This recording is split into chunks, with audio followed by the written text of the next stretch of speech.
Face is back. All right. So, thank you all seriously for being around.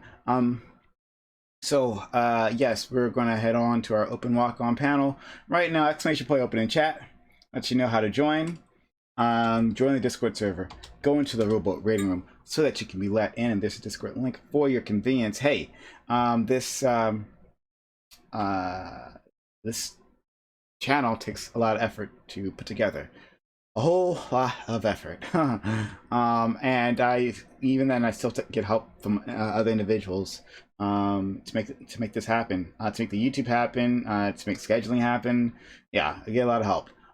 So if you want to support the channel, now's the time to do it. Now's the time. If you've been enjoying this content, first of all, hit the follow button. If you haven't done so before, hit the notification bell so you know when I'm going live.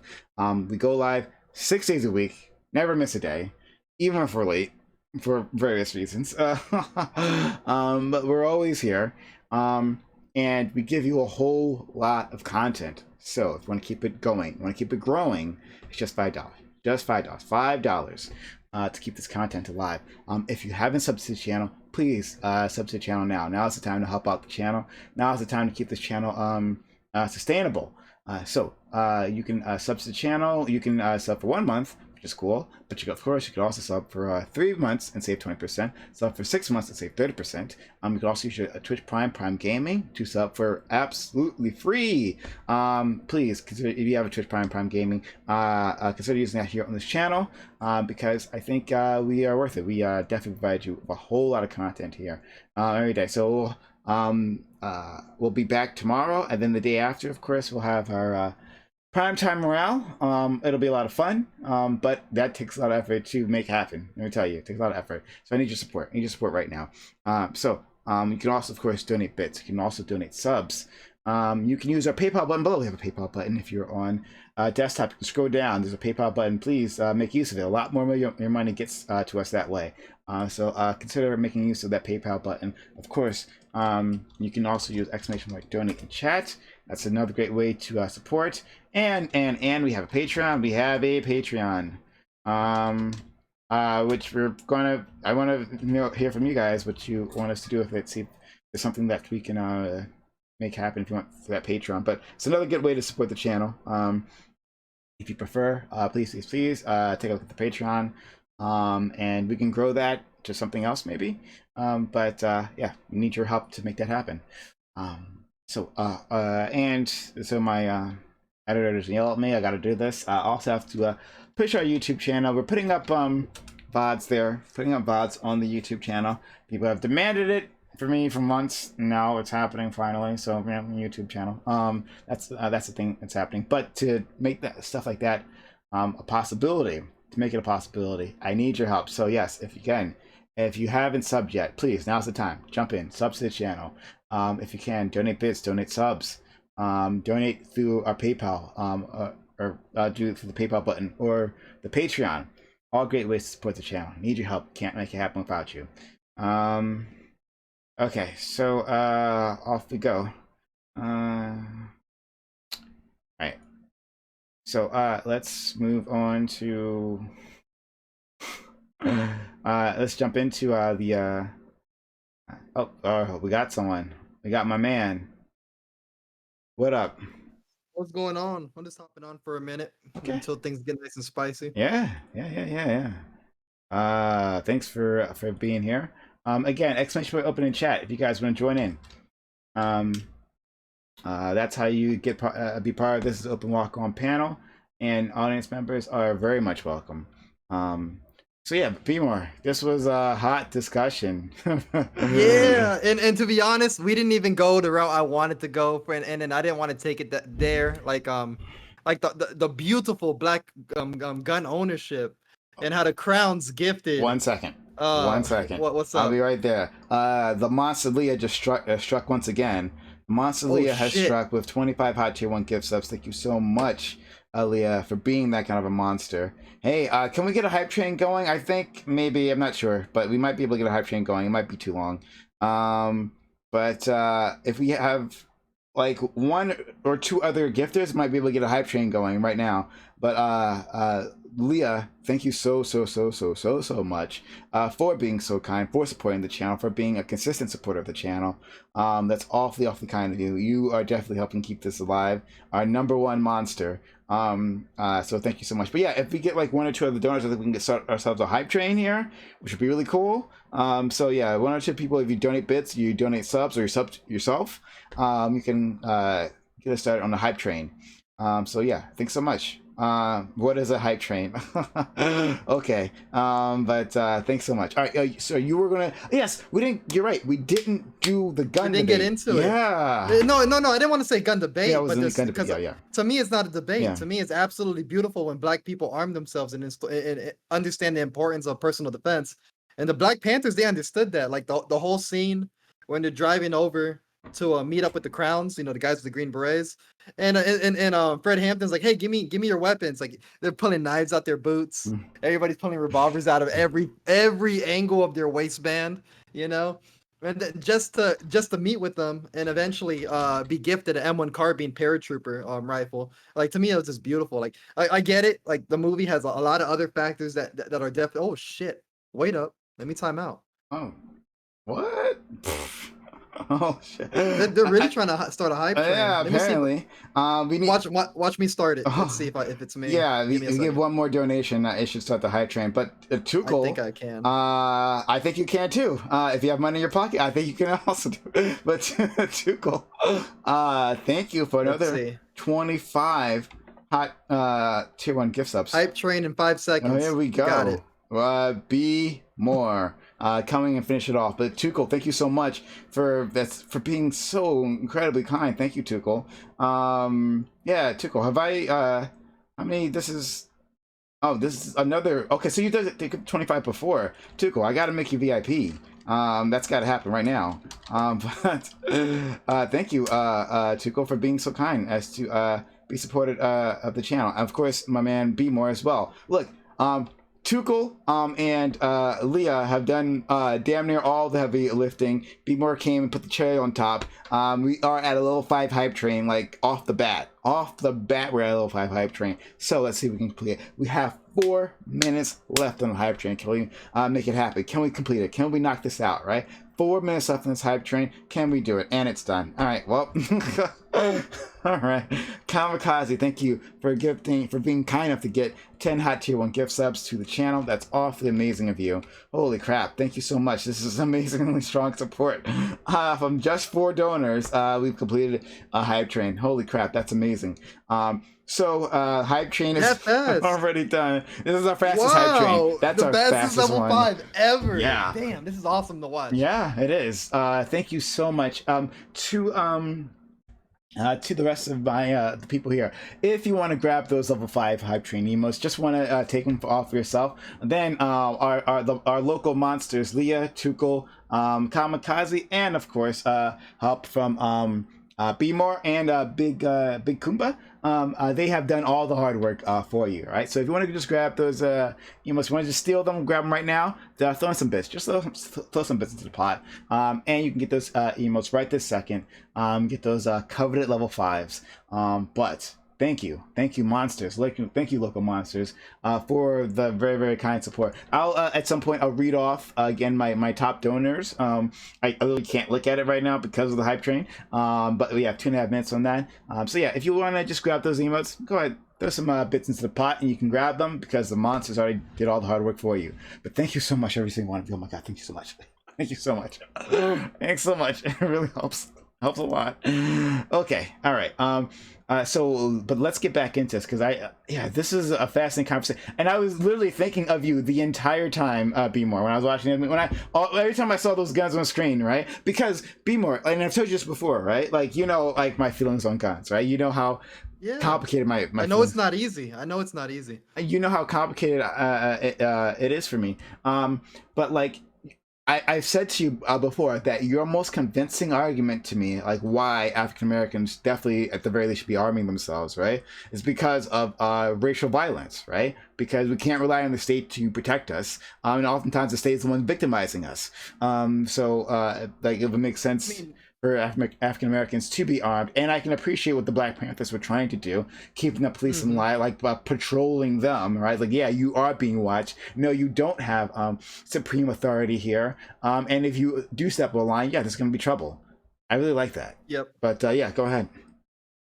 And it sucks to see the Black Panthers go down the route, due to the government infiltrating them, because they could have been like, I don't believe if the Black Panthers were able to exist and be able to advocate for socialism effectively, we wouldn't even be having this argument. But I do have to talk to or quote Leia real quick, because Leia dropped a Wells quote saying a Winchester rifle should have a place of honor in every Black home, and it should be used for the protection of which law refuses to give. So like, Leia, you know this, but that quote specifically from Wells, like it is pretty much stating that Black people should have the most modern rifle of its time, of that time, and to defend themselves. So like, so that Winchester rifle then would be what we consider the AR-15 today.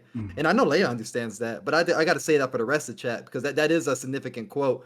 But like, even if we lived in a world where like police can defend us, police are amazing. Like we're nowhere near that. But even if we got to that world, it would take. There would still be time. It will still take time for officers to get to where they need to get to defend individuals, and that's where the purpose of the firearm kind of kicks in. It's just to carry you over until backup arrives. But no, the movie did a great job. It's like, man, like I love the Black Panther movement for a lot of things, for their push for socialism, and also the understanding of the importance of firearm ownership and personal defense, and knowing that you just can't put it all in the hands of the state, especially when the state has gone out of their way to fuck over Black people. Absolutely, yeah. Okay, one second. We're going to continue this conversation. I just want to do quick thank you to my donors, and we'll jump right back into this. As soon as the thing gets out of my way, then I can look at my donor list. It's going to happen in like 10 seconds. Oh my god, so awkward. But I'm gonna have to thank my top donors who are making all this happen. Like, this challenge doesn't exist without them, right? So they have to be the ones to get some kind of some sort of celebration. Like every time I stream, gotta celebrate my top donors. So we start with Leah, our number one monster, at 165 donations, and it's been we're 4 days into the month. And Leah, being an absolute beast here. Thank you so much. Tuchel coming up from behind with another 25. Kamikaze with 15. Cycloptic Goat with 14. Doobie with 11. Yes, thank you so much, every single one of you, for donating and helping make this happen. On the bit side, we have Leah, once again, number one monster with 15,000 bits. Todd Byron coming up from behind with 10,002 bits. Cycloptic Goat with 6,236 bits. Tom Fuller with 6,001 bits. And You So Bad Lols with 2,003 bits. Thank you, every single one of you, for the amazing help, for making this all happen. Cannot do this without you. This channel is a memory, a distant memory without people like you. So I just want to make sure you guys get your shine every time that we're streaming. Okay, back at it. Yeah, so How does it feel to know that one of your biggest contributors is very pro 2A, especially for the Black community? which one? Which one is this? Leia. Leah? Really? Look at her back and forth. It's pretty clear where she stands, and it's pretty clear where I stand. I know you go back and forth. That's why I'm picking on you. You know what I mean? But that's why I like to drive in the point. Like, disarm racists, not me. You know, like disarm them. Yeah. Like, leave me alone. Like, trust me, Prime. Like, I would defend you in a heartbeat. Yeah. You know that. No, I know that.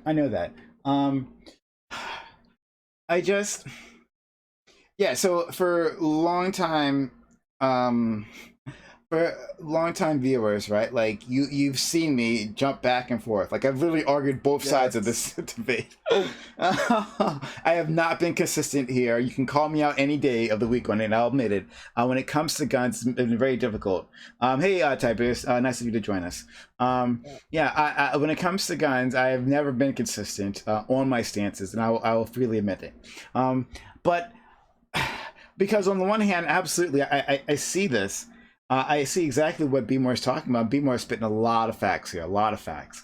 But on the other side, I see the destruction that guns have in Hmm. certain neighborhoods, right? I see the black mothers, the very same people that we're talking about defending, right? Like in tears because their sons and daughters are dead, right? Like I see the funerals. I see the terror that some people live under, right? I see the school massacres and the footage of children like running out of their school with their hands up, right, as the police have guns drawn on them because they don't know who the shooter is, right? I see that Yeah, too. So like that's all part of this debate, right? And for another sure. part is the people who are hunters, right? Who like this is just like how they Hmm. do it. Like the Native Americans, our friend Universal Discourse, if you remember her, she told us about like, yeah, well, like part of our tradition was like when you were like freaking 5 years old, they put a gun in your hand, right? It's like part of the tradition. You got to learn how to hunt, right? She's indigenous, if I remember correctly, Yeah, she's right? Like, indigenous. Yes. yeah, and to me, that's even more reason why disarm the racist, not her. Yeah, yeah. Like, So but like Prime, when you say mhm, this, like there's two things I see. mhm, Two things I see is like one thing I see is people's material mhm, conditions not being met. People in absolute dire need. And this is like you said it. You said it. I'm a socialist. And like that goes to show that you care more about people's lives than a lot of other political ideologies. Because when people are impoverished and when people are living in poverty, like that is a big indicator of whether or not like violence is going to be committed within their communities. And then two, the second thing I see is schools is I see soft targets. I see a building where we'll put armed guards in a bank, because we want to defend our money, right? You don't want nobody stealing from you. But we won't do the same thing when it comes to schools, and it's just weird. It's like we're kind of against it. But at the day, the only way, even if you were to ban all guns tomorrow, the only way to enforce a gun-free zone is to make it a hard target, is to actually provide a disincentive for people to go in there and actually do something. But at the same time, like, mhm. yeah, it's interesting hearing from someone who's indigenous that like even at the age of 5, there's a gun put in their hands. Yeah. But I understand people want to ban them all, and technology is going to advance, and I think people are going to have to go about this discussion a little differently Mm. instead of being extremely idealistic of just like, oh yeah, this is fucking bury them all. It's not going to work like that. Simply not. Uh, But I actually appreciate the fact that you go back and forth, Prime, because it goes to show that you're actively thinking about it. You're actively going back. You're looking at new data, and you're actually thinking versus just hardlining. yeah. Your stance is firm. Mhm, You know where you're at. mhm. It doesn't matter what information is introduced to you. So I do have to give you props for that. Thank you so much. Yeah. This has been a really, really tough one for me. And I'll and I'll be back and forth again, and you and I will be arguing Yeah. about it again. Yep. Definitely. But no. Uh, there. I know there's a solution that I think that we could all find equitable. I don't know what it is though. I don't know what it is. Clearly banning all guns is not that solution. But there's a solution here. I think that could be Solving equitable. the poverty, Yeah. fixing our homelessness, Yeah. meeting people's material conditions. I will play it out and I'll burn Mm, it until it's a fucking meme and mm, people are tired of hearing it. But take a look at these same communities that are plagued by gun violence and take a look at the incomes. It's pretty fucking obvious. mm, You know what I mean? It's pretty obvious. Poverty and violence go hand in hand. Got to mm. solve poverty. Yeah. No gun debate. Then hop on the open panel and change the subject. Then. Yeah. Yeah, we'd love to have you, buddy. I was the Gumboy. We'd love to have you. Tiberius, you came in. Thank you, William, for also being here. Tiberius, first of all, can we see your pretty face? And second of all, would you like to jump in on this conversation talking about self-defense and its importance and what role guns should play in that? And Uh, I'll have to fix the camera here in a little bit. I was taking pictures earlier. As far as where I'm were you at on clothed? Were you clothed when you were taking those pictures? Just curious. yes, I was clothed. No, actually, I had a friend over, and he Was is a he clothed? photography equipment- Sorry, I'm sorry. I apologize. Go ahead. I apologize. My fault. Go ahead. No, all right. So, all right, I'm just tabling that conversation. Well, as far as self defense, right? I don't. I'm going to be honest. I don't like anyone's arguments when it comes to 2A. Yeah. I don't like this absolutist thing where anyone and everyone should have a gun. I think this is just dumb, right? It's like giving anyone and everyone a driver's license when some people are blind. It's a little insane. On the other hand, like the idea that you're going to get rid of guns is just I don't think practical, right? You're not going to get rid of there's many guns as there are people. So like, what do you do with this? I don't have a definitive here because gun control on a general level is like trying to get rid of drunk drivers by banning people with fucking that are driving sober. Um, I definitively, I have a gun. I got, or I'm on that side, and I would like to know how that I use it. But there's also, is there things like red flag laws that I actually support? Because hey, look, you've demonstrated to your community that you are a problem or at least a liability, and they want to at least be like, hey, you got to cool your crap for a moment. 100% behind that. On another hand, should you just like carpet ban people? I don't know. Um, I've tried to think about it a lot, but I'm actually a lot with you on this, Prime. Is like I kind of go back and forth with the tides because I just don't think anyone's really got a good hammer on this issue. I do. Mm-hmm. Uh-oh. No, be more anti-Tiberius. Have I not had the whole red flag debate with or the red flag? Not even a debate. Have I had my talk with you? Long drawn out 2-hour talks on red flag laws. Yeah, but the issue is, Samantha, is nobody wants to go about it the way you do, except for that one other individual we spoke about. But for the most part, but most people don't want to go about it the way you do. what you mean, Daddy Crenshaw? Yeah, Daddy Crenshaw. Okay, I here's the thing. listened to you. This is why everybody should vote for me. Just want Okay. to point that out. Reasonable, nonsense, fucking red flag laws. Also, we shouldn't be disarming anybody. And when it comes to, I see the title down there, Black self-defense. I believe that people of color and minorities and marginalized communities are the people that need to arm themselves the most because we are the most at risk. Me as a trans person, I can't go take a piss in a fucking supermarket without having my gun on me because I'm afraid some big old fat white dude's gonna be out there like, what do we got down there? Huh? What do you got down there? And I like try to lift up my shit, and I'm out to fucking fight Fred fucking Bundy out there in the middle of a Safeway fucking supermarket. So like, yeah, no, marginalized communities are the first and main people we should be focused on arming and teaching them, not just say, hey, buy a gun, but hey, here's proper safety and usage and storage of this firearm. It can save your life. It can hurt other people, but it can also hurt people in your own household. Like, we need to train people that have firearms, not just give it to them and allow them to buy them. They need to have the proper safety, awareness, storage. Like, if you buy a gun from a first-time gun buyer, should never be leaving, and I think this should be fucking mandated, should never be leaving a firearm store without a fucking safe, without a proper way to store that firearm out of the fucking reach. It doesn't matter if they have kids or not. Kids could be in their house. They need to never leave without a proper way to store that firearms safely. They need to never leave without having proof that they have been shown the safe way to handle and use that firearm. They should never be leaving a firearm store without any of that. And I think that should be fucking law. Yeah. Second. And I can approach these with socialism as there's people out there who simply can't afford safes, and I think it's within everybody's best self-interest that we help subsidize these safes, help low-income communities, and help poor people get these safes. And it could be a jobs bill, make American-made safes. They're being made in America. It's a nice little jobs bill. And so it's like I don't want to price people out of self-defense, especially considering the fact that the same exact individuals who are more likely to be low income would be minorities and also all types of disenfranchised communities. So yeah, Samantha, I can agree with you because I understand when it comes to implementation, we can agree on how to go about it. But unfortunately, the people, what's up? Now, before you continue, because I know where you're going. Now, buying an AR and something like that, you're not going to be included a case. Now, correct me if I'm wrong, because I buy pistols in a different format than most people do. Yes. You buy a pistol from Glock, Beretta, Smith & Wesson. I know for a fact you don't leave that firearm store without a case that came with that firearm. I know they include that with the purchase. They do.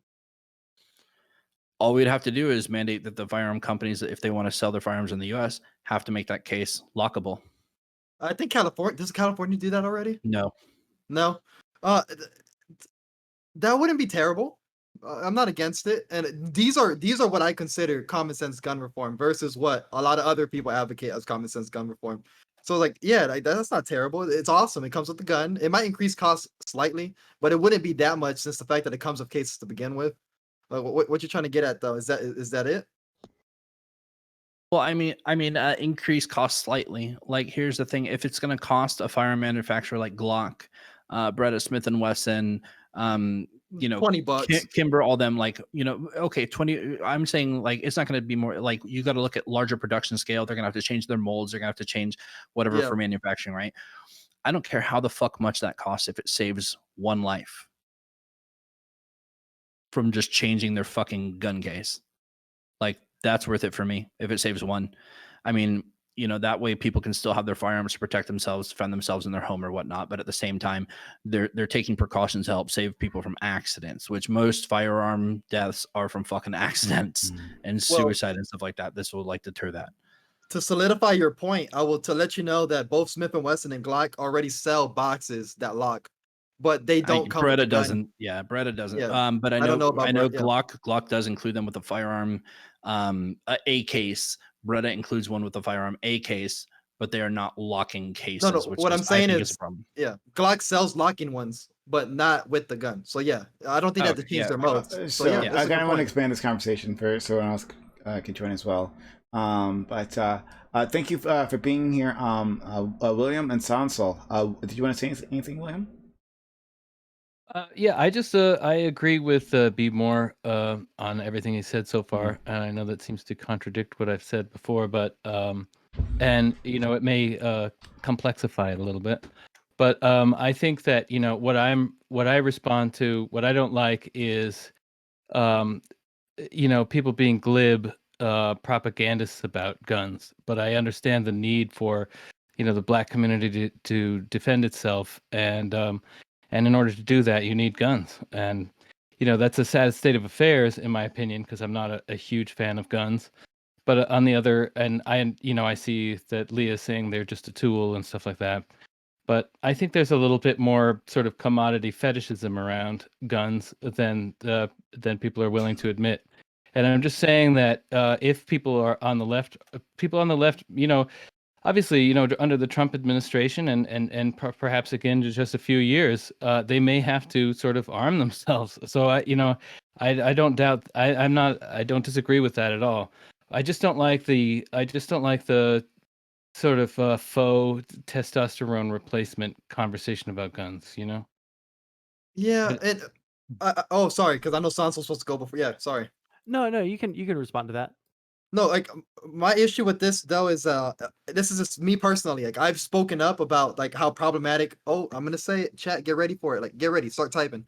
How problematic video games are in media, rap music. Because when you talk about the fetishization of firearms, like what is it? Like what is it specifically? Like it's not the NRA. The NRA is not running commercials on primetime television. Like when you go on YouTube, the NRA is not pushing commercials on YouTube. What's causing this fetishization of firearms, like that you're speaking of, in my opinion, is the glorification of it within media. Media can include video games, right? Oh, people hate that. Chat, be ready. And then also music. And I do believe something needs to be done about that, right?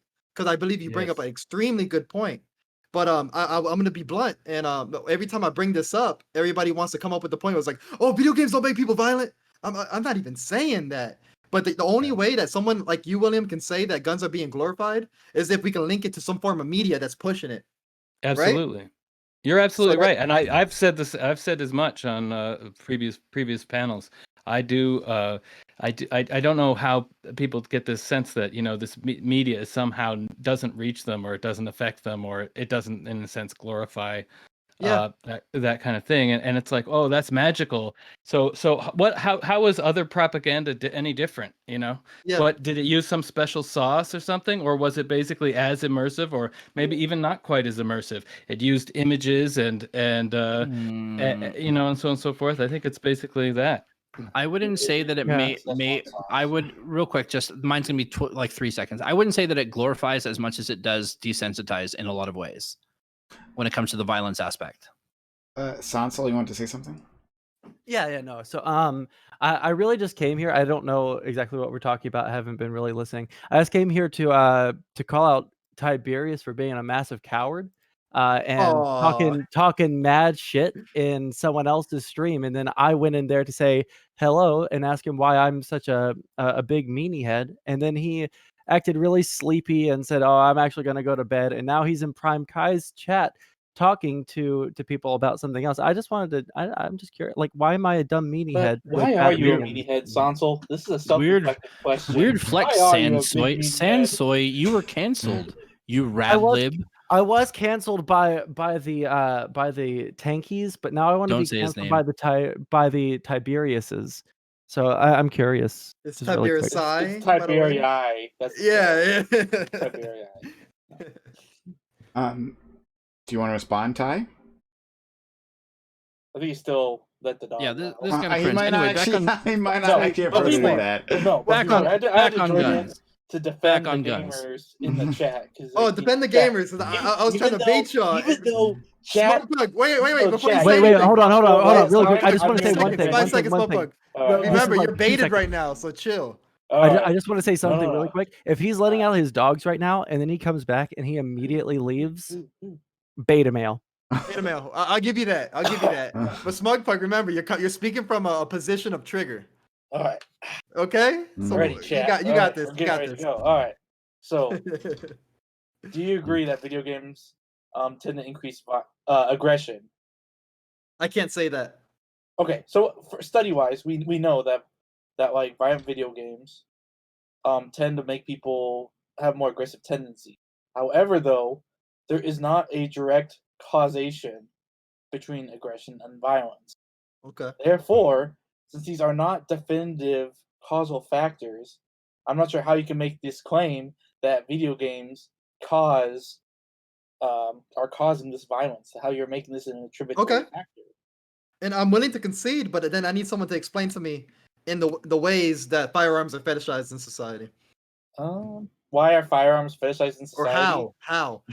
how? I can answer that real quick. Hold on. let's Have just you get have it. you not seen a skeletonized 300 blackout? Oh my god. Oh man, calm down. I'm about to. Oh shit.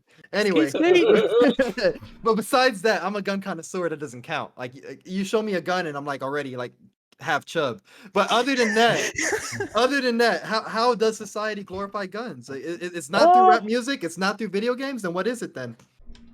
Or it's not through- video games, but it is rap music. Or it's like what is it? What is no, it? Where is it's it not- at? William, like you said that. I think the like, where is glorification it? of it. The glorification is in. I think it'd be more into like the into more of like the it goes into like the American culture, the America, which is heavily, which I think you would agree is like heavily embedded in this idea that when people talk about America, what's the first thing most people go about when they say America? Well, my rights own a gun. No, they don't. They talk about hamburgers. No, my and freedom, how freedom fucked to up own the Florida gun is. the first fucking. No, like, it's my not. freedom, like, They talk to about how carry a fat we are. They firearm talk about is like- obesity.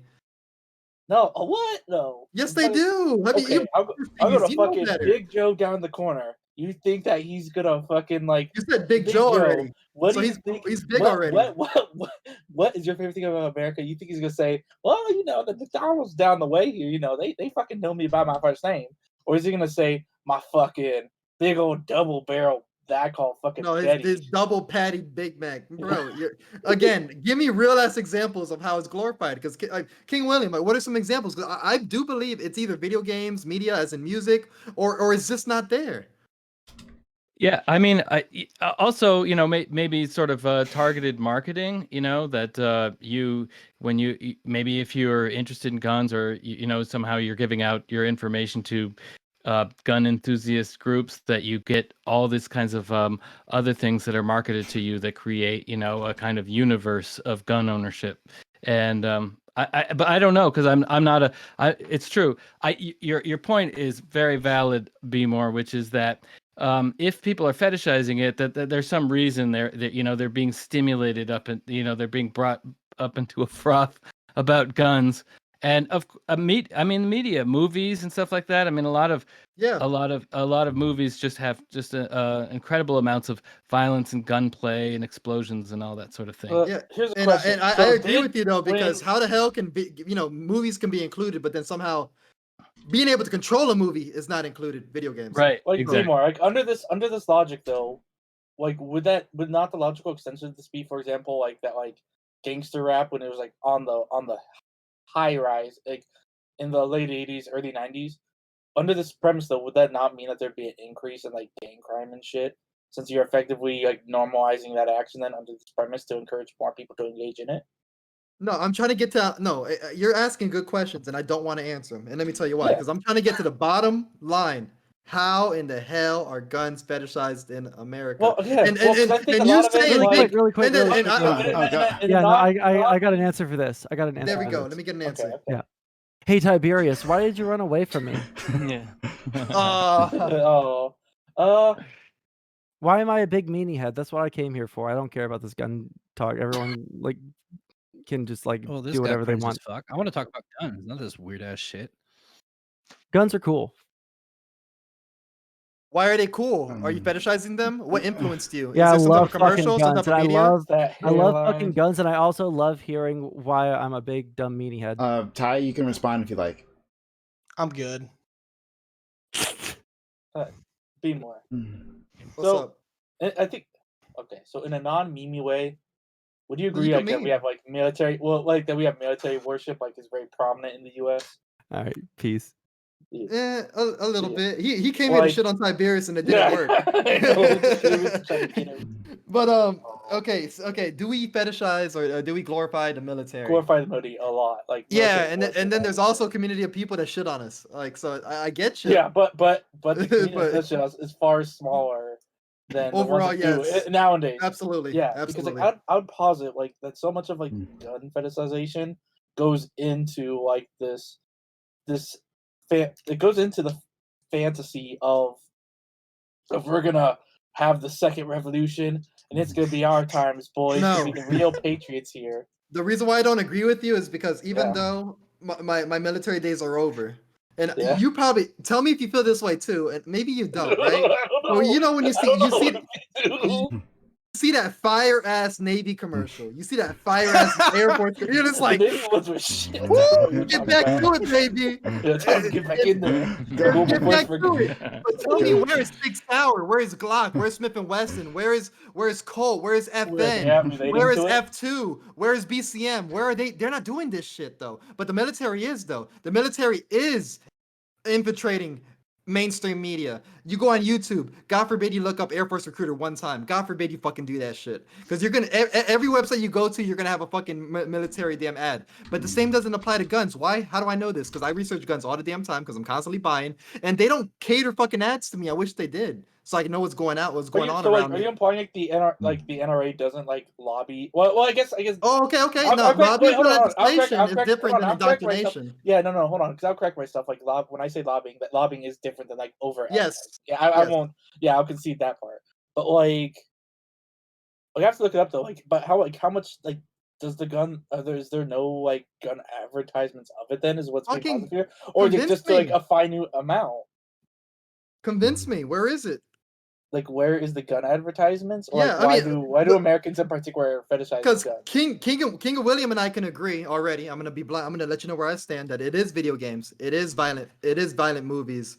It is media in general. And you're kind of pushing back against that, saying that well, if gangster rap is on an increase, then wouldn't gangster violence also be on an Yeah. increase? So you're kind of shooting down my point, and you're using logic, using facts, right? So I don't want to make you feel like like it's anything other than that.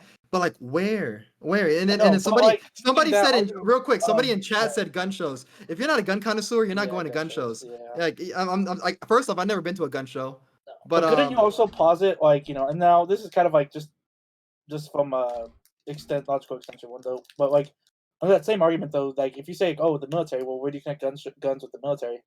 Wouldn't you make that same argument for movies as well? Like as a because you're still positing like the plot or the story of the individual, and the gun is just like a side. Is just a side piece, unless the movie's literally about the fucking gun. What's up, Tiberius? Because he might have something that'll blow my go mind. ahead. I don't know if I'm going to blow your mind. I'm going to separate this into two like subcategories real quick. When it comes to the military and how we like basically run the active sales pitch for them. I mean that's any country that tries to maintain a martial tradition has done this. They fetishize the military to some degree, and whether it's a good thing or not, I'll just fucking table that conversation. But there's definitely a level there where I think we'll largely fall in agreement. So let's go to the other subcategory. There is that the fetishization of guns. I like to call some folks amosexuals. I actually think this argument has some real like meat to it. Yeah. You know, it's just the guys are just like, I've got an arsenal and it's not enough, right? Look, I've got no problem with responsible gun ownership. I'm going to table that. What I will get onto is that somebody made a really nice little comedy skit, but they were talking about how gun language is used so much more in the common vernacular, and if you just like watch the average sports game, particularly like football, you'll hear a lot of references to guns. It's just like, man, he threw that like a rifle, that ball's like a bullet, you know, stuff like that. It's a lot more ingrained than I think a lot of people, or particularly my fellows on the right, are willing to give credit for. Is that it is almost, I wouldn't say it's fetishized. It's almost like subliminal messaging. Is that a lot of our culture is guns, guns, guns. You know, and that's from 2A and on top to just how we talk about certain things. I think that's a legitimate comment to have. So I mean, yeah, that's where I wanted to throw in on that. I think those are good points, and that's the reason why I would also put video games and music in the same boat, along with movies. So like, I agree with you, and I'm mostly fighting Smugpug here. We're kind of simping for video games because I love video games too. I love video games too. Don't get me wrong. Again, because this goes into like, so then what would be the prescriptive measure then to resolve the issue then? Towards violent video games? Yeah, like to be more would be the prescriptive measure. Oh, I don't. Just because I call out an issue doesn't mean I gotta have a prescription for it. You know, I'm one of those doctors that I can't write a prescription. Yeah, this is. No, yeah, but isn't that fair though? Wait, doctors do write prescriptions. Yeah. What the fuck are you talking about? No, I'm a shit doctor though. Don't give me the paper and pen because I'll become a pill mill. You don't want that. But I'm gonna be blunt. It's like King of William brings up a good point. I agree with him that media influences. Period. Point blank. Whatever it influences, whether or not it's positive or negative, like I'm past that. Media influences, video games influences, art influences, and because now, what do we do about it? Like, y'all tell me. I'm open about that. But if we can't even get there, Smugpug, then what the fuck are we gonna be able to do something about it? Because I would like to find a solution which allows me to keep my guns. Because first off, you're never gonna get them. Let's just make that clear. I got a solution for you. Be more. Have you ever heard of Karl Marx? Okay, he had this famous. He had this. If you think the fucking Second Amendment is like dope as fuck, you'll love.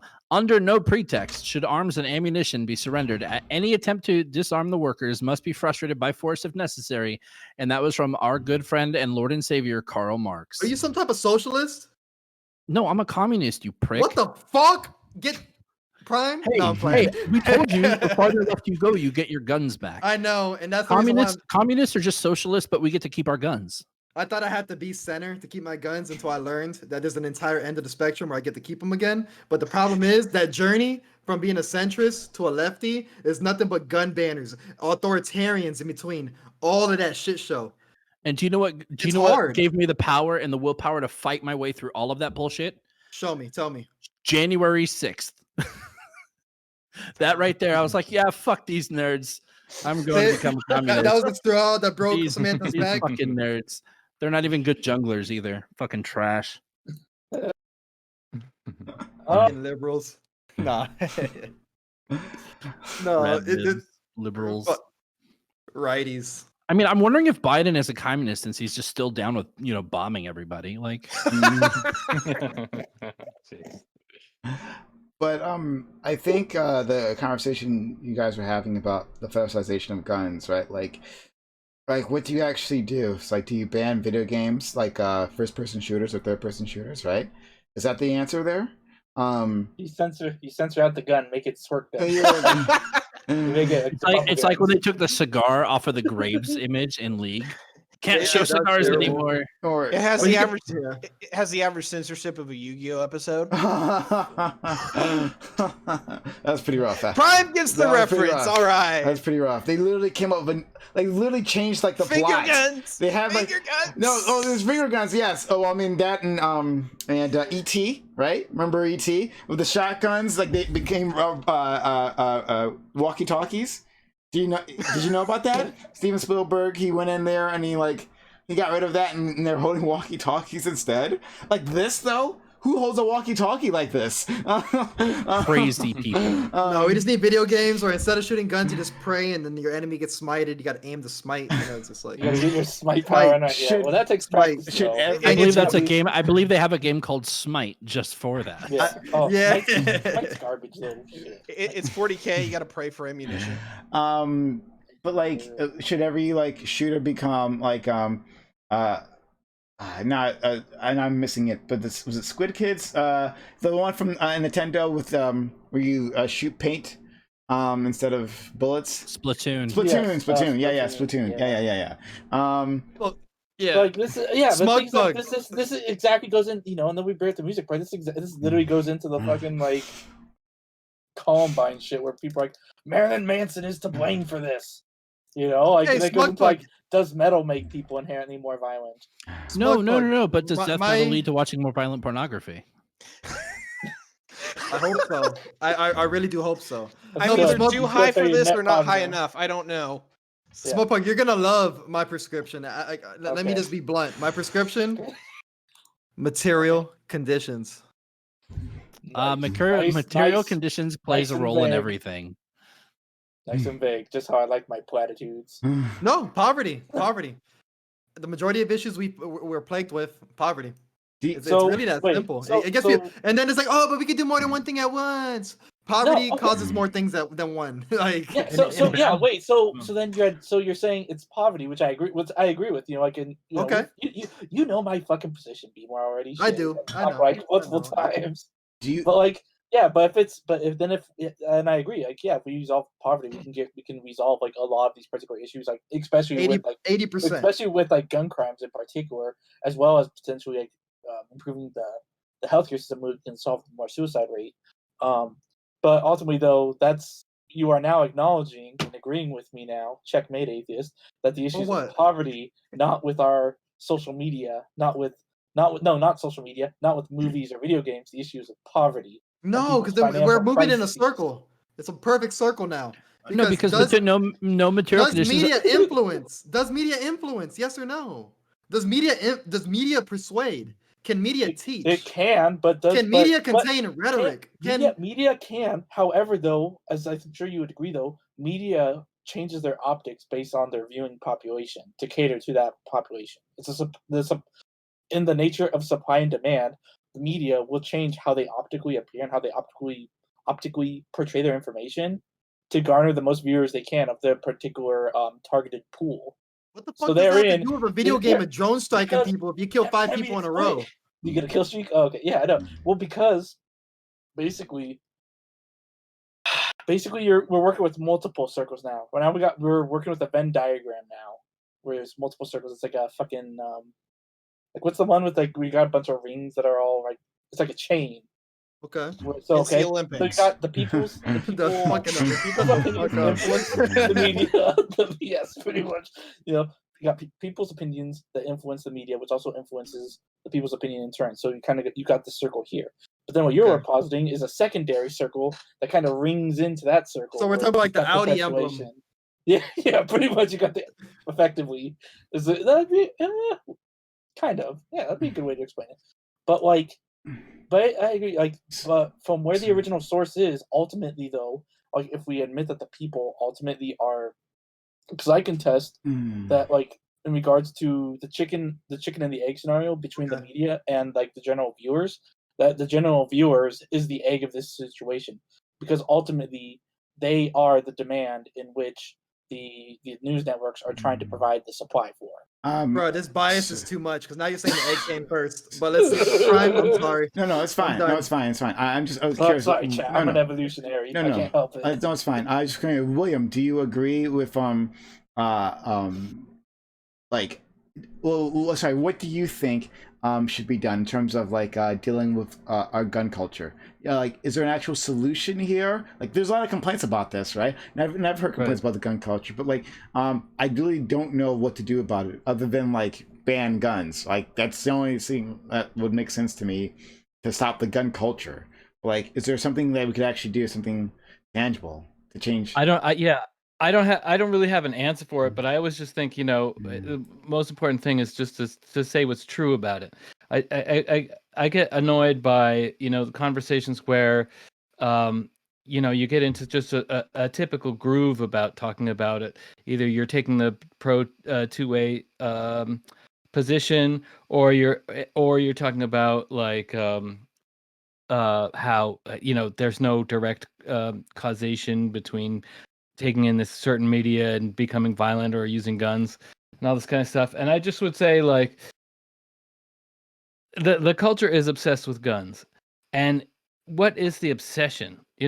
On the one hand, I could be like, I could understand, like practically speaking, I may need a gun to defend myself. It's something that's come across my mind, and I'm speaking from a position of privilege and relative safety.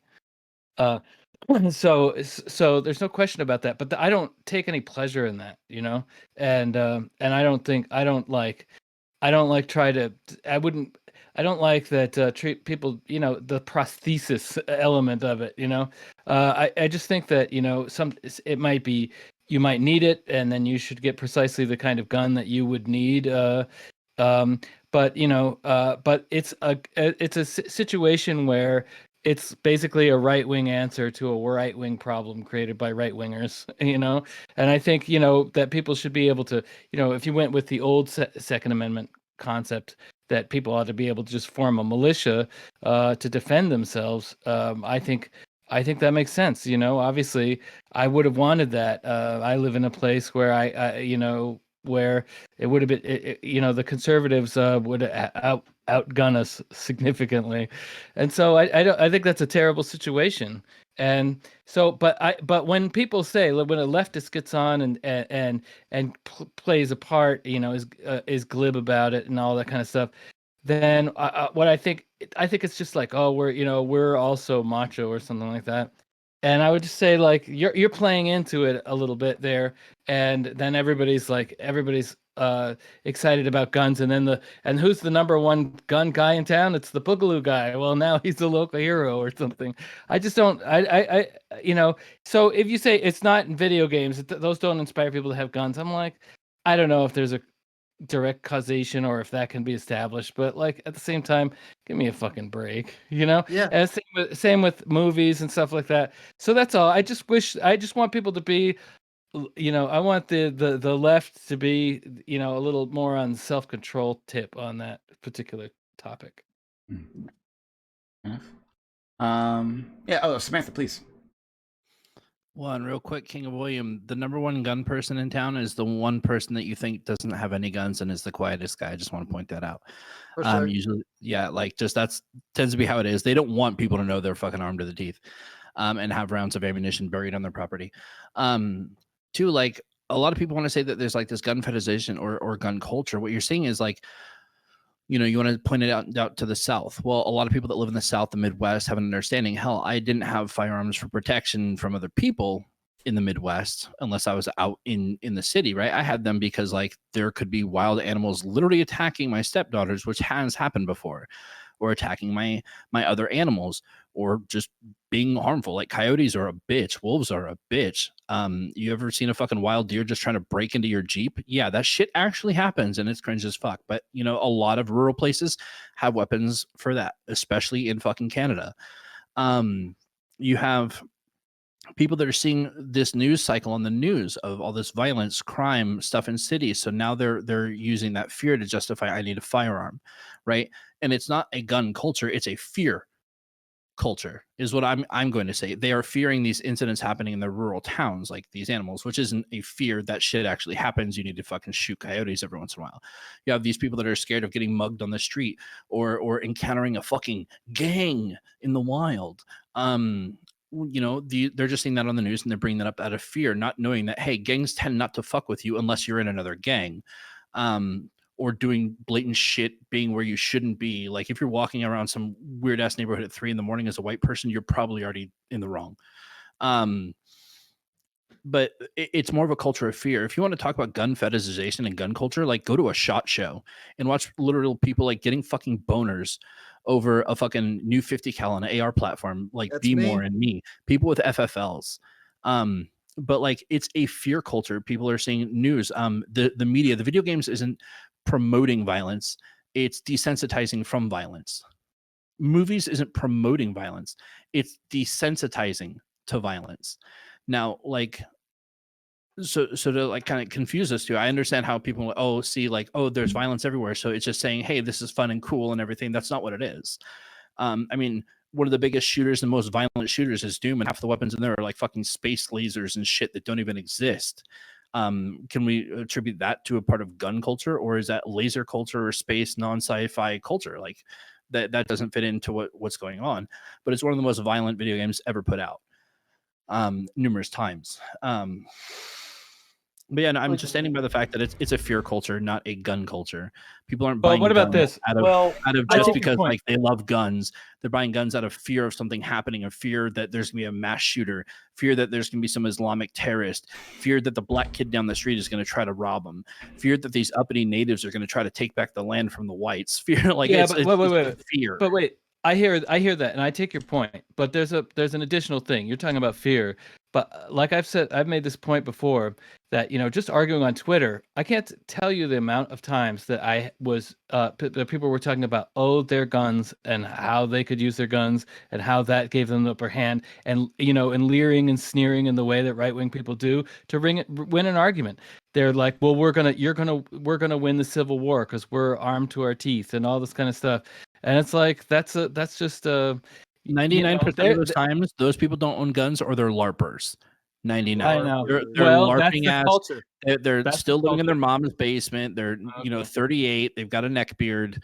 They sit on 4chan all night and rage against the fucking non-whites. Like those aren't people that you have to worry about. The people that you really have to worry about are the people that don't have social media. The people that you don't know they have guns. Those are the people that you fucking worry about. Whenever you see mass shootings and stuff like that, or like big time violence, it's always, oh, he was the quiet guy. Oh, he never spoke. Oh, he was the nicest guy. No, we didn't know he had any guns. It's always like that type of shit. And then, but we do have an uprising trend of these that kids was that the are just like, Boogaloo guy here. Yeah. The Boogaloo guy here was that he was historically, quiet. it's just always the people. He's the quiet guy. Yeah, those are I the think, people you I think worry you make about. a good point though, Smithy. Yeah, like in regards to like I know I do. it's more of like in regards to normalization, because like and you kind of mentioned it before, like with, for example, like with the school shootings issue, where for example, like before like Columbine happened, and then before that there was actually a shooting in my hometown, which is, I think they claim it was like the first school shooting to have occurred in the U.S. But like how those were like outrageous events that were national, and now it's like, oh, a school got shot up again. Okay, time to go to McDonald's. Time to change the filter on my Yeah. Facebook photo. And like, but like, so I think in regards to this, so I posted a study, guys. I did it. Now, where you post it? I did a general skim through, so I didn't fucking read through all this shit because it's long as fuck.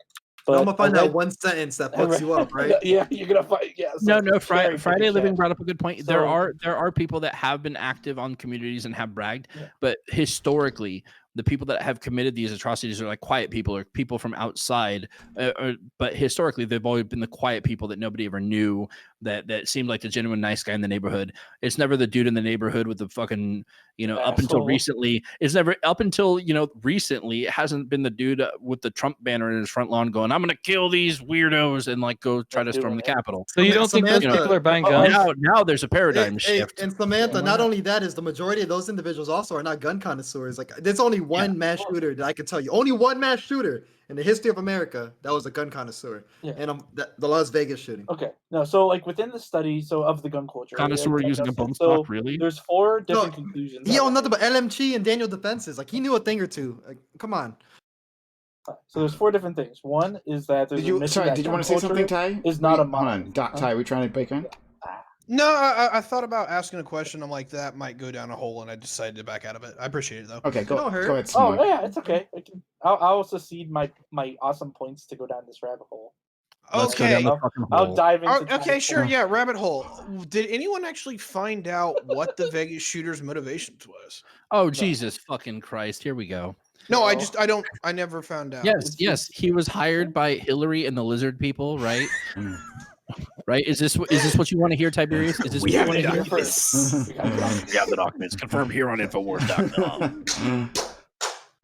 No, like we don't know why the fuck he did that. Okay, yeah, I just was gonna throw it out there because I was just like, why did he do that? And I just don't remember anyone ever saying why he did. So Somebody left a bad comment on his YouTube video he didn't like, and he was like, "You know what? Fuck these guys." Do I remember correctly that dude had what would most people would consider like a normal, stable life? Like he had a girlfriend, he had like a nice house, like made like 6 figures, that kind of thing. And then it's like he just snapped and killed 50, 60 people? Which Like I shooter said, is it's this, always by the way? normal people. The Vegas shooter. Yeah, the Vegas shooter. Yeah. Yeah, I'm just like, I don't believe he was normal. I believe there's a little shit show to it, and I don't have the time to look into it. no, But, that's fine. I don't remember hearing anything, and every Like- detail that came out was just like, why would this guy do that? I don't know. Yeah. Like there does always seem to be like some underlying like stuff going on. That's not to say that's not to say that if you have similar things that you're gonna be a fucking shooter. However, though, it's like Inference, It right? just seems like it's like a he had a gambling addiction. I'll tell you that right now. Yeah, that could happen, but usually gambling addiction makes you. I don't know if I can say that on stream. Self-harm, not other harm. Still, he's the only mass shooter who was, like, in my opinion, a gun connoisseur. The only one. Like, look at his collection. It's actually a really nice collection. But The besides FBI that, determined It was a the nice collection FBI until he determined- fucking did shit with it. yeah. But overall, the rest of the shooters just onesies, twosies. Yeah. Okay, the FBI, I guess, determined that the Las Vegas shooter's motive was a desire for destruction and infamy. Interesting. So he was just a flat out nutcase. Just a shit show. But So yeah, he- it said that Well, he had, gambling it said addiction. they had like no history, and like you said, he was pretty chill. Like random little bullshit incidents here and there, like any normal person. The guy just popped off and decided to take as many people out with him as he wanted. Are we in this society? I mean, he was a retired postal service worker, but I don't want to go into that. They've loaded. And- shit. I didn't want to make that meme, but like, yeah, he was a retired postal service worker apparently. in this society, are we completely desensitized to it all? Because or at least especially in our media diet, right? And I've said it before, like we have to hit a certain number of deaths, like a certain general number before like we even bother covering it, right? Like just like 3 or 4 people dying is like not like a national news story. Not in this country. Other countries it is. If that kind of gun violence happened. On here it's like that'll make the news, like the local news maybe, but certainly not a national story. So like we'll have to hit like maybe it's 10, maybe it's 15. I don't know. Is it in school? Still depends. Like whether like we'll even take notice of it, right? And then you talk about like you say the Las Vegas shooter. Like okay, great. That's one people tend to remember because that's an extremely high body count, right? That was the highest one. Yeah, yeah. That was the largest. Yeah. Because that's at the top. But like you start like naming other incidences, and I'm guaranteeing you some of my audience is going to get lost because there's been so many, and it's just kind of it's like whatever. These other shooters are kind of in other countries, right? With this does happen occasionally. These are burned into the cultural memory. Right now, it's just like tossing another log into the fire. So like It's Tuesday. yeah. So are we desensitized to this? Is there a way to desensitize? Yes, desensitize yourself. I wouldn't call it desensitized as much as more as we understand it. It's become a thing that's just becoming more common, and like there's a difference between desensitized. So like me doing my old job, there was a level of desensitization we had to desensitize to. You know what the fuck word I'm trying to say? Gotcha. That we had to have. Okay. And still then there's lots of cases where you see soldiers couldn't be desensitized and it affected them, and they become part of a statistic we know is 22 a day. That's desensitized word. That's word. We had to be able to cope with what we were doing, but at the same time, like that's what I would consider being desensitized. Now, like there's stuff like me, like I'm not desensitized to violence. I mean, if I'm browsing a forum or whatever, and there's like, and I'm gonna out myself on not have watched very many of the police shooting videos on black teenagers or anything like that, because I can't see that. I literally cannot watch that. It breaks me up. I can't handle it. I will fucking get ill, and it's really bad. I can't watch any sort of violence happen, even in like a movie. Game of Thrones was a lot of skipping for me, because desensitization isn't what we all think it is sometimes. There's a time like when with the gun violence culture, which I'm going to say there is a gun violence culture in America, that we just accepted it as a common thing or something that just happens. It's just happening more frequently to where we're used to it, not desensitized, but we're just used to it. And I think that's how I would describe that personally. Well, I'm sorry, but like, I guess I didn't understand like the separation of how the distinguishing factor between the two. To me, the difference would be like if you're desensitized, then you could just fucking watch that shit. To be blunt, like if you're desensitized, then your sensitivity is non-existent. Non-existent. You know what I mean? Like we still as a people, like if we hear that news, we get upset about it, right? There's outrage, there's calls for actions. Hey, we need to figure out how to solve this. That if we were really desensitized to it, we just fuck it, whatever, right? That's what desensitization is. I said it, yes. Okay. But like we're just accepting it as a common thing that happens now. We're not we're, like if we hear about it and it makes national news, everybody comes together, or tries to, and everybody wants to make affect change rather than just be like accepting of it, which is what desensitization would do. We wouldn't care at that point. So that's what actually I was going to bring up though in particular because we're seeing more and more instances of, for example, now this may just be sensationalism, but like more and more, for example, like high school kids like are writing fucking wills and leaving them effectively at home, like last statements of the hey, just in case if I get shot at school, notes that they're home for their parents to find, or preschoolers and kindergartners being issued bulletproof backpacks. My son has a bulletproof backpack where you pull the straps over, it becomes a vest. Dead serious. Yeah. That's what I mean. But like in that sense, like would we characterize those actions as just it becoming more of the norm, or would you consider those like actionable, like things that we can see as desensitization to that act? No. Why would making preparation for something that you believe is inevitable or possible be a form of desensitization? Like the fact that you're making these preparations goes to show that you're the absolute opposite of desensitized to it. No, you're hyper aware of it. Because the reason why I'd posit more to desensitization. Yeah.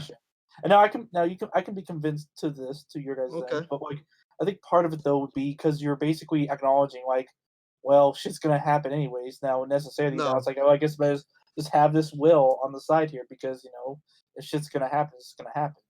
I think we both subscribe to two different definitions of desensitization. To me, to be desensitized means so like that shit can happen right next to me. It could be happening right there. And my also stay focused on this conversation because I'm so damn desensitized. I'm not even paying attention to that. And then you're trying to say that desensitization means I fucking see that shit's scaring the shit out of me, and let me take actions to help protect myself against said situation. And I just can't agree with your definition of desensitized. But it's not even necessarily it's not even necessarily like taking actions against that, but it's like, well, I guess, well, no, what you're describing is being overly sensitive to it. Like buying a bulletproof vest for my kid is being overly sensitive to what is going on. Yes. Well, so like, no, that's fine. No, I realize. I'll step back real quick. Like, yeah, because I think I was kind of what I was doing is so I think it's so within reactions for desensitization, we're not distinguishing like proactive measures from reactive measures. Because I think that's where I'm actually kind of caught up with it. It's kind of like, because I'm making like that separation between like desensitization in the sense of like, like, well, we stopped trying to proactively stop it, and now we're only thinking of the reactionary measures of it doesn't matter. It doesn't matter which direction you go. Yeah. Okay, see ya. It doesn't matter if you're proactive about an issue. Like even regardless if it's guns or not, it doesn't matter if you're proactive or reactive to an issue. The fact that you're picking some form of action towards an issue goes to show that you're not desensitized. If you're desensitized, you will take no action. No action. Okay. That's what desensitization means. But, okay, so but I do want to say, like I had shipmate before, so I think I understand. Like, I do want to get to the root of it though. Yeah. Like so, when it comes to the overall question, are we desensitized? No, I just think that both sides have two different approaches on how they want to go about this. That's it. When I see a mass shooting, I think this person's fucking ill. You know what I mean? I'm thinking that this society has failed this person far before this mass shooting ever occurred. And then when I see gang violence, right? I see a possibility. It's again like who's to ever know? You know what I mean? But when I see gang violence, I think two individuals, possibly a group of individuals, came to a disagreement due to a drug transaction or through a illegal transaction. It could be sex trade, either whatever it is, and the only way they can settle it is through violence and not the courts. Like I think, or poverty. Like I think we got to solve those issues. That doesn't mean I'm desensitized just because I've come to a different prescription. Be more. I Are don't you think I'm. saying that we need to like improve the material conditions? Yeah, and I think we also need to legalize sex work, and we need to end the war on drugs. And the fact that 60% of gun deaths are suicides, but we want to harp on mass shootings, they are an issue. They are. I'm not desensitized. But at the end of the day, I want to make changes that reduce the maximum amount of gun deaths, and I don't want to lose our gun rights in the process. So, and that's the confliction, because people are like, oh, we could do everything you want and ban guns. You're not getting mine, though. You're going to get yours. You're not going to get mine. Like, give yours up. Have a good time. Hey, Sam. All right, so now, Sam, hi. Thank you for joining us. Have you been watching? Do you know what we're talking about? Yeah. Gee- Yeah. So if I could talk for a little bit, Please. but I'm from Newtown, Connecticut. So Yeah. I was in the high school down the street from the elementary school when Sandy Hook happened. I saw like what happened with my community.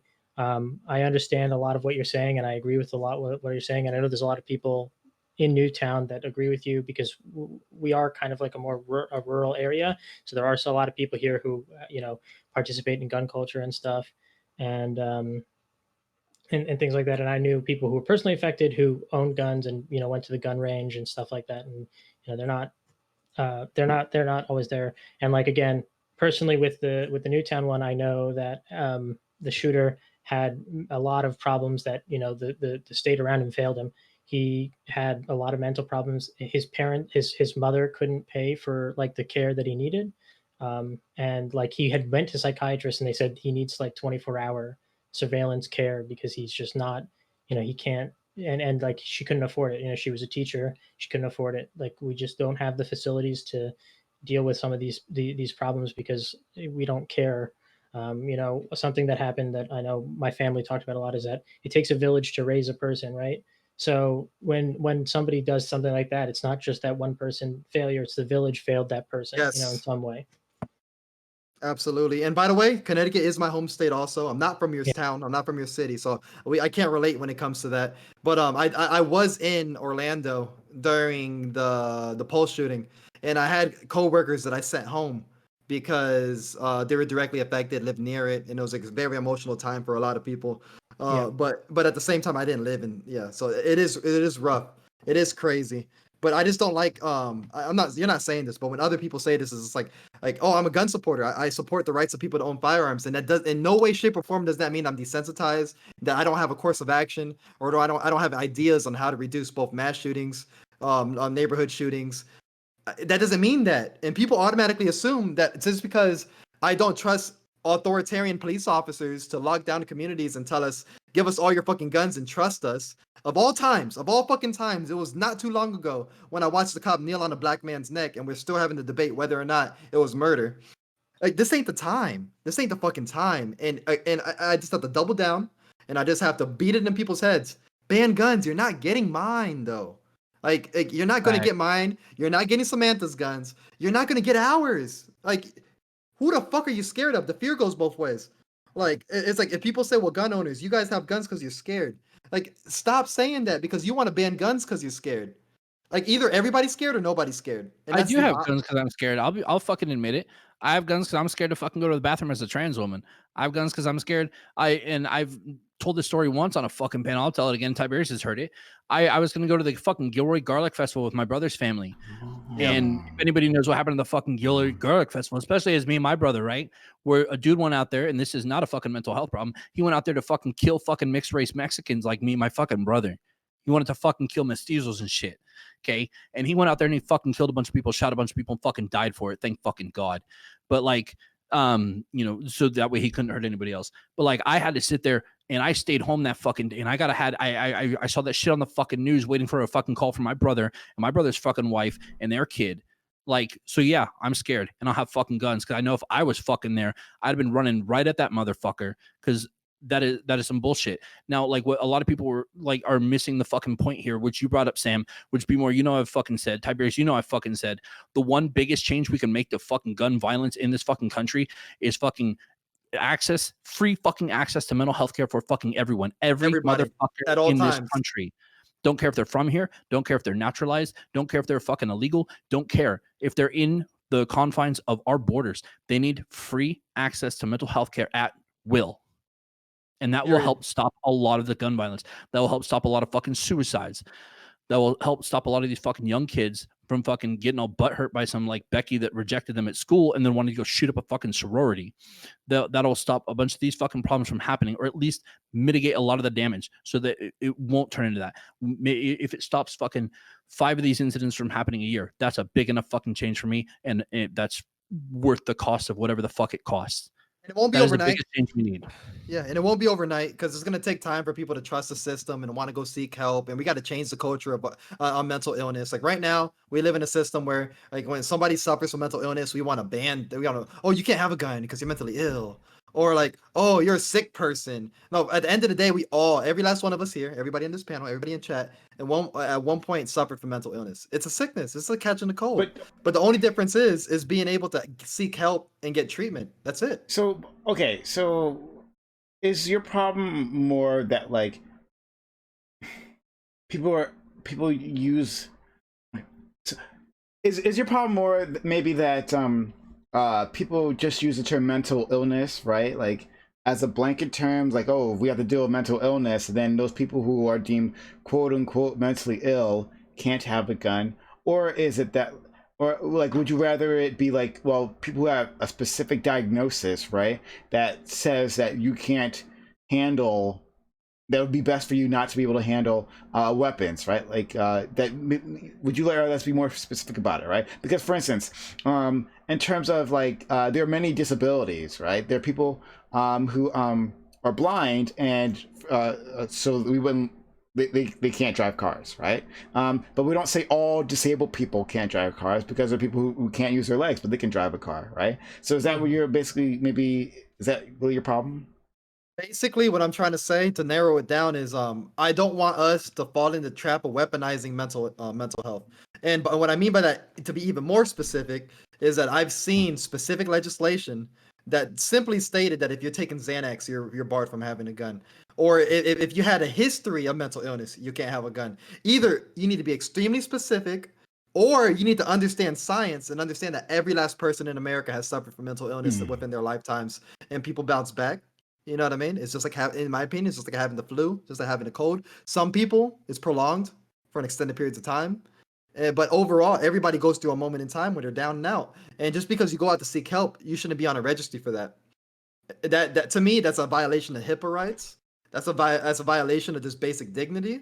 And then also you fall into a situation where, you know, you have one little regime change, and now you have righties saying, oh, you're trans, you're mentally ill, you can't have a gun. And I don't want to deal with that either. We need to be careful not to give the government power that we don't want them wielding over us. So we got to be extremely cautious. Like this isn't a simple subject to speak on. A lot of people don't read these HRs, so they don't understand the fact that mental health is being weaponized. So they're listening to me, and they're like, "Oh, I didn't know 127 is weaponizing mental health." You're fucking lying. You never fucking read it. You never read these. I'm not saying like people. You never read these damn bills. It's like we got to be extremely cautious when it comes to this. I know I'm rambling at this point, but we got to be fucking cautious. I want people to be able to get help and not be scared to. That's the bottom line. I'm gonna back that up. No, I'm gonna back that up. No, So, I agree. I agree with you. Like, I think like to a lot of this point though, like, you know, and like being like the main like point of contention here, I guess, with everybody else. You know, like I agree with the prescriptive resolutions here. Like ultimately, though, like I think the more specifics of mental health, I think I'm not necessarily against it. Like for example, like, but you know, and obviously this goes with this continues like advancing our knowledge of mental health and showing, like for example, like people with certain diagnoses. For example, like if there's a particular mental health disorder, and and it was shown through, and we were able to do a study, and it was shown that, like for example, like 80% of people who've had this mental health issue who had access to firearms, it resulted in them successfully killing themselves. Now, it's just made me be me, and these determinations are all arbitrary and subjective for all of us. But to me, that would be quantifiable for that person to otherwise be restricted from the weapon. However, they would see, however, though, under this premise, we would have a universal healthcare system. So they would get that mental health treatment until they were otherwise cured, or if there was another means in which they could safely handle a firearm while having that mental health disorder. Exactly. And that's what I had in my discussion with Bmore. Bmore and Tiberius one night grilled me on how I would implement, because I said I was for red flag laws, and both of them like threw up their fucking eyes, like, really, you Yes, I fucking did. explain I yourself. got very mad at you, and I wanted to scream at you. And then after that discussion, they were both like, yeah, no, I can get behind that. Yeah. But like, seriously, like, a lot of the time people, what the fuck was that in chat? Holy shit. Yeah, Anyway. that's Penis. going on. Yeah, that's a penis. Oh, you Anyway. beat me to it, smug pug. Yep. So, God. so a lot of, you know, I'm gonna start off from the base, if we can do this right with the mental health thing. Like, even just starting off with the access to mental health care, that will give us a better picture of actual non treatable, like, gun violence in the country, right? Be it gangs or be it just like random acts of violence. We'll have a better grasp on what that is compared to people that are just, you know, like I said, the vast majority of deaths are suicides. So most of the gun violence would count as like a suicide, and that kind of conflates numbers to actual violence. Now, somebody who's going through an episode, say their mom just died, they don't know how to handle it, right? They want to go, you know, take it out, right? This is something they'll probably get through if they just wait it out. Okay, they just need to seek help, talk about it, learn to cope, deal with that, right? This isn't an excuse to take this person's firearm away for the rest of their life. You know, it's, you know, they need to have a third party step in, hold it for them. It can be done by pawn shops. It can be done by gun stores. They Samantha, can all can I- hold these. Go. Real quick. There's a non-for-profit. They're called Hold My Guns, and all they do is team up with FFLs and team up with pawn shops all throughout America. Go ahead, look them up, check it out. If you own a gun, you should check them out. They're in extremely limited locations because our government doesn't give a fuck about them, and it's hard for them to get funding because it's little propaganda. Oh, look at the NRA, look at them. Oh no, there's no money in this. There's no money in people actually caring about mental illness and gun ownership. But to the point, if you're in a crisis and you need someone to hold your guns, Hold My Guns will hold your guns for you. They won't ask any questions. They won't fuck around with you.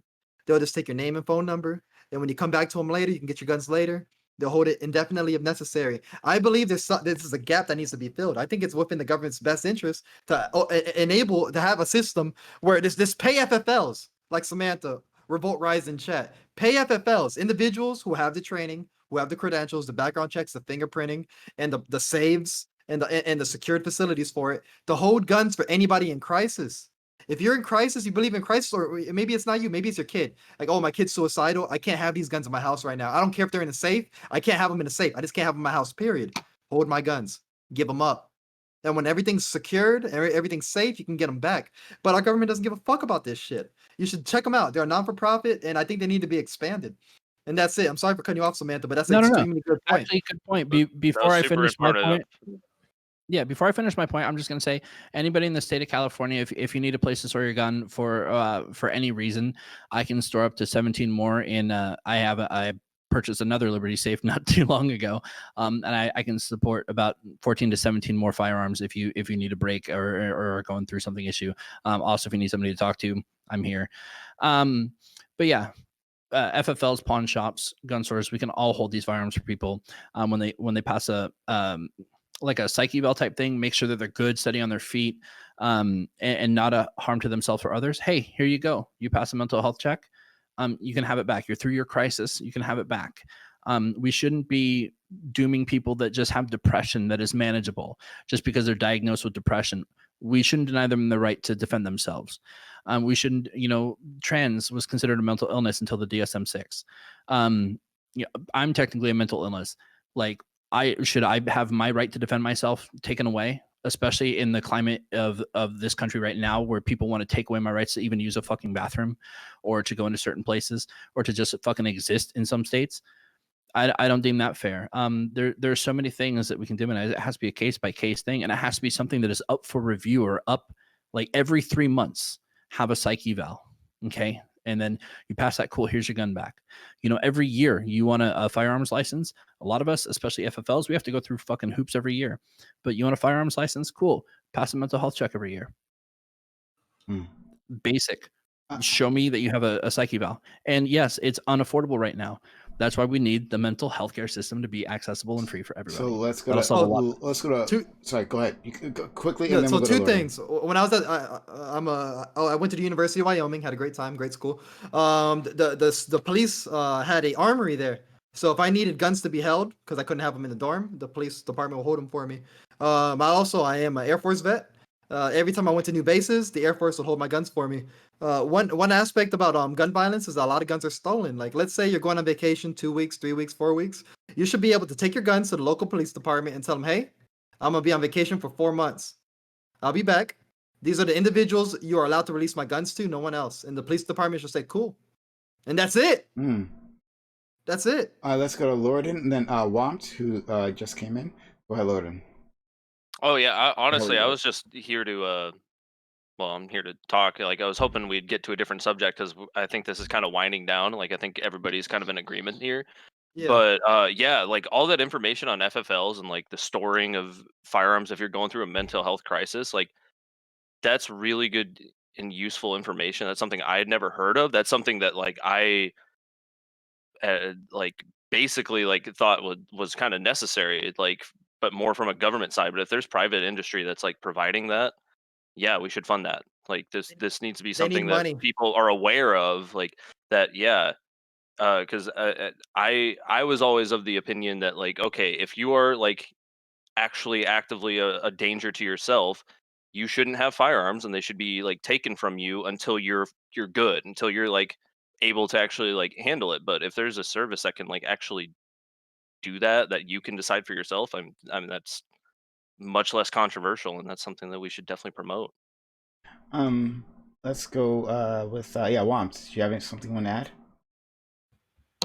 Well, I feel like mental health care in the United States is in a lot of ways not helping. I've seen a lot of people be sent for mental health issues, and they just end up getting prescriptions for things like antipsychotics, and it fucking whacks their mind. So I think we have both a mental health crisis going on and a lack of reasonable treatment for such. Are you saying antipsychotics are bad? I'm generally against the use of pharmaceuticals in general. Oh, you're one of those. Okay. Hi, I'm on antipsychotics, and if I wasn't, I probably would have hurt myself or others. So I will advocate for their use in certain applications. Thanks. Well, I think that you're living in a And, cruel society that causes some people problems like don't this feel that to way, exist. Santa. And then How do you feel about Let's not vaccines? fucking do that. How do you feel about vaccines? I'm not a huge fan of the pharmaceutical industry in general. Oh my god, I'm done with this conversation. If this shit's gonna be part of it. No, we're about to get into the I fucking wanna- spice zone with They this. scare Holy me. They shit. scare Hey, me where's horribly, Redneck? Where's but I know Redneck? I They need would get them. along great. So hold on. Say, hold on one second. Yeah. Simply, hold on. Before that, I'm just wondering, like, simply saying that like you're not a fan of the pharmaceutical industry doesn't necessarily say much, right? Yeah, Lots of people aren't anti-vaxxer. fans. All right, Says a lot. let's. Oh no, hold on. I'm not a fan of the pharmaceutical industry, right? Doesn't necessarily mean that like I'm certainly not anti-vax. In fact, I've said, hey, everyone, get yourself vaccinated, and I'll say it again: get yourself fucking vaccinated. If you have that ability, do that now. Yeah, if you don't get vaccinated, I'll send the drone vaccine strike after So you. I don't want to straw man Womp here, and again I thank you Womp for being kind enough to join us. Womp, what is your feelings on vaccines? So let's just hear it. I don't think I have a feeling about vaccines in general. From what I understand about the industry, some of the primary producers of vaccines are Merck & Co., the defense contractor, GlaxoSmithKline, who are constantly in and out of court for medical malpractice, using certain drugs that they produce off-label. I would question mostly the producers of them. I would say you need a high degree of trust in those that are producing. This seems more like a critique of Where's capital in metaphor at when general. you need it? So I would say you need to have a high degree of trust in the people that are producing the vaccine, and I don't see that there. I'm not against vaccines in general, but the profit-oriented medical industry is making these things kind of So especially if we those. had a Yeah. public option, which is something we've talked about on this channel before, a public option in terms of vaccines, like where the government made it and there wasn't that profit motive, would you be more trusting in the industry or Well, I don't the know how options? much I trust the government right now. Well, okay, so you're I'm not with you on okay. that. Okay, well, so here's okay. So I can understand, like, generally speaking, like the prescribing things just to get rid of mental health. Where, like, I agree to a certain extent. If your intent of that argument was like saying, like, hey, we shouldn't be a society that just tries to pill our problems away, as opposed to like actually undergoing like the long-term issues to resolve this shit. However, though, when you're going into like when we get into like this kind of stuff, like it's very simplistic. Like, do you like when someone puts out a study about the efficiency of a vaccine? Like, are like for example, I'll make this fucking easy. Are you gonna go? Do you have your COVID vaccine yet? If you don't, are you gonna go get it? Would in a heartbeat. Vaccines generally have to go through a period of 2-year trials where they are, kind of cleared and made sure there's no Many people were long-term dying, effects. so they had to I do it understand the process. I'm faster. sorry, I didn't mean to cut you So off, in the but case in the we case need a of simple that, answer. no, I wouldn't take it until at least 2 years because that's the conditions that we That's set up. you. Look at But aren't you. those all conditions like- arbitrarily set anyway? Like, Well, why isn't it 3 years? So it's to give an ample amount of time to make sure that there are no negative side effects. But who's to say 2 years is an ample amount of time?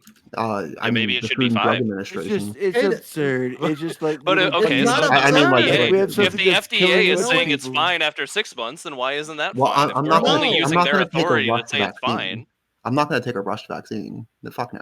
we don't know. Well, It wasn't rushed. Is the It was thing? Like, definitely rushed. it It was went through. definitely. What do you got to say, B more? It's definitely fucking rushed. It's like, okay, look, to answer the question, I can't get the vaccine because it's simply not available for me. When it is, I will take it. But for me to go out and tell Womp, for me to tell Womp, oh, this shit isn't rushed. No, it's fucking rushed. Like every other vaccine goes through a trial and it takes a certain amount of time, and this vaccine didn't take that amount of time. The So it technology, did.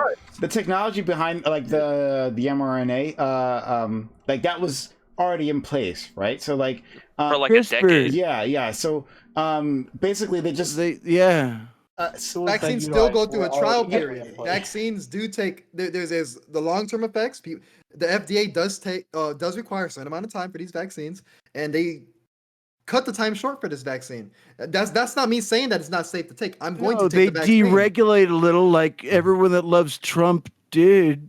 They made it really shorter. They made it faster. They made you go ahead and get her done. Ooh, now deregulation is good. All I'm trying to say is his critique is fair. That's it. His critique is extremely fair. Like, I'm not gonna sit here and shit on him when it's true. But They cut- like, Well, no, but like, the if you're authority that concerned, he's like, using well, is no, the it's like- government, and then Yeah, that same but the government has cannot said be trusted, that it's now fine. So Yeah. I'm trying to find the source of like You why can't be like 2 citing years. the government, but then The also whole- citing how the government's untrustworthy. No, the whole point is it's natural to be skeptical. If the government said 3 years, 3 years, 3 years, and then today not 6 months, it's natural for someone to be like, wow, like, what's going on here? But This okay, whole that's process fine to has be been skeptical, transparent. but I think there's some information Dude, here are that like you makes like a that go cutie? away. Am I a fucking He's cutie? not, Shut he's the not. fuck up. No, He's not talking to you anymore. Okay, if you don't mind, like I'll No, use a different yeah. vaccine. Hold on. Oh, to make this simple. 'Cause, No, like, I was like, talking what to be about more. I know he was. Straight That's up. why yeah. Wish.com, Mark Hamill, sit down for a minute. So like, how about the flu vaccine? You're okay Call with me that? grandpa, you get your baby, flu that'll vaccine do it. every year. It's a similar vaccine. It's different renditions. It's not like a completely built from the ground up Yes, different vaccine, that's why I'm right? asking. I'm simply breaking down to see if want. Like, do you get your flu vaccine Oh, every year? Okay. No. No, so you don't get any vaccine at all. So the last medicine that I took that came out of a pharmaceutical industry was probably some antibiotics while I had an infection of some sort. Okay, so you do acknowledge that medications do And have utility. that was years ago. Okay. How much yoga Okay. do you do? The last time I spiritual utilized the healing? pharmaceutical industry was years ago. How much peyote do you do? Two. Is I that did two fucking of them. Samantha? Is that you, Okay, now we're Samantha? getting it though. Can we move Okay. topic? Do it then. You got a better subject? I hate when Yeah, people say let's that talk, shit. let's talk about real quick. transhumanism, boys and Real girls, quick, and are you everybody in in between. Portland? Servants Are you in are. Portland? Of course, Are you're you here in- to stir the shit. You're Womp, are Commander you in Samantha in Portland? here. Yeah, Oh my I'm in god, San did you bring Francisco. Tiberius with you? do. I mean, we could talk. We could talk couldn't hear that about question. transhumanism if you guys want, and how we Oh, should God, replace stop. the That's flesh, shit. Fucking spicy. replace the flesh with the What machine is because the that? flesh is weak. We Actually, could Oh, talk no. about. Oh hell Shut no! that up. Genetic engineering, dude. We could talk. We could talk Hey, about good genetic to see you, engineering Ty if you and want. Sam. Just saying. Hey Let's do Zen, Good to Eh. see you guys. my good friend. How many have you I- had to Just good drink, to by see the you way? guys. I'm fucked. Bye. Yeah. Are So, you yeah. too Zen. fucked? No. Like, No. Too fucked is really tough. Yeah, It's hard to I do. don't see him falling out of his chair.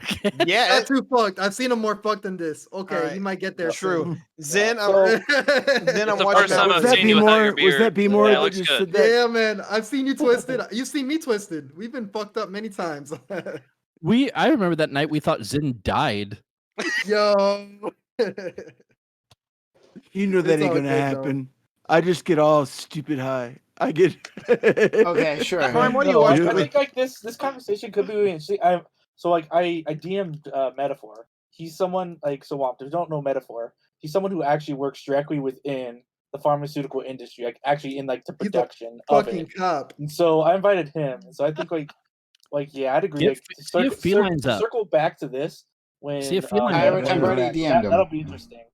That'll be interesting to see. Yeah. Right on. Just, Like, I just think, to like, be, I think like there's so much like holes in this in your analysis of Oh, like here's a how hot you take. since determine we're whether or talk- not to take a vaccine or not, or whether to take a certain medication or not. Yeah, I here's don't a hot take know, when it man. comes to vaccines. I think we should at first incentivize people because it's reasonable to be vaccine hesitant to a certain extent. yes. It is reasonable to be a Dude, little bit I'm almost skeptical of 50. I've vaccines, taken whether some different meds that've done some There bad he shit is. to Hold me. on. Yeah, Zen, One we- second. Zen, One let second. him finish. Yeah, let him Zen. What's finish. going on? Sorry. All right. yeah, No worries. no it worries. is reasonable to be vaccine hesitant, but once it's clearly demonstrated, as it will be, that the vaccine is fine and is safe for people and it does work, it works against the various forms of the COVID virus and stuff like that. If you still refuse to take the vaccine, but you're like Womp, where you just like stay in the cabin in the woods and be left alone all day, you'll be fine. If you're, however, in like a city, or you want to go out, you want to send your kid to school and stuff, you don't vaccinate them, then we need to mandate vaccines for, at the very least, your children. And if you don't vaccinate your children, well, the government's gonna be knocking on your door. So, Nah, Sevatar, fuck all if you that. don't No, know, I mean, if you I don't think know just anything about making it my friend Sevatar here is all about compliance. And so, Thank you. if you don't comply, there will be consequences. Lorden, and then I want to let Metaphor in as well. Yeah, I mean, I think requiring it if you want to go to like public school, or like if businesses are like, hey, if you don't have this shot, you don't get to walk in my store. I think all of that's fine. I think like Yes. Yeah, see? specifically mandating it from the government, you can't walk outside if you don't have it. But If we get to a point where like pretty much everybody has it, we still have like, or everybody that wants it has already voluntarily got it, and we still have like 30% of the population that hasn't gotten it, maybe then we can talk about mandating it to like just be a person. But I don't think we're gonna ever get. I don't think that's gonna be a problem. So I okay. I want to respond to you, but I will. We'll have the line be Metaphor and then Tiberius. My problem here is like just saying public schools. See, that's a problem because there are people who go to private schools who are also immunocompromised, right? That's the thing, right? And just because your ass doesn't want to get your kid vaccinated doesn't mean that someone else shouldn't be allowed to send their kids to that private school because of you, right? Like immunocompromised people are everywhere, and so just because you're not in a government-run facility doesn't mean you aren't putting the world in danger. Yeah, I imagine, like, if I had a hunch that 99% of private schools would require it anyway, just But to what if they operate. Well, I mean, if they don't, then you pull your kid out of that private school. So I mean, you that, can't go. Wait a I- second here. what's up? You said that, okay, so then you would just pull your kid out of the private school. So then you're saying that immunocompromised people, well, you're shit out of luck. You got to leave that private school because some guy's going to be an asshole and abuse his child. My Their issue with this child? is though, I mean, is at the end of the day, this is No, Oh, sorry. Lorden, finish your point. yeah, Lorden, yeah, this is at you, yeah. like this is a private school. I imagine that it has pretty specific politics generally. That like if you're going to like a Catholic school, like you know what they're about. If you don't want to be a part of that, if Like if somebody's not vaccinated or whatever, like I don't know. I think that's Do fine. you Like think? it's a private entity. Like Sure. Do you you have think the private option to entities go can to abuse a public children? school. What? Sure. Do you think private entities can abuse children? I wouldn't What the classify fuck? this as abusing children. So So you don't think vaccinating your child is not child abuse? Or not I wouldn't. vaccinating your child. I would classify it as a different thing. I wouldn't classify it as child abuse. Why is not vaccinating your child against a deadly disease that can kill them and or cause them immense pain, especially during a pandemic, which is spread like where the disease is spreading like wildfire, not child abuse? It would only Because be pe- child abuse if you put them in an environment to get infected, but if you keep them safe at home, I homeschooled, think for it could example. fall under child neglect. So Or neglect. Okay, Savitar, child Savitar, child really, neglect is also like so illegal. so So so if you you neglect your can't really make the argument that these children are at high risk, because by the time they are able to take vaccines, they are probably not going to die from said virus. When do you you look think at when you child look at abuse and when you child look at neglect the only death result in death? rates of like children 3 and up, it's super low. That's not Okay, the so point, though. The because point is we that the oh, kids okay, can wait, infect wait, an wait. adult. The So the you're death not rates of protecting me them against the death death because rates death of isn't me really on the taking table. like the death rates Wait. of me beating the shit out of my son or like burning his hand with a cigar is like very little. But that's still Oh child God, abuse, child neglect, and we're not allowed to do that stuff. that's Me not the like same. oh, okay, sure. So then me like saying, hey, I don't want to like put a seatbelt on my child or whatever. The death rates are gonna be pretty high there. And Well, So we say, no, you also, got to probably mandate that. We mandate that. also we have to Savitar, remember that this is a virus that's still Savitar, have you mutating ever with new heard of strains coming out. have you ever heard of the concept of chickenpox parties, where Yeah, they're dumb mothers as would shit. bring their That's children child together abuse. Yeah, That's child to abuse. catch? chickenpox parties are No, no, dumb no, as no, no. fuck. So here was what people figured out. So if they tried to get away from the chickenpox, it just ended up going through their people slower. So the whole chickenpox situation lasted for longer. Yes, you're talking about the So early what they stages did of was vaccines. gather them up together, right, and let them catch it so that they could get it done. Yeah. So do you know how like the death rates? So like you're talking about very very early medicine. Well, where no, we no. also So the putting And there's question, also the reason I wait. brought that Let up me is let that me let Okay, me one let me time, no, let me. no. one So time, the one reason at why a I brought time. that up is I want to ask: do you think that that's child abuse? Yes. Yes. Okay. Okay. Because this was during the time when we unironically thought slitting your wrist and letting the bad blood go out or putting leeches on you was also okay. That- No, Or no, no. not washing your not hands. They were acting in a way that That the is true. What do you disease want about? passed through the population quickly. Chickenpox parties? That was relatively recent. That was Yeah, definitely Yeah, after my bloodletting. yeah, Like, no, like that was going on when I was a kid. Yeah, Yeah, that's I not mean, Okay, old. then That's not an old that's practice. okay. Then that's still wrong. Firstly, because that's actually not backed up by science. Dude, But also, we just have safer environments to do this. We I'm have gonna drop. we have more Savitar. efficient ways of dealing with diseases than just throwing a bunch of the sick and non-sick in a room and say, well, the weak will perish. Okay, so hold on. So we'll no, that's not. First of all, Wait, what's that? Savitar, that's not exactly what they did. But that being said, they also did have COVID parties. That's a thing. We covered that here a few months ago, talking about like people bringing their kids together. I think it was even within a church function, having a COVID party, and then one of the kids there definitely did die. It was a tragic story. But we're gonna go to metaphor, then we're gonna go to Ty, then we'll go to Sam. Hello. I think the conversation might have shifted a little bit, but It as far as I only heard a little bit, but mandating vaccines, I think it's pretty based. I don't know if it's going to be something that's going to be able to be done like large scale across everybody, but I think a good place to start is schools, military, government jobs, and hospitals. I think across those, 4 spaces, you'll eventually trickle through the rest of the population when you account for also people who are volunteering to get vaccinated. And then this chickenpox party thing. They didn't have chickenpox parties because they thought that it was moving through their population slower and they wanted to speed it up. They had chickenpox party because they thought that it was easier if you got chickenpox when you were younger and that you would never get it again, which we now know is not true. That you can get chickenpox multiple times. And we also know that when you have chickenpox as a child, it puts you at a much higher risk for shingles, which is much worse as an adult. So all in all, chickenpox parties were shit and weren't good. So yeah, I would consider that to be a form of child neglect or abuse. Okay. Okay, the Ty. the dumbass Oh, Ty, Haven't they already shown I'm that taking my people that turn. got Y'all the can shut COVID up for a minute. vaccine can still catch it sometimes? The first part here is this is why I brought your metaphor though. One at a time. yeah, okay. The first part here that I'm going to chime into is that I'm 100% behind mandatory vaccinations. I'm just going to say if we're going to mandatory vaccinate everybody, government should pay for it. Second part is I'm actually going to speak from personal experience. I was a COVID or not a COVID person. I was a chicken party baby. Like, my parents did that. I don't know if that's a good thing or not because I wasn't aware you could get it multiple times again. But on a general level, I was under the impression that I couldn't, and I'm kind of glad for that because I had kids that I grew up with did get it, and they act like it was hell. So personal experience, I'm done. Okay. So I just want to address mandatory vaccinations. I have the executive right to decide what goes in my body. The idea of mandatory vaccinations is based on rejecting that right.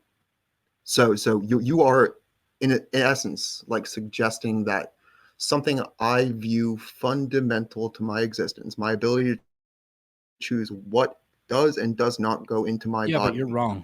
Yeah, should but be here, taken so away. here's Wait, the let him issue. Oh my finish. Let him God. finish. Okay, Let him sorry. finish. Let him Sorry. finish. And then I also reserve the right to deny you service from my business. Wants, did you want to finish? Nobody said you Sure. couldn't Sorry. though. Wants, did you want to finish? Yeah. Okay.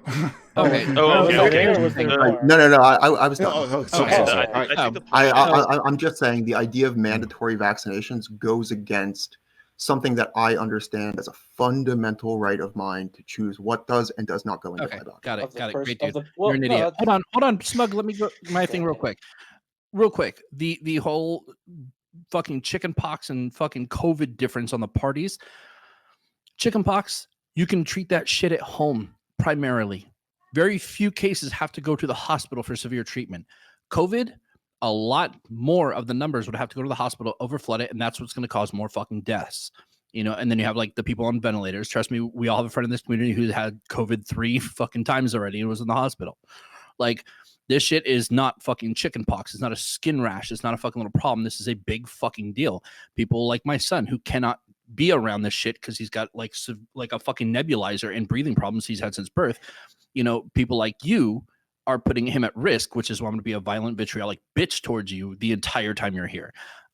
3, you're stupid. You're wrong. Mandatory vaccines are a thing. If you think it goes against your fucking idiotic view of what enters your body via fucking medical safety, I have the right to refuse service to you and anybody like you that don't show me the paper that you got the fucking vaccine. Also, on the mandatory thing for vaccines, I believe that the military should put blow darts on drones and force everybody to get it. That way there's no place to fucking run and hide. We could drone strike your ass in Syria with a vaccine. We'll be doing the world a I have my favor. hand up, Brian. Like so here's the thing, like for example, like when you talk about like the individualistic side for your own bodily autonomy, like sure that's fine. However, the issue is with these types of diseases is you are inevitably gonna go outside. You are inevitably gonna have contact with another fucking human being. And it's through those means is when you're gonna harm other people. And thus is why it's mandatory. For Look. example, like now Bmore might consider this more of like a hyperbolic example, but it's like saying like the right to kill yourself. Yes, you have the right to take your own life. However, though, if you have your gun horizontal to the apartment and shoot yourself, the bullet's now going into my room and is now about to fucking hit me. Your decision that you thought was individual and only to yourself has now also affected me now. Oh my And God. that's what it is. It's about a more collective, like literally mandatory vaccines is about a collective to I got a ensure to save bunch the of lives issues the with most this shit. people, Yeah, not sure, the individuals. Go my- be more hypothetical. My Sure, issue with but- this is first off, his body, his choice. So Samantha, if you're gonna call him stupid, call me stupid. Even though I am extremely pro-vax. You're stupid. Yeah, thank you. And I have to say, I would rather provide a great incentive because the majority of these anti-vaxxers are poor. Tell them get the vax, get 5K. You got to get both of them though. Get both vaxes, get 5K. Boom. the majority of these anti-vaxxers will just fucking disappear. It's funny how money's the motive. But at the end of the day, metaphor is right though. Within those 4 domains, they should absolutely be mandated to take the vaccine. Why? Because at the end of the day, they could just leave the fucking job. But I just do not agree with the government telling you, hey, you got to put something in your body or else. Because I'm the type of person where I'm like, okay, or else what? Like, what are we gonna come down to? Are we Yeah, gonna come sure. down? Are we gonna Bet. come down to SWAT teams kicking down my door and having an exchanging of expensive ammo? I mean, Nope, it's just not- drone strikes. Just drone just drone strikes. strikes. No, So so it's Just the COVID. no, it's drone like to strikes. me, it's like a beautiful like fucking sucking the dick of law enforcement and super authoritarian bullshit. It's like when you say I'm going to mandate this vaccine, to what extent? I would say mandate the vaccine as in provide a great incentive. But mandating it, period? No, fuck off. Fuck off. yeah, His body, his sure. choice. We already And by have the way, Yeah, I sure. want the But the issue vaccine is- vaccine though. mandates. No, but the If issue you know where I but can the get issue it, is- hit me up. Mandate. Hey, You're still- one at a time, and let me respond here real quick. Okay, What's so up? I got a bunch of points to go through. So firstly, going back to the chickenpox party, yeah, ignorant people will do ignorant shit. Who would have thought? I already posted an article about how the medical community has a was it basically the medical community has a consensus that vaccination is way safer and is just way better than chickenpox party. Who would have thought an uneducated populace that has no real clue about what to do when it comes to medicine would do some dumb shit like this? Furthermore, mandatory vaccinations obviously would have to be government paid. Furthermore, there's a Supreme Court case, Jacobson versus Massachusetts, I'm pretty sure, that says, yeah, states actually have the power to enforce vaccinations onto their populations as a whole. Of course, we would incentivize first. I would provide the incentives as I think it was. Did he leave? No. Did he leave? No, Yes, I think he he's left. here. The other guy. He's here. What No, incentive he's- though? I he's want to hear still it. there. No, There's no, no no. So more. the incentives would just be firstly, obviously, government. If you're a government official or you're a government employee, you're working at a public school, we're mandating this shit, or you can fuck off and find somewhere else. We would also encourage various private entities to say, hey, you should probably also do this because you're not stupid and you have more than 2 brain cells to rub together in your small tiny heads. Then we can move on to just more education. So vaccine hesitant people would stop being hesitant about it because education is important. But when it comes to, so this is targeting hesitant people. Anti-vaxxers, that's a different thing. I'm going to, instead of, having the government kick down your door and vaccinate you as an adult, I don't really care about you. I care about your kid though. And it's clearly stated within the definition of child neglect that if you deny them the adequate health care as well, then you are neglecting your child. I think we can expand this to vaccinations because there's a clear consensus within the medical community that vaccines are in fact beneficial to children. Who would have thought? And so I would say, okay, you don't have to get the vaccine yourself, but your child does. And if you don't vaccinate your children, then CCP is going to be coming knocking on your door. And if you resist, well, you get the boot on your government right on your throat. Furthermore, bodily autonomy, one, is not a actual fully blown right within the United States to an extent. There's no it's kind of written about, but not really. And also bodily autonomy, the argument for bodily autonomy, I should say, revolves around the fact that the government can't put a gun to your head and force you to give up your bodily resources over to another person. That's usually the context by which people use the bodily autonomy argument when it comes to abortion stuff, which is where the bodily autonomy argument is most prevalent in. However, as Prime probably should know and other people on this panel should know, I don't really care about that. I'm a utilitarian. If it can be empirically demonstrated that me forcing you to do X, Y, or Z would benefit society on a whole, I'm going to fucking do it. And it just so happens that the U.S. government, or at the very least the U.S. military and stuff like that, is way more powerful than any individual or the very small percentage of people who are anti-vax. So they can be anti-vax. That's perfectly fine. They don't even need to take the vaccine, but their children do. And if they don't vaccinate their children, oh well. Hey. All right. Savitar, I would say that the bodily autonomy actually is enshrined in U.S. law under the 11th Amendment to the Constitution. But the Supreme Supreme Court Court has disagrees with already you. ruled The mandated vaccines. enumeration in the Constitution of certain rights shall not be construed to deny or disparage others retained by the people. I Jacobson know versus I know Massachusetts. so I know it to be my personal right to choose what goes into my body and what doesn't. I know that. I don't need a government to tell me that. I am aware that this is my choice, not one that someone can make for me. Jacobson versus Massachusetts, 197th U.S. 11, 1905, as the United States Supreme Court case in which the court upheld the authority of states to enforce compulsory vaccination laws. The court's decision articulated that the view of individual liberty is not absolute and is subject to the police power of the state. You are wrong. Let's. So, hold on. I want to let in a newest person, then we'll go to you, Metaphor. And Sam, I'm not sure if you had your hand up previously, but Yeah, I think it's moved past where. okay, sure. All right, so we'll go to the Dancing Zerg. All right, awesome. So I kind of came in here because I have stage 4 cancer, and I talked to an oncologist and talked to them about basically why you should or shouldn't get this vaccine.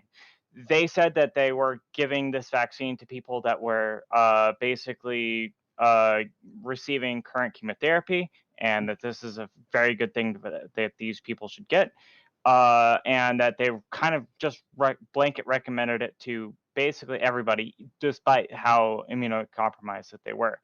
I just kind of felt like that was something that was worthwhile to interject into this conversation, because that might be a perspective that might be worthwhile to interject into this. I'm sorry that you're going through that. But thank you for joining us and Yeah, sharing your no story. problem. I just felt like that these vaccines are like very useful for people like us, so that way we don't get it, and B, that we are getting it on a scheduled basis. So I felt like it was worthwhile to mention. Thank you for your contribution. I'm sorry you're going through that right now. Yeah, no problem. Go ahead, Metaphor, and then after that we can let other people in if they want to jump in.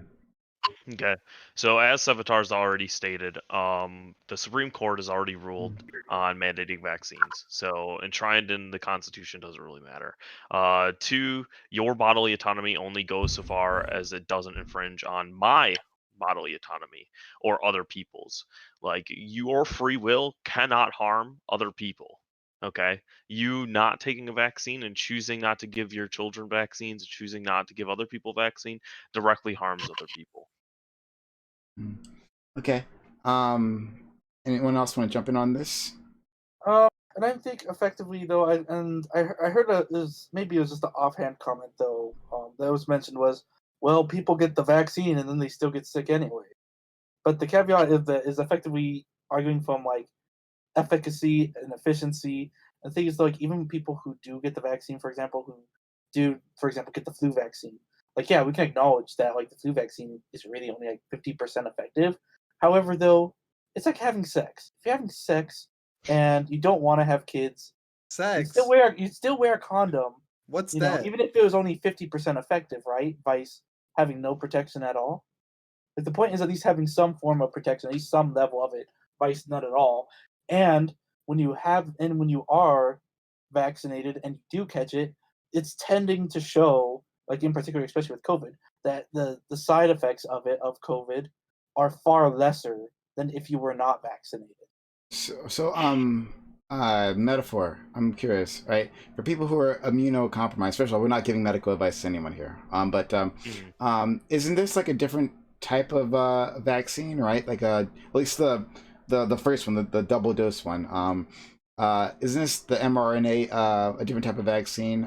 It's not like a weakened virus they're putting into you, right? It's Yeah, no. So there's two different vaccines that are currently out, at least broad types as far as I'm aware of. There's the mRNA one, and then there's the traditional attenuated virus one.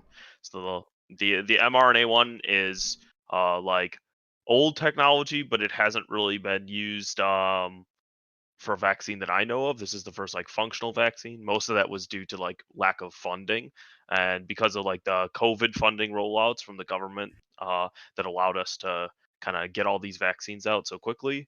We were able to kind of make headway on this technology, which is honestly pretty amazing. You're able to adjust a vaccine like an mRNA vaccine like very quickly for like other strains, as soon as you're able to like isolate the other strain and get like a different like pathogenicity center or something, you can shift over the mRNA vaccine yeah, like very quickly. But real quick, bye everybody, ban wiggle. Ban wiggle. All right. But hashtag ban wiggle. But yeah, does this particular vaccine? So you wouldn't So actually, I don't know. When it comes to people who are immunocompromised, wouldn't this be a safer thing, a safer option? Yeah. So like if you're older and immunocompromised, you more than likely want the mRNA vaccine. It just interacts with your immune system on like a different level, in a much safer level. Typically you don't get as much of an immune response, but you'll still get something. I think from what I've heard firsthand, the second dose is typically a little bit rough, but not so much more worse than many of the other vaccines that are already out there. I think the flu vaccine on some years is harsher. And shingles It is depends on the scary. person Like I've too. I've received the second dose. Like when we're talking about the mRNA, we're talking about the Pfizer. Yeah, the Pfizer. Yeah. one. Yeah. So I actively received both of them. So it's commonly characterized when we hand them out within the pharmacy is that it's very much akin to the second round of shingles shot. Like where you're gonna be aching. You may have like fever-like symptoms, like your temperature may go up to like 99 to 100. That is no way like life-threatening or severe. It's the reaction that your body has as it's working, and you'll be sore for pretty much a full day. But after that, you're fine. So I mean, those are pretty much the side effects of it. Like, and these are side effects that you do, like as I just stated, do come with other like forms of vaccines. But like, and this is the worst instances. Other people, like I've seen like a fucking like 73-year-old grandma like get her second round. I was just like, oh yeah, I'm fine. It was a little stingy for the day, and then it was done. Both I my would grandparents So got it's such vaccinated. a and huge range. I would ask if you could hook me up, but other people need it more. My mother got got the double dose. Pfizer. And yeah, she had like it was a tough go of it after the second shot. After the But no, second. yeah, but she bounced back soon, just like you said. So there's well, first of all, we'll go to Captain E. Jones too. I also want to go back to Womp to see what his opinion on all this is. But let's go to Captain Jones for, and then Brento and Dr. K if they want to add something. And also we have someone else. Sorry, Nine Tails is also here. But yeah, but yeah, we'll get to you all. But Captain E. Jones, you're gonna say something? Yeah, hey, thank you, Prime. I was just gonna say sub to Prime. Also, somebody said I forget who said earlier, but somebody was saying something about only 3% of people, or like a very low percentage of people, believe that that vaccines are bad, essentially. So I got curious about that, so I went and looked it up. And at least according to this Gallup poll, 11% of U.S. adults believe vaccines are more dangerous than the diseases they prevent. 10% think vaccines cause autism, and 46% weren't sure. So I think the numbers and I was wrong. I think the numbers are a lot worse. You seem a little optimistic. I don't know. You have dude, a little too much faith in humanity, my friend. Prime got to me, dude. He's giving me too much faith in humanity. Yeah, yep. Thankfully, I'm already autistic, Weird so this would backhanded just be a system update. compliment. So let's go to before that, Want. What are your thoughts here after you've heard all this? Well, so I had started researching some Supreme Court cases from Savitar's mention of the 1905 case in which the state forcibly vaccinated people.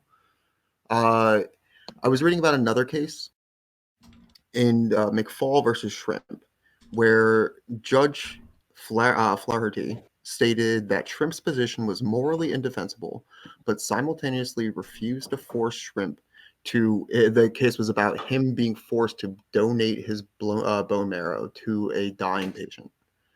Judge Flaherty also stated that forcing a person to submit to an intrusion of his body in order to donate bone marrow would defeat the sanctity of the individual and would impose a rule which would know no limits, and one could not imagine where the line would be drawn. So there is actually things upholding the bodily autonomy here too. Yeah, that's regarding bone marrow. It's not like the Supreme Court Let him finish. Let him finish. decided that Let him bodily finish. autonomy is not a thing. No, That's I never not said how it the wasn't Supreme a Court thing. works anyway. Yeah, like these are, but you'd acknowledge these are particularly different situations. One is basically the government can't fucking like effectively force you to be a fucking organ donor, while the other one is, hey, your child can't be a fucking plague bearer at school. No, that's not true.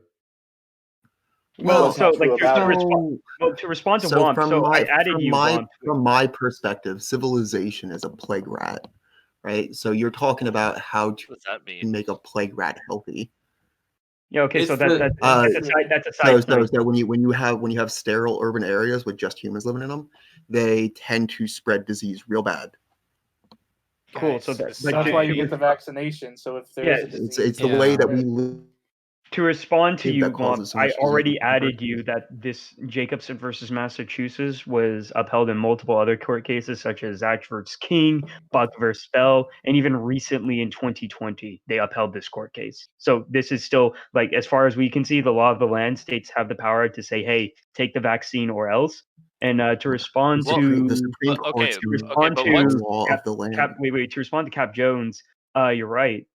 Sounds like that's a lot of people. Yeah, about the percentages of people who are vaccine hesitant or anti-vax. Sounds like a lot of people that need to be either convinced or oppressed or both.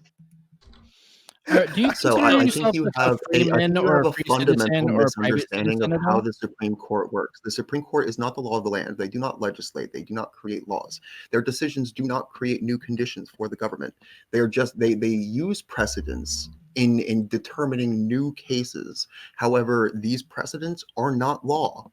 How do you explain gay marriage and abortion? like, wait, Yeah, case no, law that- is that's not wait, true. Be more sorry, That's specific. not What do you all. mean? You like went Pisco, weird. this is gonna fucking raise Pisco from his fucking grave. Like case law You and precedence might is have very woken him critical. up. It is case law is like a fucking pillar. Just of, say like, case law legal 3 standing. times. Case law, case Yeah. law, case law. And then Like, Yeah. just, He's like, gonna otherwise, his like, lawyer brain all over us. this implication that like case law does not like have any like binding means and like how laws are interpreted or how laws Well, are you applied. can It's kinda use silly. previous It's very cases silly. to argue your case, right? But those aren't laws. The precedent isn't law. They are laws they now. set They them are up. law. They are. They set the They are precedent. It is laws in the law. sense They they decide are law. like to explain this very very so easily every in a way case where is it may unique. actually be wrong. Is case laws are basically like the legal interpretation of the law. Like No, it's no, basically no. they're looking at law and they're saying this is how it's actually to be applied in reality. And so don't in even that need- we sense, don't it even need- is the law. Hold on, Wompt. Quick question. Do you consider yourself like a freeman, free citizen, private citizen? Do you quote like Article 4? Do you say things like Terry v. Ohio, Corpus Delicti? When you're in a car, are you traveling and not driving? Are you being detained? Anything like that? Do you consider yourself like one of those like I'm not an American citizen, I'm a free citizen or a private citizen type people? Well, I am my own person. So That's am an answer to the I. question. I'm also an American citizen. I don't belong to any organization. Does that include the? Are you employed? Hold on. Does that include the U.S. in general? Are you a sovereign citizen? I do not belong. I do not belong to any organization. So Well, that means What about then the human race? So No. we're Wait, hold on. This is kind of sorry. That Hold privacy on, is guys. not- the human race is not an Just organization. hold on. I really want to get into this. Are you a sovereign citizen? Yes. I'll say it. Are you a sovereign citizen? Man, I said it. I am my own person. I belong So to yes, no just say organization. yes. Just curious. Got it. It's Yeah. fine. It's fine to say yes. Curious. I'm not accepting labels. What is your at this time? What is your or physical probably- region? I'm not asking you to tell us your Are city or you anything. your own person? Hold on, guys. I want to ask Watt, where's your physical region? Like, are you within the territory of the United States? Northeast Central North America. Okay, Northeast Central. Portland. Gotcha. All right. But It all makes sense. now. She got it. He's in fucking Portland. The smile gave it Northeast, away. right? So did the hair and the body odor. Okay, so all right, so you don't consider yourself a citizen. So those things that Samantha read off, do you subscribe to those practices? Like, is it? No, probably not. Is your I don't subscribe to things. Does your sheriff? Maybe Do you that consider was all from Sovereign Citizen bingo card, by the do way. you consider your sheriff to be your highest authority in your land, in your area? The sheriff? Do you understand what I'm saying? Do you hear me? The elected official known as the I sheriff. am the I don't highest really- no, authority I don't in my think that way. land. You don't think that way? A sovereign Okay. citizen wouldn't give a fuck about a sheriff, right? Yeah. Sovereign Like, Citizen wouldn't it's care. about I being thought. your Oh, own- maybe I'm getting some confused. I thought sovereign citizens were the ones who like No. they want. Sovereign citizens is a pyramid scheme. I don't need a driver's license. I know A my sovereign rights. citizen is literally someone who thinks they can do whatever the fuck they want. Do you have a copy of Black's Law Dictionary next to you? Ninetails, do you have your hand? Ninetails? No, I'm not trying to mod or anything, but I saw. Yeah, her no, hand up. was curious. Womp, did you want to say anything else about Womp? If not, that's okay. Nah. Okay. Yeah. All right. That's fine. Sure. We'll go Nine Tails. Well, I'm not trying to dogpile or beat a dead horse, but I am wondering what the answer is to this now, because it's a bit of a mystery. If not, that's okay. How do you agree that there are any? And this is for Womp. Do you acknowledge any greater authorities that have jurisdiction over the place that you live?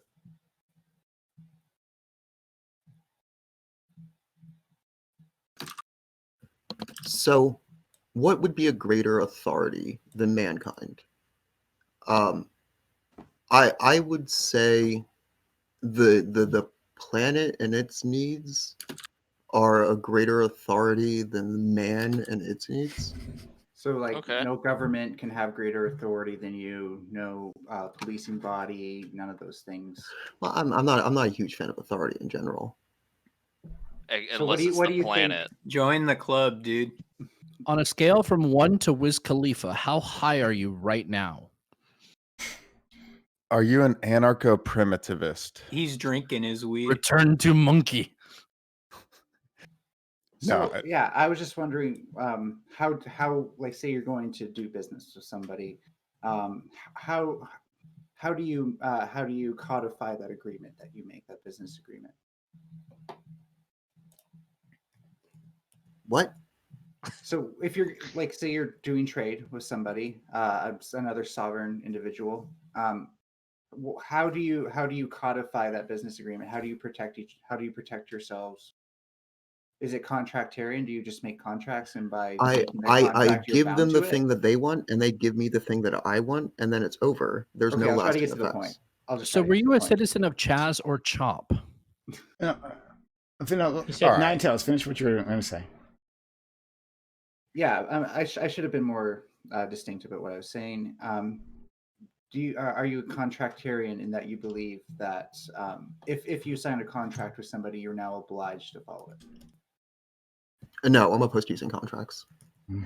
Okay, he's kind of like, my opinion is that he's kind of an abnormal person with like anarchisty sovereign views. But He's he's an not- individual. Well, but He's not a so He's an direct individual sovereign with his own individual views, guys. Let's not, let's not dogpile him. Well, But no, he I wouldn't don't- he wouldn't qualify as a sovereign citizen as well. But like, so- I think it's like, like, and Yeah, stop so- doing so this for- interrogation No, shit. but like, so I think things for Womp. Don't take this as like dogpiling or like, trying to harass you or anything. I think it's just interesting though, because like we barely meeting someone like you is very rare. I think even you would agree. Like there are very few people like you, and that's kind of like leading into this like trail of everyone asking questions about it. Like, so like, do you feel like you're getting dogpiled at all? I don't know if this is like the reason that I'm interested in these questions to Womp is because you seem that you don't believe in any contract, you don't ascribe to any organization, but then like your main defense for Citing not having case to law. take a mandatory vaccine is using the social contract of the United States government, Well, no, which no, no, just no. seems really inconsistent. I was when I was explaining that, I was trying to make it clear, like, this is not something that's granted to me by the government. This is something that I know in my being, right? But wait, like hang on a second, that's I not get true, to though. choose what Right, like without a does and social does not go into contract, this body. without a social Like contract, before a government philosophically is in speaking, existence, I like, you still don't get have the to right decide, to choose One at a what time, does and please. doesn't go into my body. Hang on. So like, Two times like, the when you- information. when you look at like philosophically, like the government does set the social contract. Like if we didn't have any government, if there was no contract, if there was no rights that to given to you as an individual, you would have no rights. The only person that would decide what went in and out of your body would be the strongest entity in that Can I- area. It can I would not be provide you. context? No. You don't get to decide unless you happen to be the strongest person there at that point in time. Like this is Yeah, the you, state and wait, you're hiding please. behind the social Please, contract established by the government. Please let me provide context. So me and Womp have had many conversations already on Doobie's Politics Discord, which is a great, amazing place. Definitely 100%. Sub to Prime, please. Anyway, we've had multiple conversations on this, and just to provide context, Womp doesn't believe in civilization. He is we make fun of it. We make fun of him for it, but it is kind of along the lines of return to monkey. He likes the tribal nomadic societies. He doesn't believe in hoarding food. He believes civilization is that a really? bad Has he thing. said that? Did he Yes. say all of this? Yeah, I don't know Did if he say said any all of of that. this? Yes, I don't. he said this. You're From just throwing this onto I him. didn't It I doesn't didn't seem really fair at himself, all. identify with any of this. This seems My completely out of my proportion. Okay, well, conceptualization of the future is like a return to the Garden of Eden kind of situation. Okay, return to the Garden of Eden. Okay, sure. Want to do anything I say was wrong? It seemed It's a extrapolated. Let Oh, him oh my put God! that Please don't on him. interrupt him. He's literally trying to speak.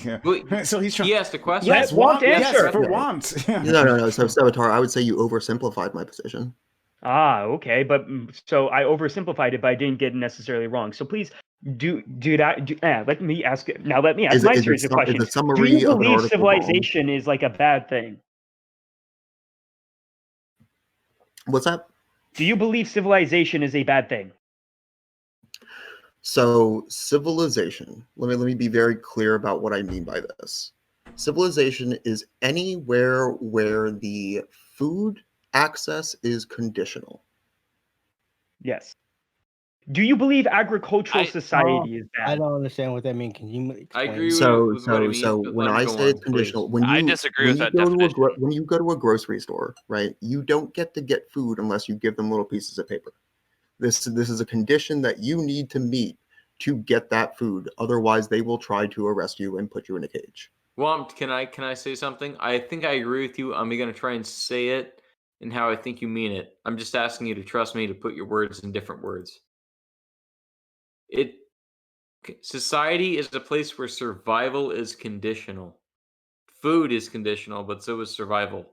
The other people aren't killing you, right? You can't do certain things. You can't kill people. People will kill you if you kill people. I didn't say society. I said civilization. I guess I assumed that you meant the same thing. I apologize. No, Sorry. no. When I mean civilization, I literally mean the culture in which access to food is conditional. I think survival. That's what I mean. I'm sorry, but that's Okay. what I Can mean. I ask a quick question in relation to that? Do you pay rent or are you squatting? I haven't paid rent in I think 5 years now. I decided like I was really against this idea of having to pay someone else for my existence. What's So I the stopped doing that. condition to access to food? Can you explain that? Paper, money. Yeah, money. Paper, just having to buy things and like I get his train of thought. It's basically you have to have paper to buy food, but in order to have that paper, you got to work, and it's that perpetuating cycle of a capitalistic system. Yeah. No, However, I'm though, talking about cash. I I'm don't not even, talking like, about like. however, so like, is this saying like the Right, civilization you want like, effectively I is like think the backwoods like forager society effectively? So the easiest way to explain what I want is to use the meme of the Garden of Eden. The Garden of Eden was a place where the food was all around you, and you just had to reach out and grab it. Right? There was no counter that you had to talk to a person and ask for the permission to take the food. You maintain the land around you, and it produces, and you live off of that. So that's it's the very much condition is that like I'm looking to get. So it's like a very like so it's actually like a commune effectively. You're basically talking about like the most like it's like a would that be an It could be a commune, I was but going not to say that's a necessarily one. futurist idea of society, That's where it, you just walk into the grocery store. You know, that's what we call it now. It'd probably be called something different then. You grab what you need and then you go because everything else is automated. Like this is a future that we can have. Like this isn't. Is that what you an mean, want? impossibility. I don't think that's what he means. So no. What What I'm talking about is a future without grocery stores. A future I where did we air produce quotes. all of our food locally and we don't import it from somewhere else. That's not a viable future, my friend. Listen to me, man. We don't live in a society where there's only 4 people. No, That's not guys, realistic. That won't happen. We live in a society You're not where wrong. there are millions. We live in a society. And we all have to eat. Savitar, you were saying Yes, something? I literally tried to provide content. So again, me and Wanta talked about this. We literally talked about this like not more than like an hour ago. Again on the politics server, where he again he can interrupt me if I'm wrong, but he believes that like agriculture, as we currently understand it, is wrong unless it's like bare bones subsistity. He didn't. After like humans started like gathering food and farming and stuff like that and locking it away from other people, which is literally like the agricultural revolution, far before Mesopotamia, that's when society went to shit. He doesn't like many forms of technology. He doesn't like many forms of like travel or anything along those lines. Like he doesn't acknowledge. No, hold up. Wait, That's not please, true. please. He Sounds hasn't. like a He super hasn't. interesting Well, person. He finish, hasn't. but I He want to hasn't. say what He I want to hasn't say things about interrupted what me you're yet. saying. So he hasn't interrupted me yet. So apparently I'm not wrong still, as far as I can understand. But Okay. also to acknowledge something everybody else kind of brought up or getting to, he doesn't recognize the might makes right description. He doesn't recognize that if morality is ultimately subjective, then like those with power will do what they will, and the weak shall suffer what they must. He doesn't recognize that. This whole might makes right is just ridiculous. Yeah. So okay. Yeah. All right. It's So true though. yeah. So he's talking. So from what I understand, yeah, it's definitely not that futurist society. Like I've talked about here, like how we should get rid of landlords, right? How we should decommodify housing, decommodify food, the necessities. Yeah, we've already talked about that. But it seems like Womp, from Savage's description and what Womp has said himself, is not talking about that at all. He's talking about completely different Yeah, no, society. this is something I've never heard. So real quick, Womp.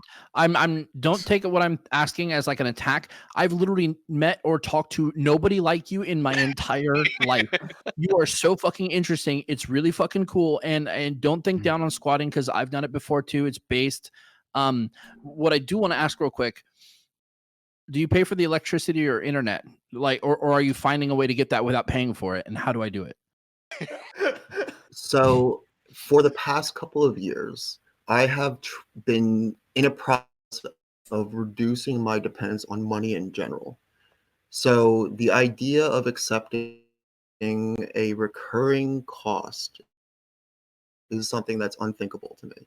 Like I don't want any bills. I don't want to promise you money in the future because it's likely I'm not going to. Do you have any bills? How do you have internet right now? No. How do you have internet right this moment? Staying with family during the pandemic. Mom, got it. It's not doing well for me. Like I'm used to traveling more, and I've got cabin fever pretty bad. Mother and father pays for your plane ticket. Well, no. So I was homeless before this and came in during the pandemic to, I guess, not be homeless during the pandemic. But yeah, I'm not liking it, man. Well, I mean, it's better that you're not homeless during Not a gonna pandemic, like. where we're showing like that people who are homeless are, by a very large portion, are getting COVID increased rates. You know, so I mean, it's good in that way because like being in the home, it means you're safer. Yeah. Oh, yeah, we get that. I'm getting cabin fever too, Womp. We're suffering it Womp. together. Do you see the impracticality of dude, it's fucking gnarly, right? The impracticality of your life philosophy? Do you understand the impracticality that it just doesn't work? Yeah, it doesn't sound like I could trade stocks. It doesn't work for what purpose? Yeah, What purpose can you make it work for? Well, he has a lot of things that do make sense. So, like me, and I've talked about this before. We grow my own, me and my family, we grow our own food, right? And we have a lot of access that we share with other members in our community. A lot of communities out here have community gardens where a lot of the buildings around in San Francisco will find a little central area in between like 2 or 3 of the larger buildings and make a community garden and grow food for each other. And it's free as long as you live in that community. You're part of that community, right? Even if you're not in that community, you're hungry, you'll probably be able to get some food from us. So there are some things of what he's saying that is actually already in application where we're not paying for a lot of our food. We're just taking the seeds from prior crops, replanting, and we keep having this revolving thing of food for the community that nobody has to pay for. We just go downstairs you have some people pitch in work, keep it going, because that's our food source, and we all get it for free just off the labor of a few people that want to help provide for the community that have the ability to do so. How do you get your food, Womp? How do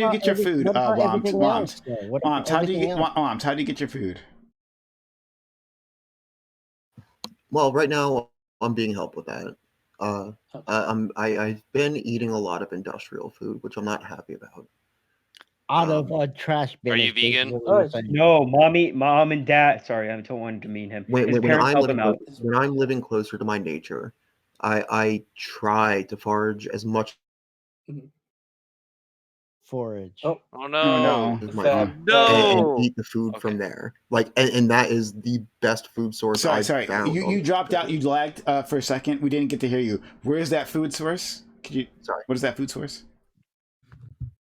So when I've lived on foraging. Yeah. Yes. We didn't hear where is this food source? Yeah. The healthiest I've been living on forage food. Where's forage Yes. food? Do you mean like Which from a is what? dumpster or? Yeah, well, I've done it in many places.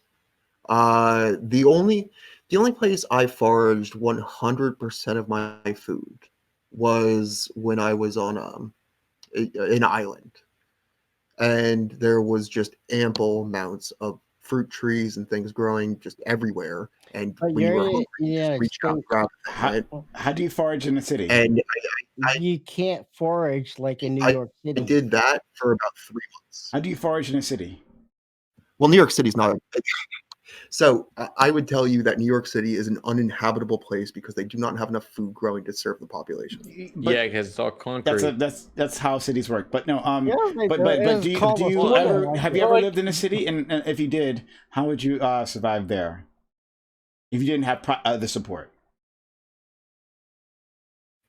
In a city, I mean, I I feel don't like know, the man. You're lifestyle fucked. just doesn't fit Like, it. really? Yeah, I feel like Yeah, like his given what lifestyle he doesn't said, fit you it. just wouldn't decide to Yeah. go Yeah, to a you just, city. there just wouldn't be like basically. It sounds like and Right. Well, no, like, it's correct me if a I'm city wrong. is an Like uninhabitable place. It has no food. You can't live there. Like, Yeah, you like- are dependent on other people sending you food in, otherwise you die. That's No right. shit. I think that's what most of us are trying to get to. Is that how do you scale what you believe as a way of life to scale it to millions or maybe billions of people? How do you? You don't. So Yeah, if you guys don't like mind, you don't build huge urban centers because ultimately they're always But dependent even on okay, so someone we else's don't have food. we don't have huge urban centers. Let's say we all disperse and we all like Okay. we smooth out everyone across the entire land. How do you get to a point where you can feed millions CTV. of people? You don't. Okay. You can. Yeah. Every Oh, you can't. There's been models shown Let's on start a large. about my vision of where we ought to be heading. We ought to be heading towards food You're breaking up. I independence, can't hear you. meaning that you're not dependent on anyone else necessarily for your food. Maybe your community, but like no further than that. Okay, so then it sounds like, just to get everyone on the same path though, because it sounds like basically what WOM is proposing is basically an ANCOM society, effectively. What does everyone effectively agree on that basis? No, I don't. Just I so don't we're agree not- with There's a that. huge difference. No, Who cares no, about that's the what label? So let's I care. Well, so- no. The point, the reason why I bring up the label is because otherwise everyone is going after WOM over their different interpretations. Yeah, but I don't think of that something ANCOM we're is trying it. to talk I about. don't think It's and prim. Yeah, that's not ANCOM. Yeah, so- ANCOM. Literally return to monkey. I called it. Yeah. Right? Like, you don't Anarcho-primitivism. have to put a label on it. Just say WOMP's idea. You don't Okay. have to try to No, categorize. Got it. We'll just call it Wish.com Duck Dynasty. Got it. Okay, so let's go to metaphor. Hold on, everyone. So let's go to. I practice WOMPism. Let's go to a metaphor who's had his hand up for a while. And then I guess Lorden. Yeah, sure. Okay, so And then I'll go real right quick, after. Sure. the importance of labels is so that we can all be on the same plane when discussing this, so we can all have a kind of an idea of where you're coming from. So while the label might not perfectly fit you, it is useful for allowing people to get into at least the ballpark. Yes, to members of my audience who may not know, But labels. you're trying to associate Labels are my important. ideas- In case you didn't you're know, trying to associate my ideas with someone else's ideas. Okay. Cool. You're But pretty my close to second point Anprim. is Just when deal you with try it. to put a label, my second you're trying to say you're like this, and then you're invariably going to ask me, okay, well, now that you have this label, these other people with this label said this. Defend No, it. I'm not gonna say anything about I other don't Anprims. I'm take any only gonna labels, address I'm not what trying to you're defend saying anyone here. else's argument. We're just talking to you, my- not an entire society of Anprims. Chill. My point Yeah, it is doesn't that exist. you are only able to subsist in the life that you have chosen to live in because you are taking advantage of the products that are created by all the people around you that aren't living that life. Like, you can only do this because you're leeching off of the society that you exist in. Like, this is why modern civilization occurred. Like, specialization was required because you couldn't only focus on growing your own food, because then people wouldn't have medicine, you wouldn't have doctors, you wouldn't have builders, you wouldn't have all the other things in society that was required. So they created specialization so people, so a small group of people could could grow the food for everybody, and then another group of people could handle the medicine, and the other group of people could build the homes, handle and another shelter. and then you needed a way Hey, to like wait. exchange It's a commerce for metaphor. these goods. Can I say something? Can I say something? Well, Sure. I'm just gonna try to say something to Womp. Womp, it's just basically saying like 20 people are better farmers than 1 people, and 20 doctors are better farmers than 1 doctor, and 200 farmers are better farmers than 20, and 200 doctors are better doctors than 20. And it's like, you can't keep reducing people to small numbers. Like, the more people work together, the better they are. You can't hold people to this small idea that we're all going to work together in small numbers. So it doesn't scale infinitely, right? So if I am trying to run a kitchen, right? Say a particularly large one. If I have 2 cooks in the kitchen, that might not be as good as having 5 cooks in the kitchen. True. But it's probably better than having 500 cooks in the kitchen. True. Okay. That's when you open another kitchen, like make another city. But Okay, my whole question was like, how point does is, it? you get to a point where so you're not even getting if- benefit from even scaling. if you could, Wait, can I go first, can I ask please? you a question? He's not Chris? wrong. Sure. Even if you could efficiently create a 500 cook kitchen, okay, how many people is that going to feed? It's not going to feed billions of people on Earth. What?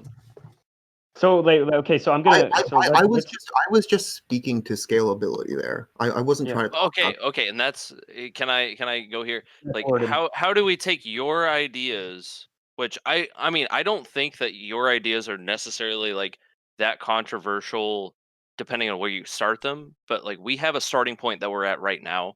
How do you scale what you're saying to what we have now? It doesn't work in my opinion. Like I don't see how you can not rely on other people. I live in an apartment building. I'm not like 500 suggesting people that just in my apartment. So rely on other people. Sorry, one second. Let Womp finish his point. Yeah, that was a question to Womp. Not He needs to people restart because all the way over there.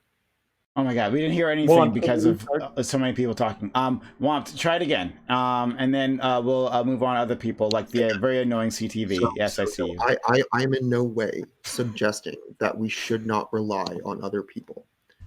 However, I am saying that we should rely on our community and our land base to produce the things that we need and not expect some other people on some other land base to produce them for us. Okay. All right, so let's go to CTV, Sam, then Ninetales. And then me. Appreciate- Oh, Sam, sorry. Yeah, sure. Go ahead. CTV. Thank you, Prime. I just wanted to bring it to the attention of the entire community, right, at this point, that I feel like that so far in 2021, wait, 2020, wait, what year? 2021. That's where we're at, 2020 right? part 2. Right. That's where, so we've been here a while, right? So 2021, the funniest meme so far in 2021 has been made. It has been made right now, right? There's the clip right there in the chat for you. Sass has got it up for you, right? Sansol just made it. Make sure you check that out because it is good. Let me see it. Where is it? Yeah. It's pretty good. Clip. Okay. All right. So, sure. Is that all you wanted to say? That was it. I just want to Oh my gosh. to bring attention What? to the meme of 2021, right? So you all need to catch up. Okay. You need to catch up. So I'm going to argue with you, CTV. We'll go to Sam, You all- Ninetales, I'm then there. Avatar. Can't appreciate a good meme. It's all good. Okay. Okay, so CTV officially has started the grift. So Grift? Samantha, excuse me. Sorry, I know you don't like to be called Sam. I apologize. So Samantha. Okay, so yeah, saying Sam would be confusing now that there's Sam the human down here too. Sorry. Like, I'm proud of you guys for that. Okay, so real quick, I have a little series of questions that I just want to chalk up to like kind of get where you at. Do you, or pre-COVID, right? Did you do any work? I do plenty of work. Okay, so do you do like work in exchange for your stuff, or not? Okay, because I would say if you don't work, or if you refuse to work for money or whatever, it would seem to me like you're just profiting off the labor of others and just taking and mooching at that point, which would be like a lot of the times the people that I work with will give me food. So you do mooch, not bad. Now I want to kind of no. Like I get fed on the job sometimes. Like I don't go looking for something in exchange. It wouldn't matter to me. Like I generally travel out of a backpack, and I don't carry more than I can fit in that backpack. So to get a whole bunch of stuff means nothing to me. Are you nomadic? It's a heavy bag. Are you nomadic? Are you nomadic? When I'm living closer to my nature, yes. Okay. And what is your nature, if you don't mind me asking? Like what would you define like your ideal like living? Where is it that you tend to like move to the most? It's not that I tend to move to a place. It's that I tend to get restless after pretty short periods of time in one place. Usually, I can't stay in a place more than like 3 weeks before I start getting kind of bored of it. Okay. Let's go to Ninetales, Avatar, and then Sam the Human. How is it possible you're able to interact with the rest of us right now? He's mooching because I'm explained stuck inside for the coronavirus, guys. I just want, like the rest of you. How's Cabin Fever treating you? Yeah, Ninetales. Not great. I love it. Okay, yeah, I just want to say I was homeless up until right before the pandemic, and I certainly wouldn't have wanted to be homeless during it. So I'm glad you found somewhere to go. In general, to everyone else, I don't think what he's saying, at least to me, is very absurd as far as like the ability for each individual person to do it. I think it's a freedom somebody should have to both like take a break from the system or just to opt out of it. And I don't think that it's impossible to imagine a counterculture of sustainability for anyone who does that on the other side if this were to become like a norm or something. But you might be right. You might all be right that it's not going to work on a huge level. But I also think that like it should be totally fine for anyone to decide to live that way and do no harm, no harm, no foul kind of deal. It's I not going to work. I don't know that there's much in the way of organizations or institutions that scale well up to the millions. Like I think there's an inherent scaling problem. Where we make sacrifices. So wait, can I go, please? So we'll go to you, Avatar. But I'd say that in response to Ninetales, that no, this obviously is not something you can scale up. Like this is, you cannot have nearly or I think over 7 billion people on the planet living like this. It's just not going to work. Just forage. Sure. So like to respond here real quick, this will answer a couple points.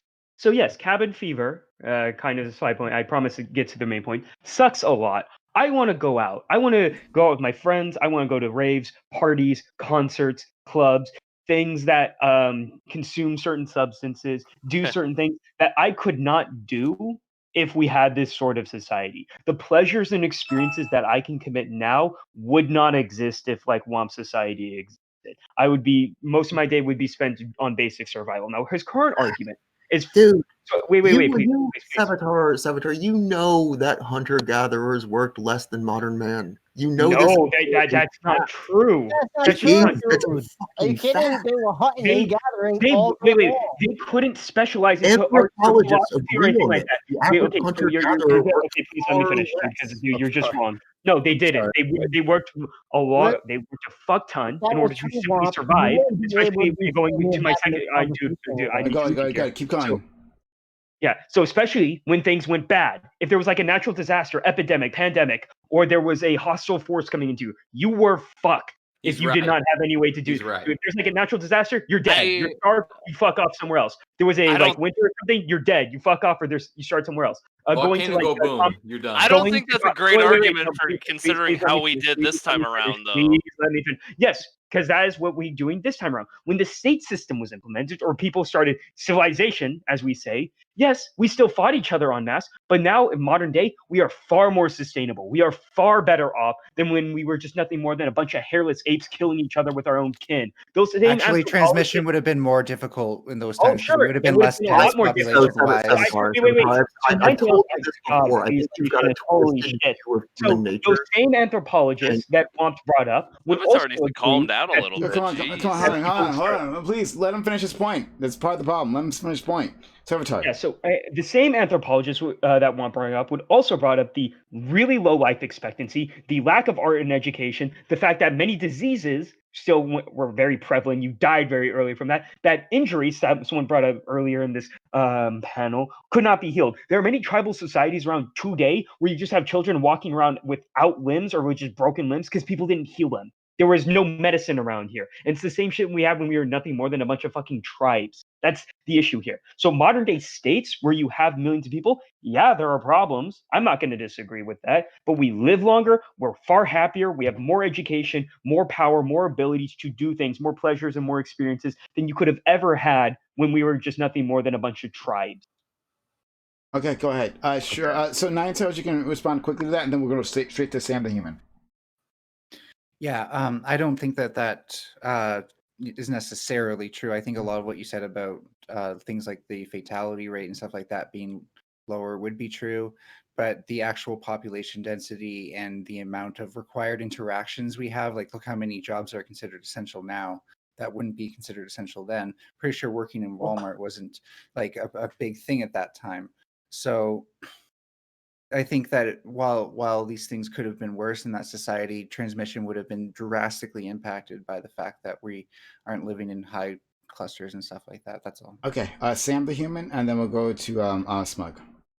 Yeah, so I mean, earlier, Womp said something about like living within the means of our communities. So does that mean that like we can't have any like preferences or wants? So like if I want something and my community cannot get it, I cannot trade with another community to get it because my community cannot produce it by themselves, or where do we go with this? What I would say about that is that we ought not be dependent on imports.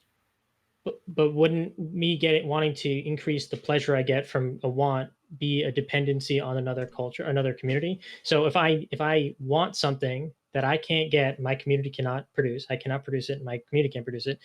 I can't. You're saying that I shouldn't have to depend on another community to get that. So I just can't get. I have to live without that desire. So if I want a spice or something that I can't grow in my community, if you live in a northern climate, you ought not be dependent on bananas. So yeah, so we can't have preferences. So like No, I'm not saying you can't get a banana. I'm saying you ought not be dependent on bananas. But what if I There's want a difference. banana? How do I get a banana if I want it? So if you are living under the condition that if you cannot get bananas, you will die, then you are in a very shitty situation. But I mean, I That's would not what probably I'm say saying. I'm not saying today what we if I don't live need. there. I'm not saying what if I need bananas. I'm saying what if I want a banana. Okay, there's a difference between wanting one and getting one every once in a while and being dependent Well, on them for your survival. Yeah, I'm What he's saying. going to trade between these communities that he's envisioning here because Yeah. like he just said basically he was Well- against the idea of trading between communities, but then what if I want an orange No. or a banana? I'm against the idea of becoming dependent on another community.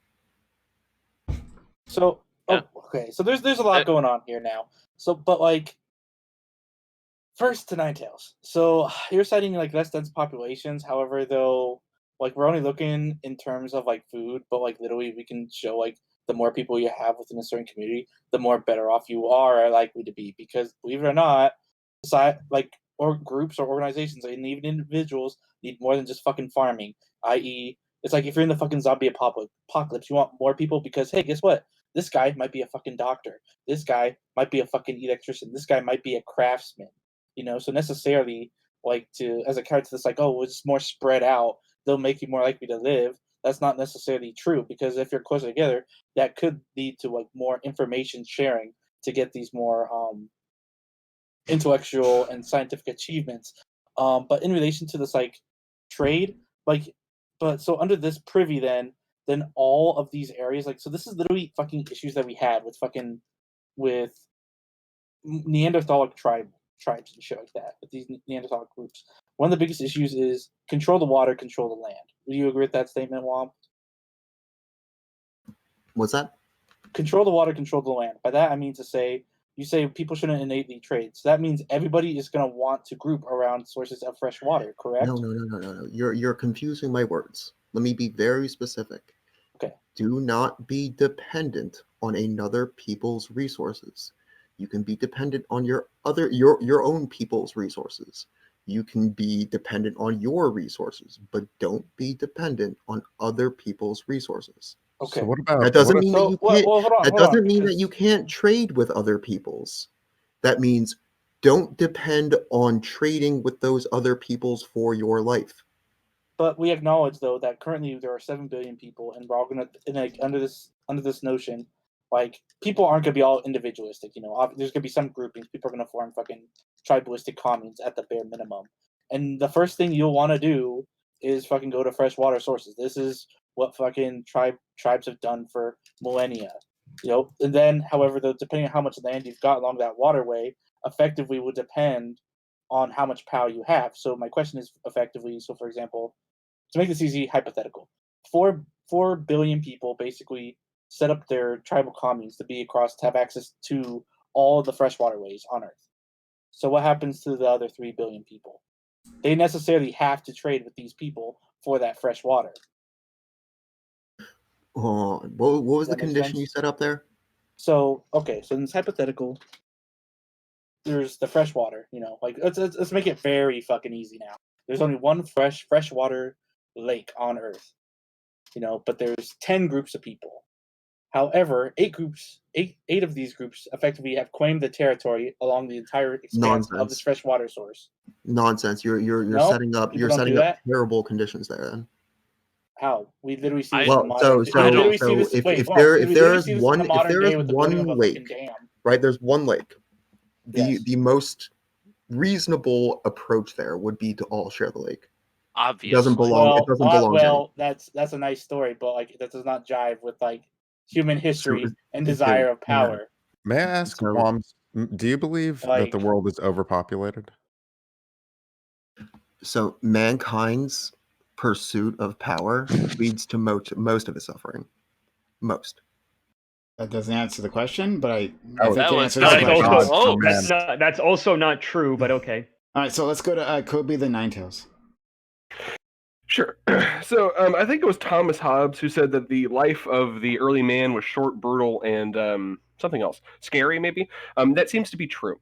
The more the anthropologists look, it seems that most of human history was not this sort of like video game like post-civilizational or sort of anti-civilizational idea of like sticks and spears and hunting wildebeests. We were actually like much more primitive apes. We were walked around, were eaten by things. For example, one of the earliest skulls of all time is a skull of some sort of ape that was drugged into the top of a tree by a cheetah because we have two fang holes right here in the skull. It was not a good existence, and so I think that there's a little bit of a stereotyping of the early human civilizations. Beyond this, Smugpug is getting at something, which is that number one, the Earth is not the Earth is not fairly distributed, right? The Earth is just randomly distributed, actually. It's just like there's very, very random. Some places, for example, like Mesopotamia, is extremely replete with the resources needed to create bronze and tin, right? But do you want to know what? There's a lot of other places, like the Asiatic steppe, that are not very replete with that. Or the resources that are there are so deep in the ground that we need modern technology to mine it, right? So, human society, when we first came out of Africa, typically people assume that we do like a very metered, like, expansion where we'll go like 1 mile and build a camp, then we'll go like 5 miles and build a camp. But actually it seems that early humans was the exact opposite. We would fan extremely far out and then slowly come back. That's one of the reasons why scientists believe that humans got to Australia so quickly. Is that humans were just very interested in like exploring things, right? And so it's not very fair for all the people that decide to just fan out and happen to go to a place that doesn't really have anything, right? That has or has really poor minerals, or doesn't really have the resources needed for things like advanced medicine, or the things needed for specific kinds of technologies, not even advanced technologies. Let me just finish up here, and then you can respond like everything I said. And so we get to the problem of people are going to want things that they do not have access to in their community environment, right?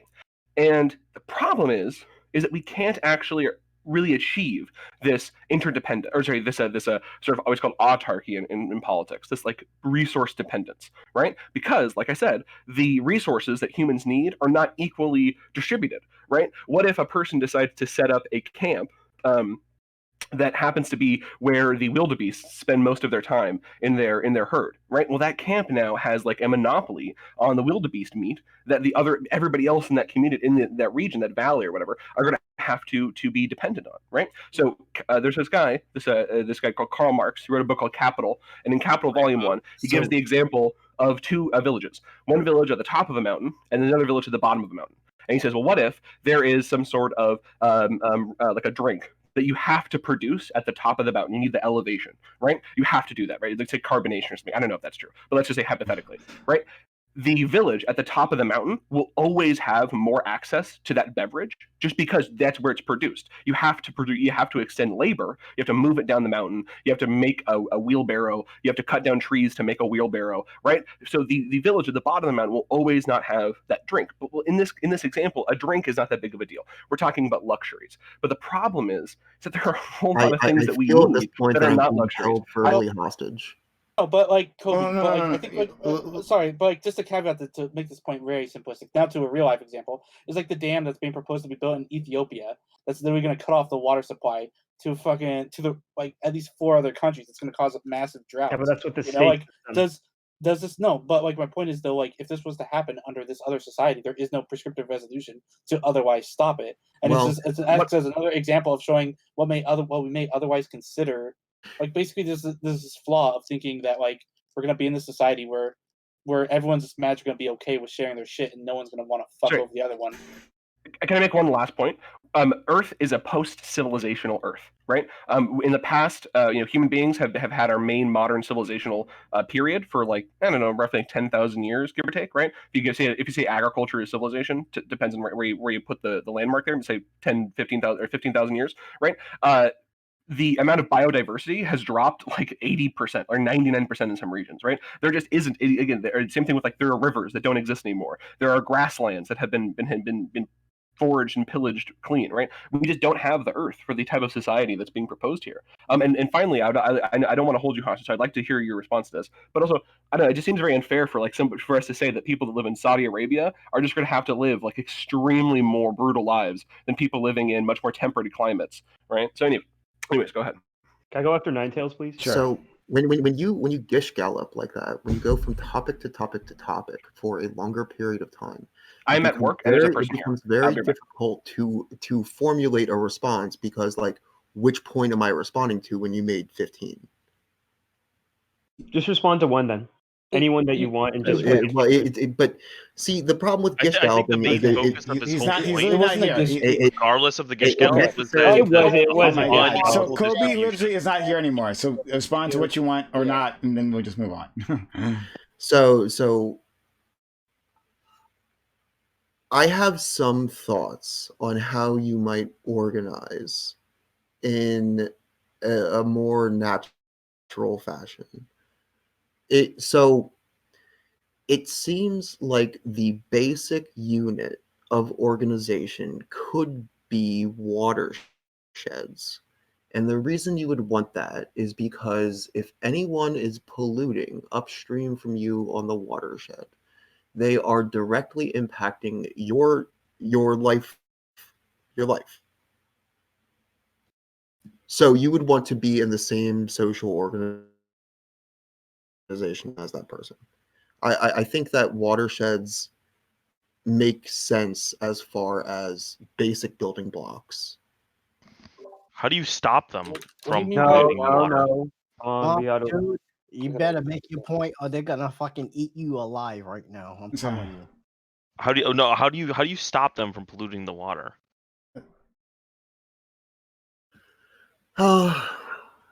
Well, in the way the world has been working in the past, you would go to court, and they would continue polluting the water and continue impacting your lifestyle until the court case gets resolved.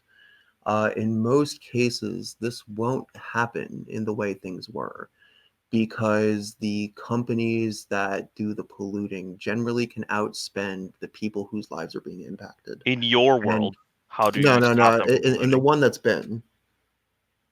Yeah, like in Well, in your yours, then, ideal how do you world, So how do you stop them from polluting? Well, I've thought about that. So say you live upstream from me, and you start dumping things into the water Appreciate it, that Captain. are negatively impacting my health. What ought my response be? Say I find out that you are dumping this shit We're into the asking water, you. and We're now I'm asking getting you. sick. Yeah. What's What's your response? answer? It's a tough philosophical question. Like You ask them nicely to Well, stop, and if they like don't, like you I, kill I them. I don't like conflict. I don't want to be in conflict with anyone. And to have that kind of thing imposed on me, like, what do you do then? Well, I'd posit you Do just do what they I did the go old up way. there with a You bat and be like, hey man, if you don't stop polluting the water, like it's just gonna You get know, real. I think this is super I think ironic that- though. no, To but I tie think this this could be back real quick, please, Smuggle, real quick. Yeah, sorry, To tie yeah. this back, can you get like the analogy and the metaphor between somebody polluting the water upstream and that person doing an action that harms you downstream, equivalent to, I don't know, like not taking the COVID vaccine and then like infecting go. other people Oh, what a down the stream? Wow. That was That was amazing. good. That was right. That was great. Okay, I'm sorry, but like, how do we all end up ganging up? Sorry, I want to hear the answer to this question. I want to hear the answer to this question. Do you understand what he's saying to you, Wamt? I explained my position. What was he here when I explained my position on the vaccine? Partly. So like there are many ways to go with that subject, but like the biggest thing, like it was a rushed vaccine. Like it's not in the books. It's not something I'm gonna do, right? Like I'm not saying you don't do it, but like it's not for me. Okay, so no, so hold on. No. Ninetales, Savitar, then TK9. Thank you, Prime. I appreciate that because I actually would like to get to sleep after making this point. Smug, I just wanted to confirm that I typically agree that most of those things that you mentioned about being better, because we'll have doctors who are closer together and stuff like that, do improve the outcomes of the virus. We can actually use COVID-19 as or I should say SARS-CoV-2 as a perfect example, because what's really worrisome about it, it's more so its transmissibility than necessarily its fatality or the harm it can do. So my point there was just simply that it's a bad example because, especially with something like SARS-CoV-2, transmissibility is everything. So as soon as you eliminate the means for transmissibility, all those other things kind of like lose their potency as far as argument goes. Yeah, And one thing I would like to just point out is that me not doing something is not that you can't prosecute not doing something. Yeah, of course you can. But yeah, you can. Yeah, we do like for negligence all the time. It's So very if I could- specific, but you can. Yeah, so if I could, That's absurd. Yeah, so that Can you be charged for not wearing clothes? We weren't born with them. It depends on where. Okay, We so weren't wait, born wait, with clothes. And that I think that's the kind of the point. I think that's kind of the point of like the vaccination thing is like you can not get vaccinated. Like You cannot. that Okay, is wait. your you right, can- but then you are not allowed to go to public places. Okay, but that's only you're in not the context. That's only in the context of the society in which. So, like, again, I just bring up you only have this right insofar that you can guarantee it, or that others can guarantee it for you. If I get 30 of my best buddies together and we overpower you, I can force you to take the vaccine. There's not a damn thing you can do to stop me. But moving on to like respond to a bunch of different points.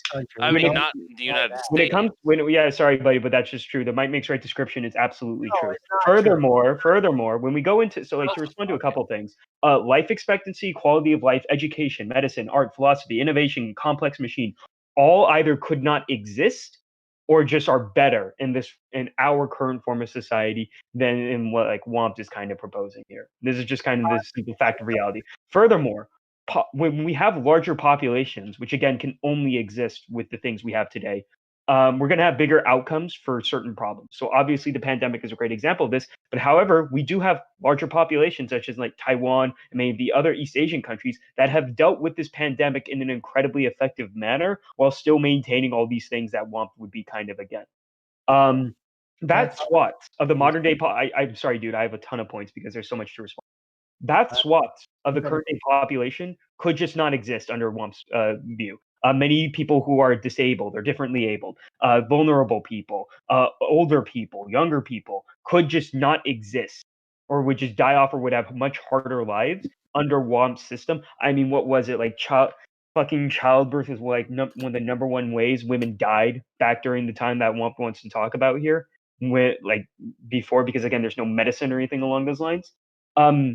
The other issue here is like WOMP refers to anthropologists in these authorities, which also, by the way, could not exist under the system WOMP is pushing forward here. They just wouldn't have the time to become anthropologists to do these things, or have the technology in order to effectively do their job.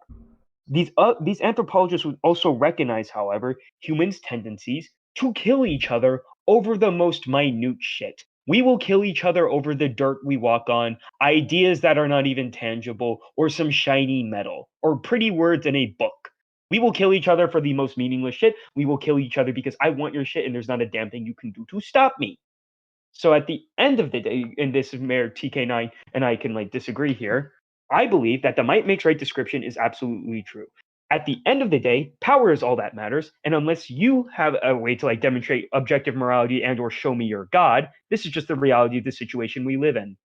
Can I go now? Yeah, sure. Yes. Yeah, TK9, it's your turn. All right. So I have several points, and I'm asking you to indulge me and let me say what I gotta say. All right. First off, this whole idea about might makes right and like this belief that we need to vaccinate everybody, and if you're not going to get vaccinated, we will hold you down and vaccinate you anyway. That does not work in this country. Not in this country ever, because it goes against everything that we believe about liberty. Okay, we can go ahead and choose to do what we want to do. The opposite side of that is that we have to be able to go ahead and make people believe in science, believe in that when you go ahead and you take a shot for a vaccine, that it is good for everyone. And if you don't believe in that, then we're going to have a hard time dealing with it. And you cannot force people to take shit that they don't want to take because it just goes against the entire like concept of liberty. It just goes against it. It does. So the only remedy to that is to make people understand and to believe and to support and to understand that when you take a shot of a vaccine, that is good for society. And if you're going to take a shot for society, then take the shot for society. And if you're not going to take the shot for society, then that's good too. That's your problem. And just don't pretend that the rest of us have to accept it. If you don't want to take the shot for society, or if you don't want your kid to take it, then your kid can't come to school. That's all that's going to have to happen, right? So that's the way how it works. Going forth from that, when we're talking about Mr. Womp and his beliefs, like I like my heart goes out to him. I understand what he's trying to get at, and like he like wants he's under this impression that we as a people live in this I don't even know. Like we live in this like utopian society where we don't depend on each other. We depend on each other. We have to. We have to like depend on each other. And to depend on each other, sometimes we gotta take a shot. And even if we don't want to take the shot, we have to do it anyway, just to protect everyone else. So like I don't understand. Like I don't get it. Like I understand like you want to live like oh like I want to do what I want to do and I'm gonna like I'm be independent and all this other stuff and I don't trust that shit. I don't trust science and I don't trust any whatever the fuck. It doesn't matter. If you don't want to be part of society, then cast yourself out, go somewhere else, go live in the woods somewhere. I don't care. But if you want you and you want your children and you want your wife and you want your family to be part of society, then you go ahead and you comply. And if you don't want to comply, then fuck you. We don't want you part of society. What the So fuck? I do want to just jump in real quick. I think we are dogpiling Worms just a little bit. Let me just ask. I just want to ask Worms one thing. know, I- To get this, hold on one second. Hold on. To Worms, to get the society that you want and that you're envisioning, would you use? Would you want to impose that on the rest of us? Okay, you're taking much longer than I expected. I was actually trying to be on your side. So what I'm talking about is not an imposition. It couldn't possibly be, because I'm talking about people growing, like people being dependent on their land base, right? So this asks nothing of the outside world for this to happen. It wouldn't be an imposition. However, as more people move to this, it's necessarily going to take away the resources that areas that are currently uninhabitable are dependent upon. So living in a city, as people move more and more to producing their own food, will become increasingly difficult. So if you consider that an imposition, then it's an imposition. Why do However, you- this is just a result of people switching their lifestyle to something where they're not being dependent on imports. Wait, I'm just really confused right now. Why do you think that it would be more? It's becoming more difficult to have like urban No. growing. I'm saying if people move to being dependent on their land base for the needs that they have, right? And they stop interacting with the market as much. This is necessarily going to take away from potential food supply that would otherwise have gone to cities. I live in a city. What about me? You should figure out a place that's actually habitable to live in. Well, I have a grocery store literally like 2 blocks away. But wouldn't him moving take away from the resources in the resource-rich areas then? You just have population Yeah. flock. Can we not just recognize that food refugees? Look, the way I look at it, a city is an uninhabitable place. It is being propped up and made habitable by artificial systems of man. Yeah, I mean that's What- the definition. Is irrigation a mod? But like, hold on. Quick pause though, because like, hold on, quick pause, because like, even when we were talking about like quote unquote like more fertile areas, these are areas that are like heavily rely on publicly funded irrigation systems, like that are man-made irrigation systems. Like these aren't like these bountiful areas. Like I'm like it seems Frank, like can I respond to you're TJ? overestimating like the amount of like bountiful natural areas that there are, like with like how much like food is like actually being like grown through Okay. like artificial man-made means. Tell me one city that would not starve if the distribution network stopped. Okay, tell me one rural community like that's larger than fucking 10 people that would not So starve. hold on. without Let me someone, lay down what is definitely going to happen here. So we are currently dependent on fossil fuels to sustain a distribution network that takes massive amounts of energy to run. right? We're able to do this because we have a large supply of fossil fuels to burn for this purpose. At the current rate of consumption, we have about 47 years left of oil on this planet. Yeah, we true. will start to see shortages before those 47 years are up, as the reserves of oil become increasingly difficult to get at. The world that you're talking about when you import all of your food is dependent on this extremely expensive distribution network. Which is These why places are going to start to fall victim to shortages. Do electric vehicles not exist? Yeah, like that's about to get to, like, renewable electric vehicles are a resources. fantasy. What? What? They exist Holy right now. fuck. So We have them you right can now. you I can could make say an own one. electric You wanna go you can make an outside? electric It's like vehicle. everybody you can thinking make the an wrong electric thing in hold on, order. let me explain that statement. So you can make electric vehicles, right? Yes. But we don't have the lithium source to supply the world with electric vehicles.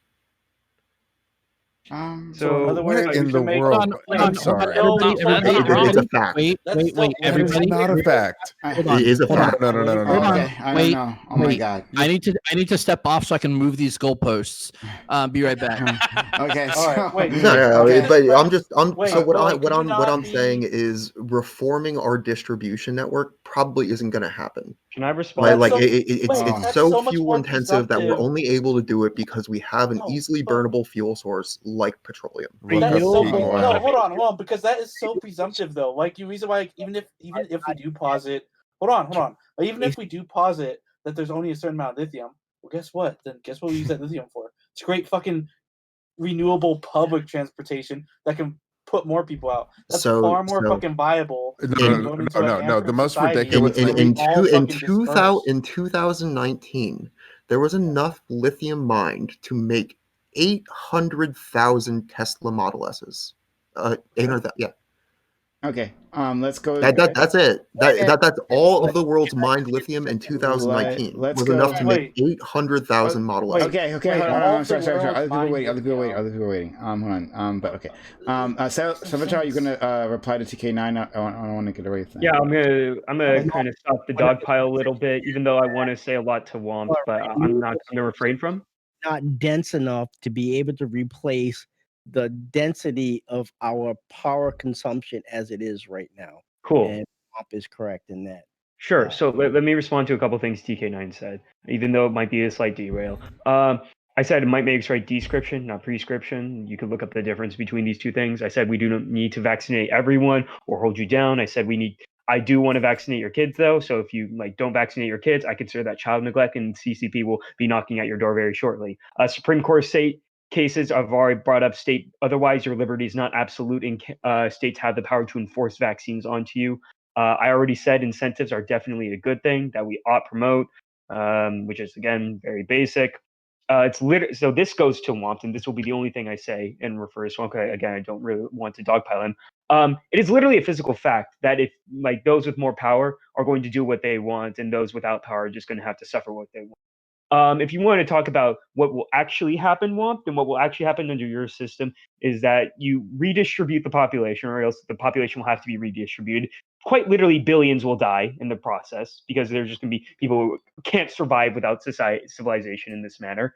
And then the warlord system / war bands and state systems will start to rise overall as people murder each other and try to strive for power, because power vacuums will have been opened up.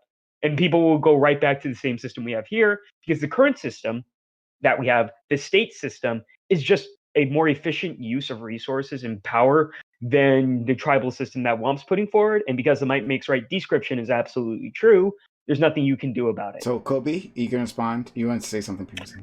I'm sorry. I actually was just handling a customer. I'm super sorry. I'm sorry for Womp for just having to leave the second I ended. I did not mean to time that at all. I looked up and there's a person that I had to go help. I went and I listened back. I thought it was kind of interesting. You're talking about this idea of water share and about the idea that people are going to team are going to group up based off of their material conditions. I think we're getting at here. That's why civilization exists in the first place. Right? People team up more and more. People realize that there's more and more cooperation. You can gather more berries. Also, I have an idea. I have a question. You bring up the idea that cities are bad because they don't exist without like the artificial thing of man. Isn't that not true of like everywhere, right? Like we would literally have to like extinct 99.9% of all human beings that we could feast on the corpses for 100 million years before we even have to begin to harvest berries, right? So like, but it seems like we would have to start inventing some fishing, catching nets to catch dragonflies, something that's human invention that we have enough food. Like there's just not enough. He is arguing all this from a fucking internet on a internet platform invented by man on some form of technology, be probably a MacBook his mom bought or a phone. With his mom's internet, mom's house, and mom's everything. Well, I guess like what stops civilization from coming back? If we hadn't gotten to this point, I wouldn't have to make the arguments either. Because it got to this point means we interrogated your ideas to the point that we found the absurdity, I guess, right? But what I'm wondering is, So arguments from hypocrisy don't work in modern day society because a lot of us are doing a lot of things that we don't want to be doing. No, we're not arguing from hypocrisy. What? We're arguing. Why don't they work in modern day society? No, wait. Stop. Kobe's point is the point that I brought up. There is nothing that will stop society from just coming back. Civilization. Yeah, I wonder, what stopped it? There's nothing stopping a warlord from coming around saying, "Hey, I want this thing, and I got like me and 1,000 boys, and we all got our guns and shit. So we're taking your shit. We're taking this territory. Anybody fucks with us, we'll kill you." Yeah, and then this, of course, doesn't even begin to work into the idea of like religion. What happens when people start acting hyper irrationally, and they start doing things like, let's say, they let large amounts of food rot because they're putting it on altars to a god or something like this, right? Yeah. Okay. I really have to address this because it's irritating me. Because two people on the panel made the point: peak oil, peak lithium. These things are not a thing. There's people who do this job called prospecting, right? What they do is they go and they look for shit like lithium and minerals and oil. So this whole thing, you're basing these models off of never finding anything ever again. We still don't know about pockets of oil. This earth is fucking big. So anyway, no. All that shit is a myth, a complete myth. Let me tell you something about prospecting.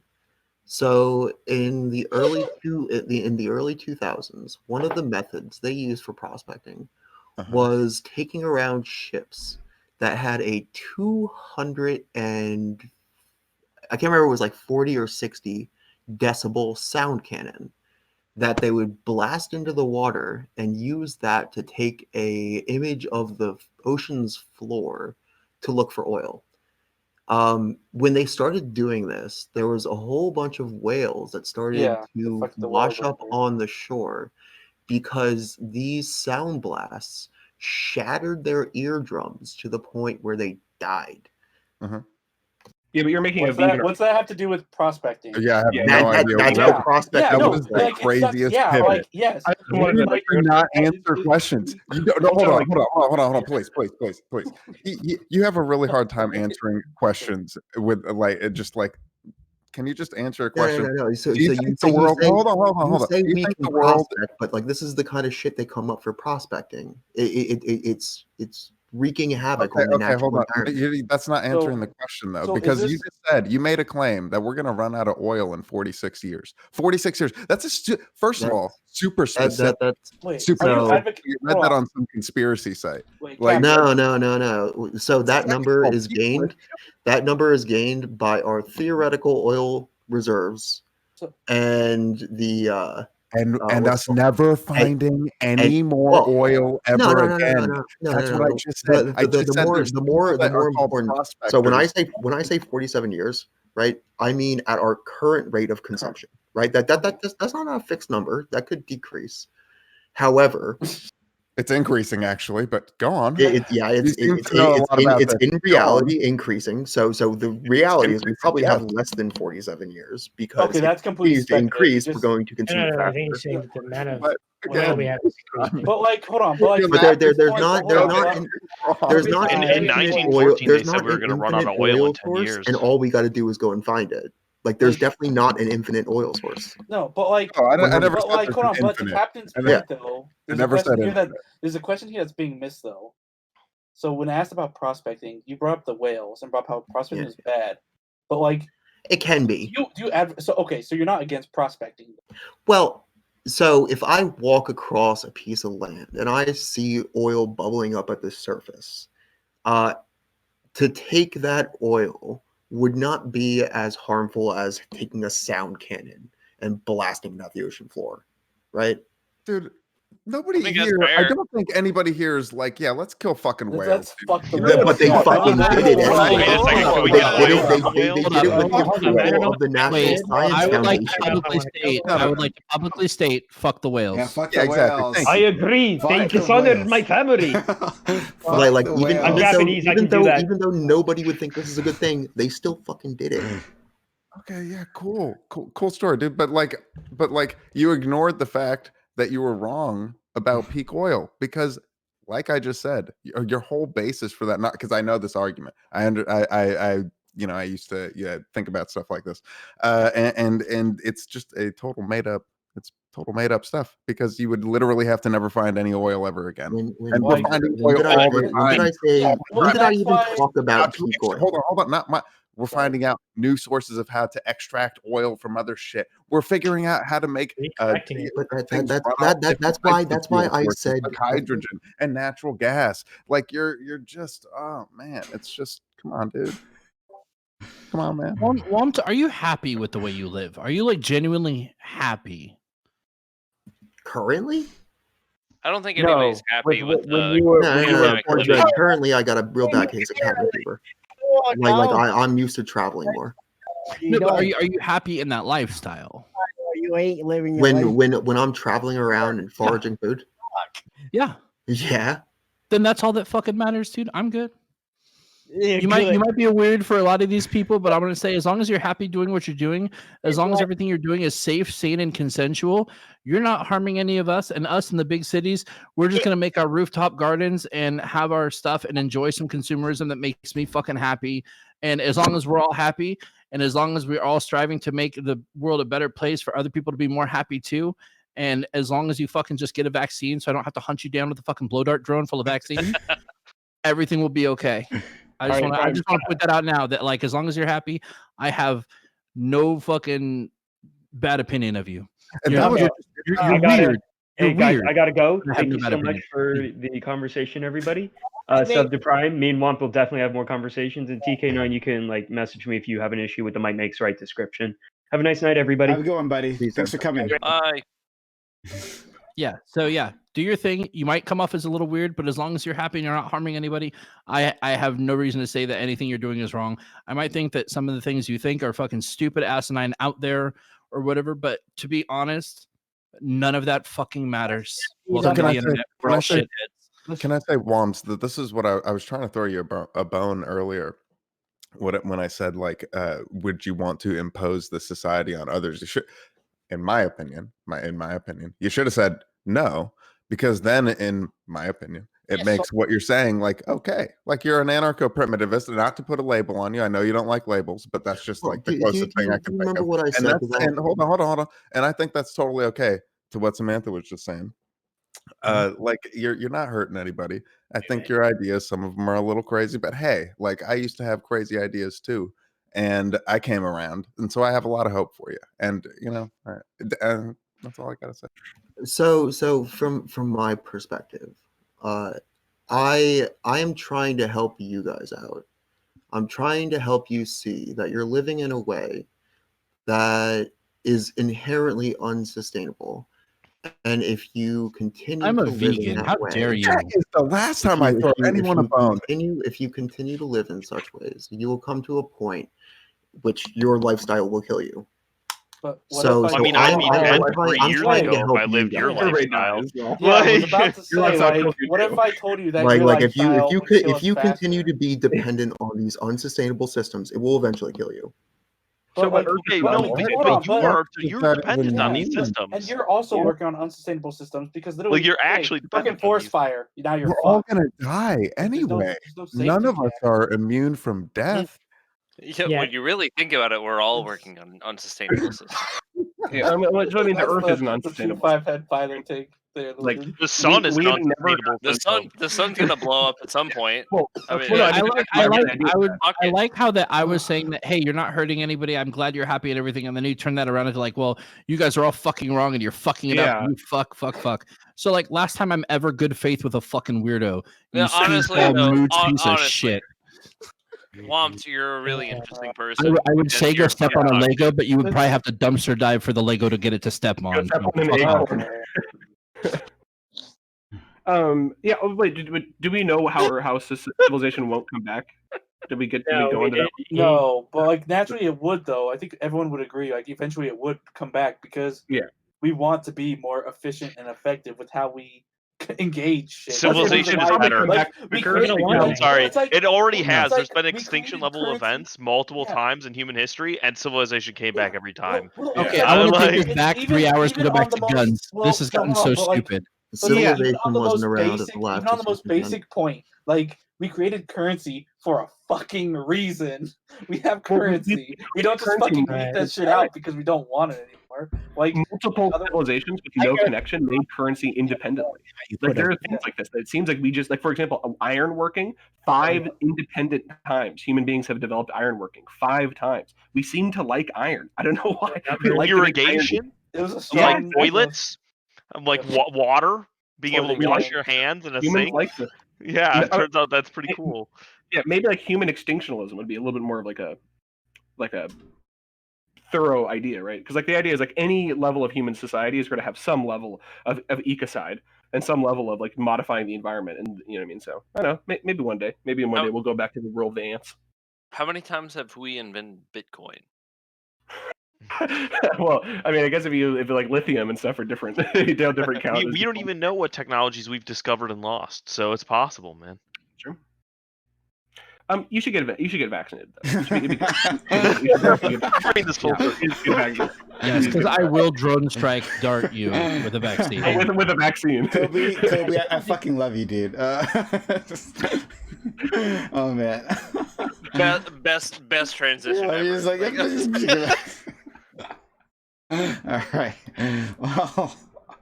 Well, I gotta go, people, and like I just want to say before I go, I want to thank Prime because like he has been nothing but a gentleman, and I've been nothing but an asshole this whole time. So like I appreciate you letting me into your talk, and I thank everyone here, and hopefully like you'll invite me back again. So again, Prime, I appreciate it. Sorry I was a dick. I know I'm a dick. Hell, I like have fun doing talking politics and all that other stuff. So I appreciate you allowing me to come here Yeah. and do this. So For sure. Have a good night, everybody. Have a good one. Thank you so much for You being take here. care. Have a good one. So that was a this was an interesting. Yeah, I mean, it was an interesting road that we went down. I did not see it coming. That's the magic of the open walk-on panel, in case you didn't know. If you're here, if you're new, hit the follow button, hit that notification button. No, I'm going live because we have these open panels all the time. These are random members of my audience who wander in, and you literally will not know what happens. Like, anything can happen here. And we've had much wilder times than this. Okay, we haven't covered one base.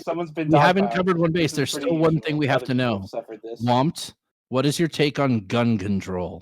Yeah, let's go back to that. I was having much more fun with that. What's How your do you take feel on about bow and arrow guns? control? Kobe, that was racist. I'm offended. Okay, I'm sorry. Goddamn You're Kobe. canceled again. Yeah. Back to the fucking Twitter dungeons with you. Wait, did he leave? No, someone else. No, did. somebody Okay, else holy up. shit, that'd been. It was just really good timing. Yeah, chance. I have a problem with control in general. Okay, fine. Fuck the control aspect, Mr. Anti-Authority. Okay, guns, yes or no? Good, bad? Yeah? No? A little cheap. So If I walked up to you and was like, "Hey, here's a gun. Do you want it or not?" I don't think guns should be used to kill people. Based. Hunting What with should they be using? and hunting with a gun is not really fair for the animal, like at all. Like it's just like I didn't ask about fairness for the animal or Yeah, people bow killing. isn't I asked fair like either. guns good or bad. So I'm telling you my feeling on guns. I feel like Yeah. the only valid use for them, like maybe if you're like a cripple that can't hunt with a bow and Whoa, arrow. can you can, like Like if can you not, hold up, if you can you need to not use hold cheat on, codes, then it's a different rewind, story. But rewind, like mouth shut, mouth shut. Here's a little thing you shouldn't say on Twitch. And me, I'll be the one, since I have a disability rating from the VA. Don't fucking say cripple. Well, I'm sorry, somebody whose limbs don't work. Maybe disabled. Like if you need the cheat codes in order to get the food that you need to survive, then I kind of, don't oh my see god, how I to would cheat hunt code. you. This just escalated. Hold on, Like, hey, like, nah, at the same fuck you. time, I see it as You a very fucking bitch. Nah, you a fucking bitch. animal Okay. doesn't have a fucking chance Get when you fucked. hit I it hope at you the fuck order. Okay, all right, hold on. Hold on. We just cracked this case wide open again. Okay, hold on. We're at a different level. So Okay, the Andrin, hold on, guys. he just wants everybody to have equal access to food, but except he's ableist as fuck. Okay, but, like, now we're back the into it. bear I doesn't was have ready a to fucking leave. bow, though, No, we're so all how's we're that all the way in. We're all the way back in. All right. Okay. So want. Wouldn't it be more fair for what? us to So use do you? Okay. Oh man. So cheat codes to get your to get resources. No, because that's how I kind of feel about it. Like it's just not fair. Okay, my autistic ass is about to drop some ableist slurs at you, dude. I gotta hear it. Please, No. please. I just want. I want to hear. Please, Samantha. Please let him talk. Please. Sorry. Yeah. So when I say cheat codes, I just mean like not being fair in the game.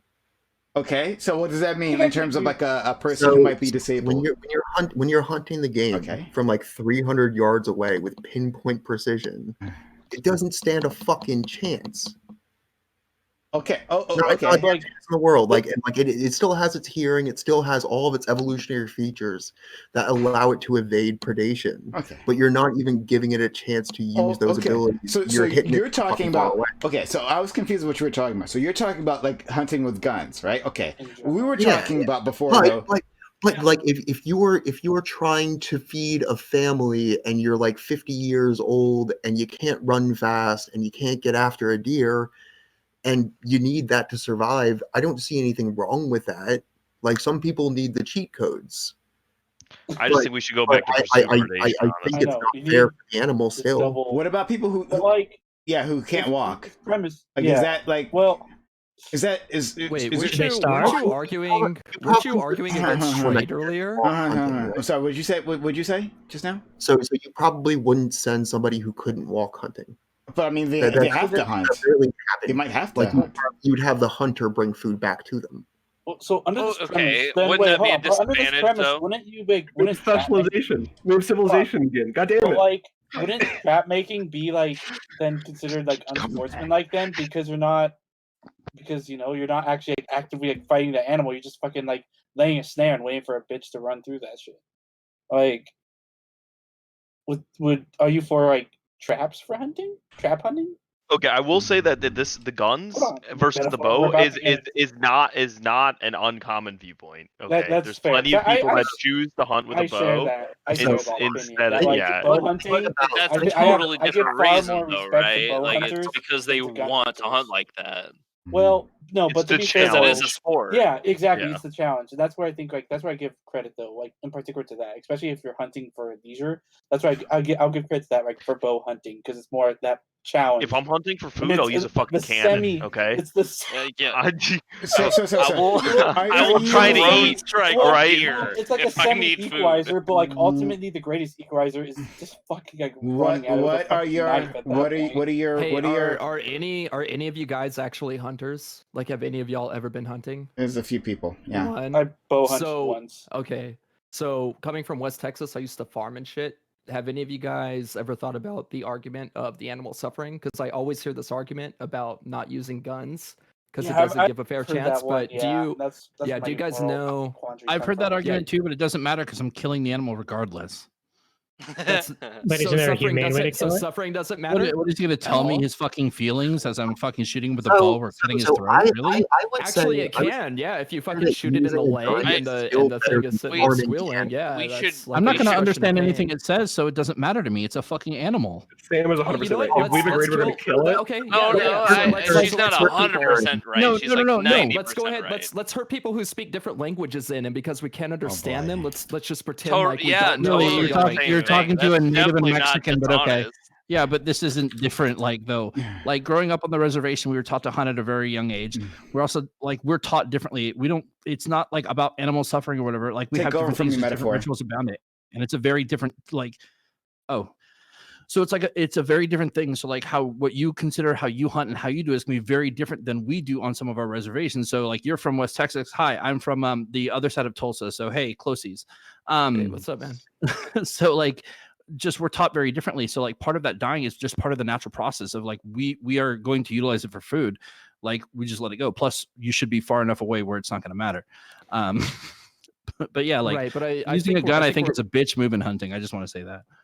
Yeah, but I think we're at a point in time to where we can acknowledge that like reducing the amount of suffering just overall in the universe is probably a like the reality of it is, Yeah, I think hold on. When you go into the okay, reducing I just suffering want to finish argument, this. hold I on, just want to finish this let me point because finish. people who too are many people. hunters and Too many people people. hold on. I will shut up. I will shut up. I just need to finish the statement. People who Your are mic is low, hunters Dan and Graham. people who are not hunters and people who are not gun owners like always chime in on this argument where they like for some reason appeal to bows over guns. It kind of doesn't matter if you understood how difficult it is to go out and like actually train with a gun or I'm sorry with a bow in order to kill an animal humanely versus how much easier it is with a gun. Like if you knew that difficulty, you'd probably be about gun hunting like all fucking day long.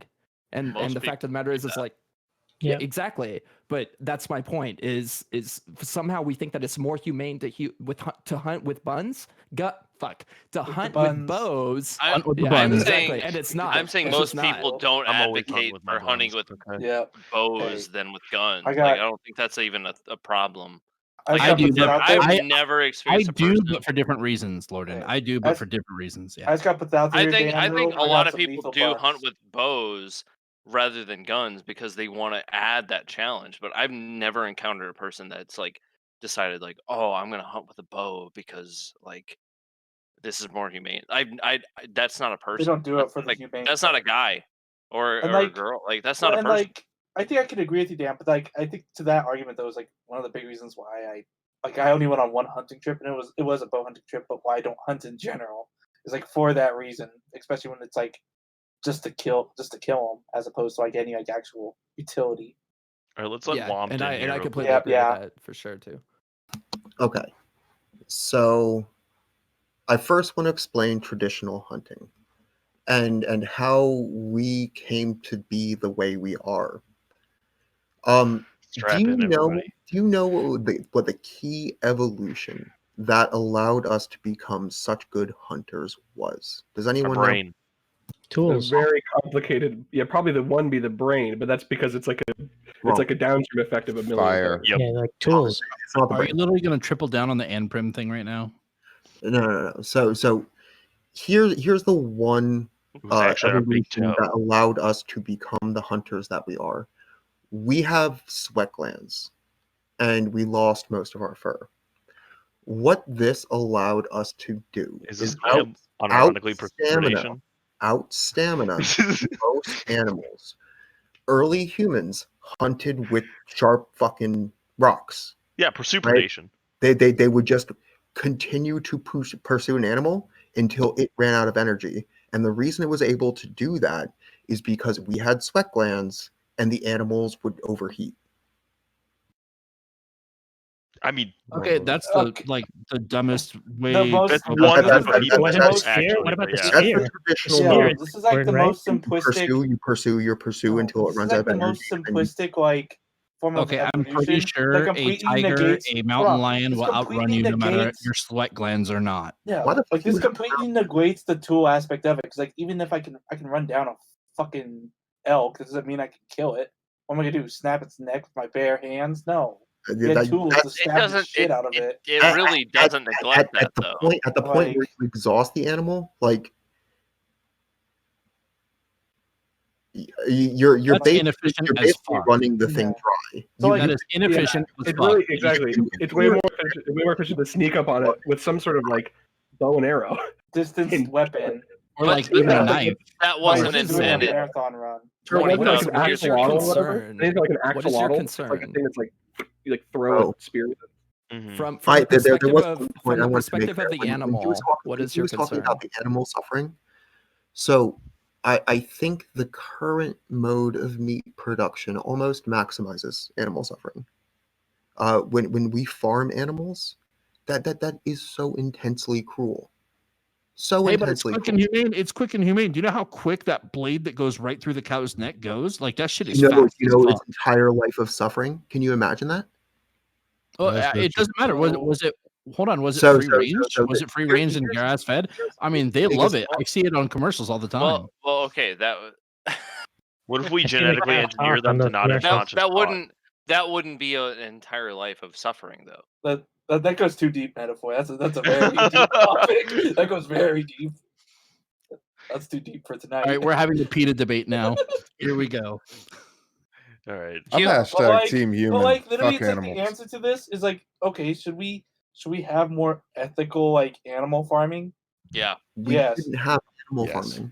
We're But moving then- past it already. We're farming moving past it already with the cool. advent of the impossible meats, the beyond meats and stuff. We're already moving past that. With we're even lab growing genetic like fucking meat that is actual meat, but it's lab grown rather than harvested from an animal. It's weird. True. Like but I it's think science.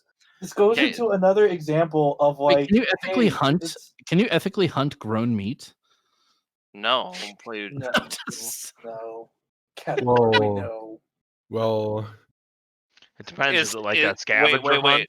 Do they Is hide it shopping hunting? and seek 'Cause it then out? yes. Yeah, someone just comes by and hides under a tree. They hide it in 3-story. It's maybe a great. special area in Walmart. It's like a Tarkov run. It's like you're looking for the bio-grown meat, but somebody's looking for you. Yeah. Can I ask a question? Can Oh, I sorry, ask you a go. question? So to those people who are like who are anti-meat eating here, and think like the ethical way to kill an animal, and you're concerned about that, which I'm not, for the record. Are you concerned like when a lion maybe like eats a deer or whatever the fuck the deer is over Well, there? no, but we don't have control of the lion, right? Yeah, We exactly. have You control. didn't say the right we thing, have, so I we have can't control answer. over ourselves. We have a say in how we engage with ourselves, though, right? What? If we had the capability to tell the lion, like, "Hey, lion, just fucking slit that fucker's throat," and so he can die quickly by like biting him in his hindquarters to kill him. So then you're not really would that be more against. ethical? Yes. So you're not really against the death of the antelope, then? No, I'm not against the death No. of the antelope. I'm against their treatment while they're alive, I have a slightly more interesting and question. the means in which we used to kill them effectively. Agreed. Why ought we show moral consideration to entities that cannot show moral consideration to us? That's kind of the question that I was trying to Because I like get to to. take care of Thank you. babies. Okay, That's well, where I am. because- Right, So individually. okay, so does now you're just going to get into a moral question though? Yeah, Like where do into morals come from? philosophical. And as far as we know, only humans have the capacity to understand and try to even conversate about morals, right? So again, it all A comes back cuttlefish to passed the suffering. marshmallow test And recently. okay, So- fair enough, but so we have one other animal, right? So maybe we should get a Whales, cuttlefish in the chat whales, too. whales and dolphins. What's Yeah. the Okay, marshmallow so test? the Can someone tell only me? honorable way to kill an animal is to meet them on the field of honor at dawn with pistols at 20 paces. No pistols, no guns. No. They need to be a Can, sword. can, We gotta can someone arm tell No, me it's what fair the? because they have one too. Can someone tell me what the Yeah, I marshmallow? believe the Can marshmallow someone tell me what the test marshmallow is, test? Yeah, they put a marshmallow in front of an individual, and then you tell them to wait a certain amount of time before they can eat it. It's supposed to demonstrate object permanence or something like this. The Yeah. idea that you No, can no, like no. understand future events and stuff like that. No, yeah, it's Yeah. future. It's future. It's foregoing like immediate gratification for future gratification. So you give a child a marshmallow and you say if you don't eat this, if you wait in 20 minutes, I'm gonna bring you another marshmallow and you get to eat both of them. And so you're supposed to be able to track like at what age like humans are able to be like, oh, okay, I'm not gonna eat this marshmallow because I'll get 2 in 20 minutes. Instead of 1 now. And they can change how they present the test for like pets. Specifically with the cuttlefish, they showed they were able to train a cuttlefish that it would understand that if it didn't eat a meal like immediately, it would get like food that it preferred like later on. So they were feeding cuttlefish like crab meat, and then if they didn't eat the crab meat later, they would give it like shrimp, which it really likes. Okay, I was literally about to say, like, I was more amazed on the fact that I just learned that cuttlefish eat marshmallows. Thank you for clarifying that it wasn't actually Someone brings up a very interesting point. I feel dumb Somebody now. brings up a very interesting point in chat about the idea of the marshmallow test being biased against poor kids, and that actually is true. But I actually think that in a way, it does actually aid to what the marshmallow test is testing, which is that our ability to forego gratification, to understand things, is very impacted by our environment. So kids that are coming in from the environment of a poor community, maybe didn't eat breakfast, are gonna have a very hard time foregoing that marshmallow versus a rich kid, that just ate a big breakfast, right? But that also that it's not that I don't know if that's necessarily the fault of the marshmallow test as much as the fault of our society. That shows that we have in our society the starting point for people are very different, and so we should probably use that when we judge how why people may commit a crime or something like this, right? Oh, God. maybe What's ensure the the quality of What's the question we're opportunity. trying to solve right now? Wait, whoa, someone has loud static. Swamped. Womps, do you have like a air conditioner going on in the background? Because just Yeah, you can't even talk. Yeah, we can't hear you. We can't. Something's up. Something's up. Yeah, I don't know what's going on with your connection or something. Try disconnecting. I got one. Yeah. Good night, everybody. Have a good one. Okay. Bye, I'm, Kobe. I'm heading out too. Thank you for the panel. Yeah, nice. Bye, Sam. Haha, there can be only one. So Hey, better Sam. That's not my fucking name. That's not my name. But Dan Graham, thanks for joining us. I didn't get to really greet you before, but thank you for being here. Oh yeah, I appreciate you. Thank you. Yeah. But you want to try it again, Womps? Can you hear me? Yeah, we can hear you. Okay. So what I was saying was, I wonder if there's any kids that ever went into that experiment and were like, I just don't like marshmallows, and reject the entire thing. Oh yeah, I don't I'm like. sure, but they do the same thing with like a. They would get rejected from there's the probably a experiment immediately. I don't Yeah. like marshmallows, and I would have Yay, taken Prime, it. little marshmallow hater. What's up? Anyway, Yeah, awesome. they're fucking weird. Like, if they told me I'll give you 2 marshmallows in 20 minutes, I'll be like, you can keep your marshmallows. Now you're home now. Yeah. So yeah. Like, Yeah, who the- wants to eat What if they were like, I'll give That's you an sugar orange flavored now chalk or or 2 chalk oranges flavored later? sugar? I can't figure it out. Yeah. Right. Yeah. It tastes like chalk and sugar in a fucking bowl. Fucking There's disgusting. even more interesting research where they're starting to But- understand the language of dolphins and starting to decipher I their saw that. language. That's awesome. This is even more interesting because Okay. like, we getting into Dr. Seuss territory here. No, we're not. Dr. Dr. Zhivago. Seuss. Dr. Zhivago, yes. No, no, Dr. Seuss. Dr. Seuss was the other doctor. Oh man, all these doctors. I'm getting confused. The dolphins are now drawing racist pictures. Yeah, sorry. There's a Now, minority. but the real question is, can the mistake. dolphins defend their private property with deadly force if needed? Yeah, for example. We're on the army now. Shit, And we're on the army. caps. Weapons. Dolphins fuck up are sharks, dude. end caps for sure. No, not ANCAPs. We're not discussing the age of consent. I do believe that the dolphin has the right to defend its property. Absolutely. All right. What else you guys want to talk about? Dr. Seuss. Well, I'm going to throw a weird one at Dan Graham. I was going to throw a weird one at Dan Graham because I didn't answer his question. I actually don't eat meat. I'm a vegan. But at the same time, I'm one of the people that I don't care if you go kill an animal in front of me and eat it. I'm not eating it, so I don't give a fuck. I would care. Yeah, so Why? I think I threw. Why? I think Why I would you threw feel a, bad? Sorry. Why? He's eating what he wants. I'll just go grab some fucking Sorry. tomatoes and she'll be happy. Dan Graham, finish your point. Yeah, I was gonna say, I think I threw a question at you though, not in question format though, but one that you didn't answer, which was a question of suffering. It seemed like you didn't care about an animal's suffering. I think I brought up an example of what'd you say? You said something about not caring about suffering because you can't, like, if you don't understand or if they can't tell you that they're suffering, then it doesn't matter. And then I Oh, that was brought more up memeing, people but with like different I don't care language. about their Okay, suffering because it's not me that I don't so you care. don't care. It's just that like So you I don't was care taught about that's just animal. part of what happens. Okay, Like the way fair enough. I was taught while hunting with the tribe, that's just our thing. That's just a part of the life. And Well, I part would, of yeah. them dying or whatever is their time to like go wherever they're going. So It Yeah, has so nothing to do with me or so my my feelings. That's only just how it works. yeah, my apologies. I think I have a little bit of a delay, so I didn't mean to make it sound like I was trying to talk over you there. My only challenge to that would just be: do you think that we have a responsibility to reduce suffering whenever we're able to? I do actually. But at the same Okay, time, so then I can't rewrite my tribe's practices. Like it's out of my, even if I want to do that, that's out of my purview and ability and position. yeah, and I don't think anybody's asking you Well, to. I think it just comes right back down to the same question: is should we reduce the suffering that we inflict? And Yes, so I would just pose the question to entirely, you and not your tribe. entirely, Yeah. entirely. So then it just goes to your practice and like, you know, whether or not you decide to continue to practice that shit with your tribe. You know, in the same way that I've tried to, like, I Yeah, grew well, up no, I've moved off conservative the Christian. reservation.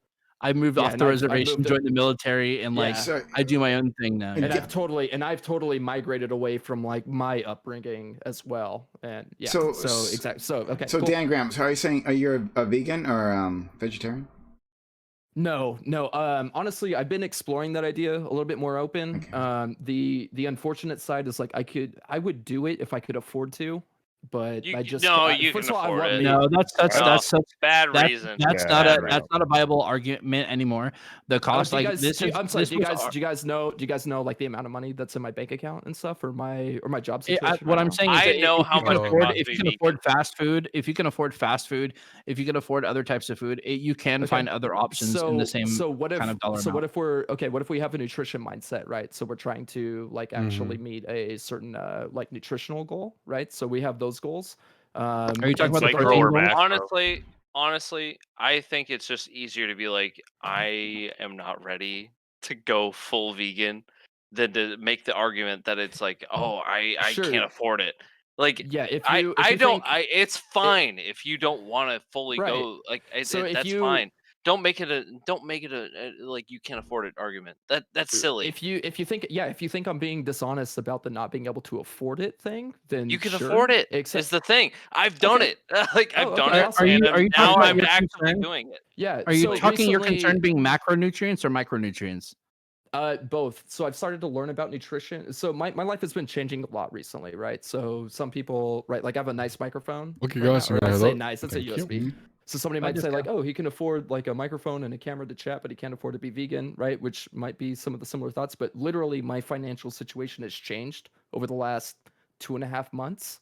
And so at the same time, like at the same point in my life, that's the same time where I started to hear out arguments for veganism that started to make sense. Actually, coming from God, what's it? Cosmic Skeptic on YouTube. It was the first time where I heard arguments for veganism that like made me consider switching. So I love meat. I'm open to switching. Right now, literally, my argument is that I can't afford it. Like I can barely afford rent right now.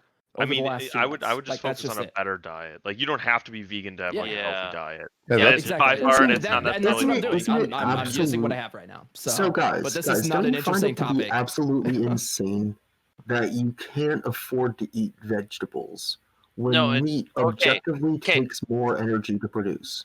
That's You can why. Don't you afford it. find that insane? Okay, We're literally trying to say that you two can. things. Yeah, one. No, I'm no, saying no. Let's assume what he said is true. your That he mic can is afford meat, but he way can't too afford loud. No, vegetables. hold on. Let Like, Logan I talk. don't Shut think up. that's the case. But, Oh my God. Here we assuming go. that's true, that would be in a very insane situation to There's be so much in, more where meat involved was in being cheaper vegan than just eating despite vegetables. costing much more energy to produce. Yeah. Okay, can we finish what we were talking about? Thanks. Lordan, So where were you at? So I was gonna say, like, yeah, it like for what to go off of what he is saying, yeah, the amount of subsidies that go towards like meat and producing meat that people can eat is too much. Like that's I don't feel bad about saying that. Like I live in a state that makes a lot of money off of beef, and it comes from that. Like it comes from being subsidized. So he's right, but also the mic volume that he added, it makes me want to disagree with him. Totally. I completely agree with that. And I mean, you know, totally. Okay. Yeah. Oh, he has a point, but it doesn't mean that fucking we're all going to go back to living in communal fucking like villages having goddamn like city state wars like we're Right. Sparta versus Athens or some shit. Reject modernity, return to monkey. Oh no. I need to trade stocks. I need my dopamine hits. So Do you a lot understand of people, this? A lot of people that feel like, oh, I can't get protein sources on a vegan diet. That's been fucking debunked. There's many vegetables that have more protein per ounce than what everybody's go-to is with the fucking chicken breast. Okay, there's so many. I mean, What fuck, vegetable? Broccoli, spinach. They have shit. more I have protein? the book behind me. Yeah, as far as protein goes, like literally Tofu. any bean. Actually, Dan Graham, so this No, I'm conversation, just so this conversation can continue. Do you mind if I personal message you some like graphs and graphics so that you have reference? Absolutely. Okay. Sure thing. So one nutrient that we actually do have trouble finding is B12. Yeah. However, you can find that in what is it, blue-green algae? Yeah, but what if you don't have blue-green algae, right? And there's another community that does have it, but you don't have access to it. Let me just You pop might in be here. able to find it in certain hulls of seeds. They generally have a lot of nutrients that are trace, but we remove those in the industrial. What if you don't process. have it's trace. You're You're not not getting enough. seeds. You're not getting I'm enough. just kidding. Okay, Okay, I'm gonna okay. head out. But I just want to say, as the token anti-vegan person here that also knows quite a bit about nutrition, you don't need to be vegan to eat a healthy diet. Vegan is only 100%. healthy in comparison to the American diet. Going vegan is almost entirely a moral and ethical decision that you need.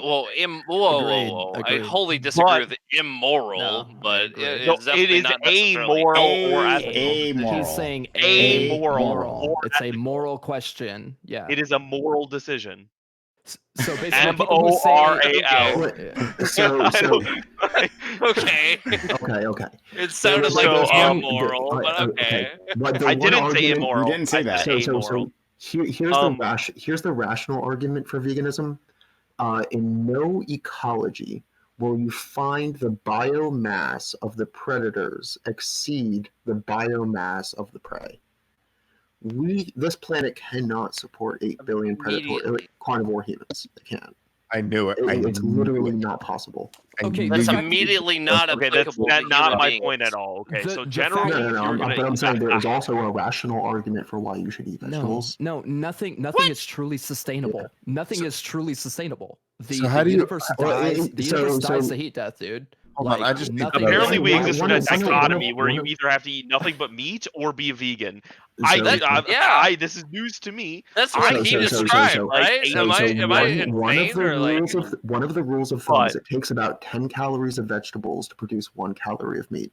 No, No, that's not how that no, works. not A at all. Not at calorie is all. a No, measurement no. a calorie is a measurement of energy. So calculate the calories that a cow consumes compared to how many calories the cow's meat gives. Yeah, but we can't eat what a cow eats. Oh my god, dude. They eat corn and soy for the most part. Yeah, and We they can't convert break that that via like down. multiple stomachs and like fucking bacteria in their gut to create proteins and amino acids, which we can't develop ourselves, so we can consume them. And then the plant is able to gather energy from the sun. And then your calories per gram is bullshit because carbs is 4 calories per gram, protein is 4 calories per gram, and fat is 9 calories per gram. It doesn't matter what your fucking source is. Like, get out of here. This bullshit. Okay, I'm going to bed. Dude. So I for one, I'm just pointing to the payoff, right? So 10 calories of that, and this isn't always the case, right? It's a rule of thumb that they say 10 calories of vegetable makes 1 calorie of meat. I'm sure different species of different animals have different efficiency rates in that hold on. regard. You know, I think you have a point here, Walms. It's not 100%, right? Way You too know it's fucking not sure. 100%. I'm way too charitable, aren't I? I think Wams has a point. What I think he's trying to say He, is that we spend a lot of energy and resources on producing meat for us to consume, and that's a bad thing. And you know what? I tend to agree with that. I tend to agree with that. I think he's saying it in a really bad way, but I tend to agree with that sentiment. Well, So he's not saying I'm trying to throw you a bone again, Wams. No, what he's saying is I'm sorry. I'm even more curious though. So, how do you think that the world population is going to be like? Because you definitely think the world is overpopulated. How do you think? Like, because and I know that you don't think like we should go murdering 95% of people. Well, I don't necessarily like. I think that we've gotten ourselves into a predicament making 8 billion humans. I think with any reasonable foresight, we would have tried to not do this. But the reality of our situation is our population kept on growing, which led to increased demand for the production of food, which led to increased food, which led to the population growing, and repeat. We haven't peaked. So just so we stop like going back to him as like the debate point. I'm going to say that It's we so have fun. not peaked. We have not gotten to the point where we have too many people for this earth. Like that's not a thing. Dude, 8 billion people is a problem. No, Why it's is it not. not? I agree. It's objectively I not. completely disagree. The I same completely Like, we disagree.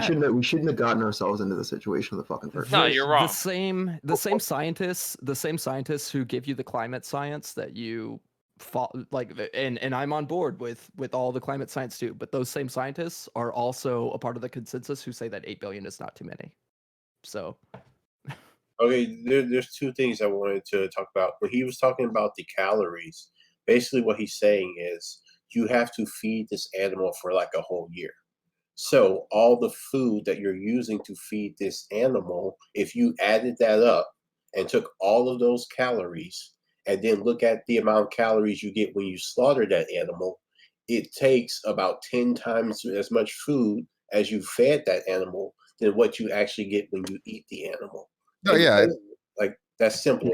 this is just not true. This is not. How true. is that Do you not guys, true? Do you guys take into account like harvesting the vegetable itself and then? No, we're talking about how much food that animal eats. If you But take that's not. But that's not all that's in the question, right? Like you have to. The whole question should be how much energy does it take to Okay, get but the we food weren't. He source to wasn't the mouth? debating about energy. How much energy does he did? He brought up calories, which is a measurement of energy. So how much energy does it take to get food to the mouth of a person, right? So if it's a vegetable, how many combines do I have to go and run through sorghum to feed a cat? Like that's the point. Is you guys like pick and choose the data points, and that's not how you can look at this shit at all. And I'm sorry, but earlier, I will have to look at the resources again, and so I'm just gonna throw a jab out there, and this is very well intended, but it's like broccoli does not give the same amount of protein as chicken, you know. So how do we feed all these people?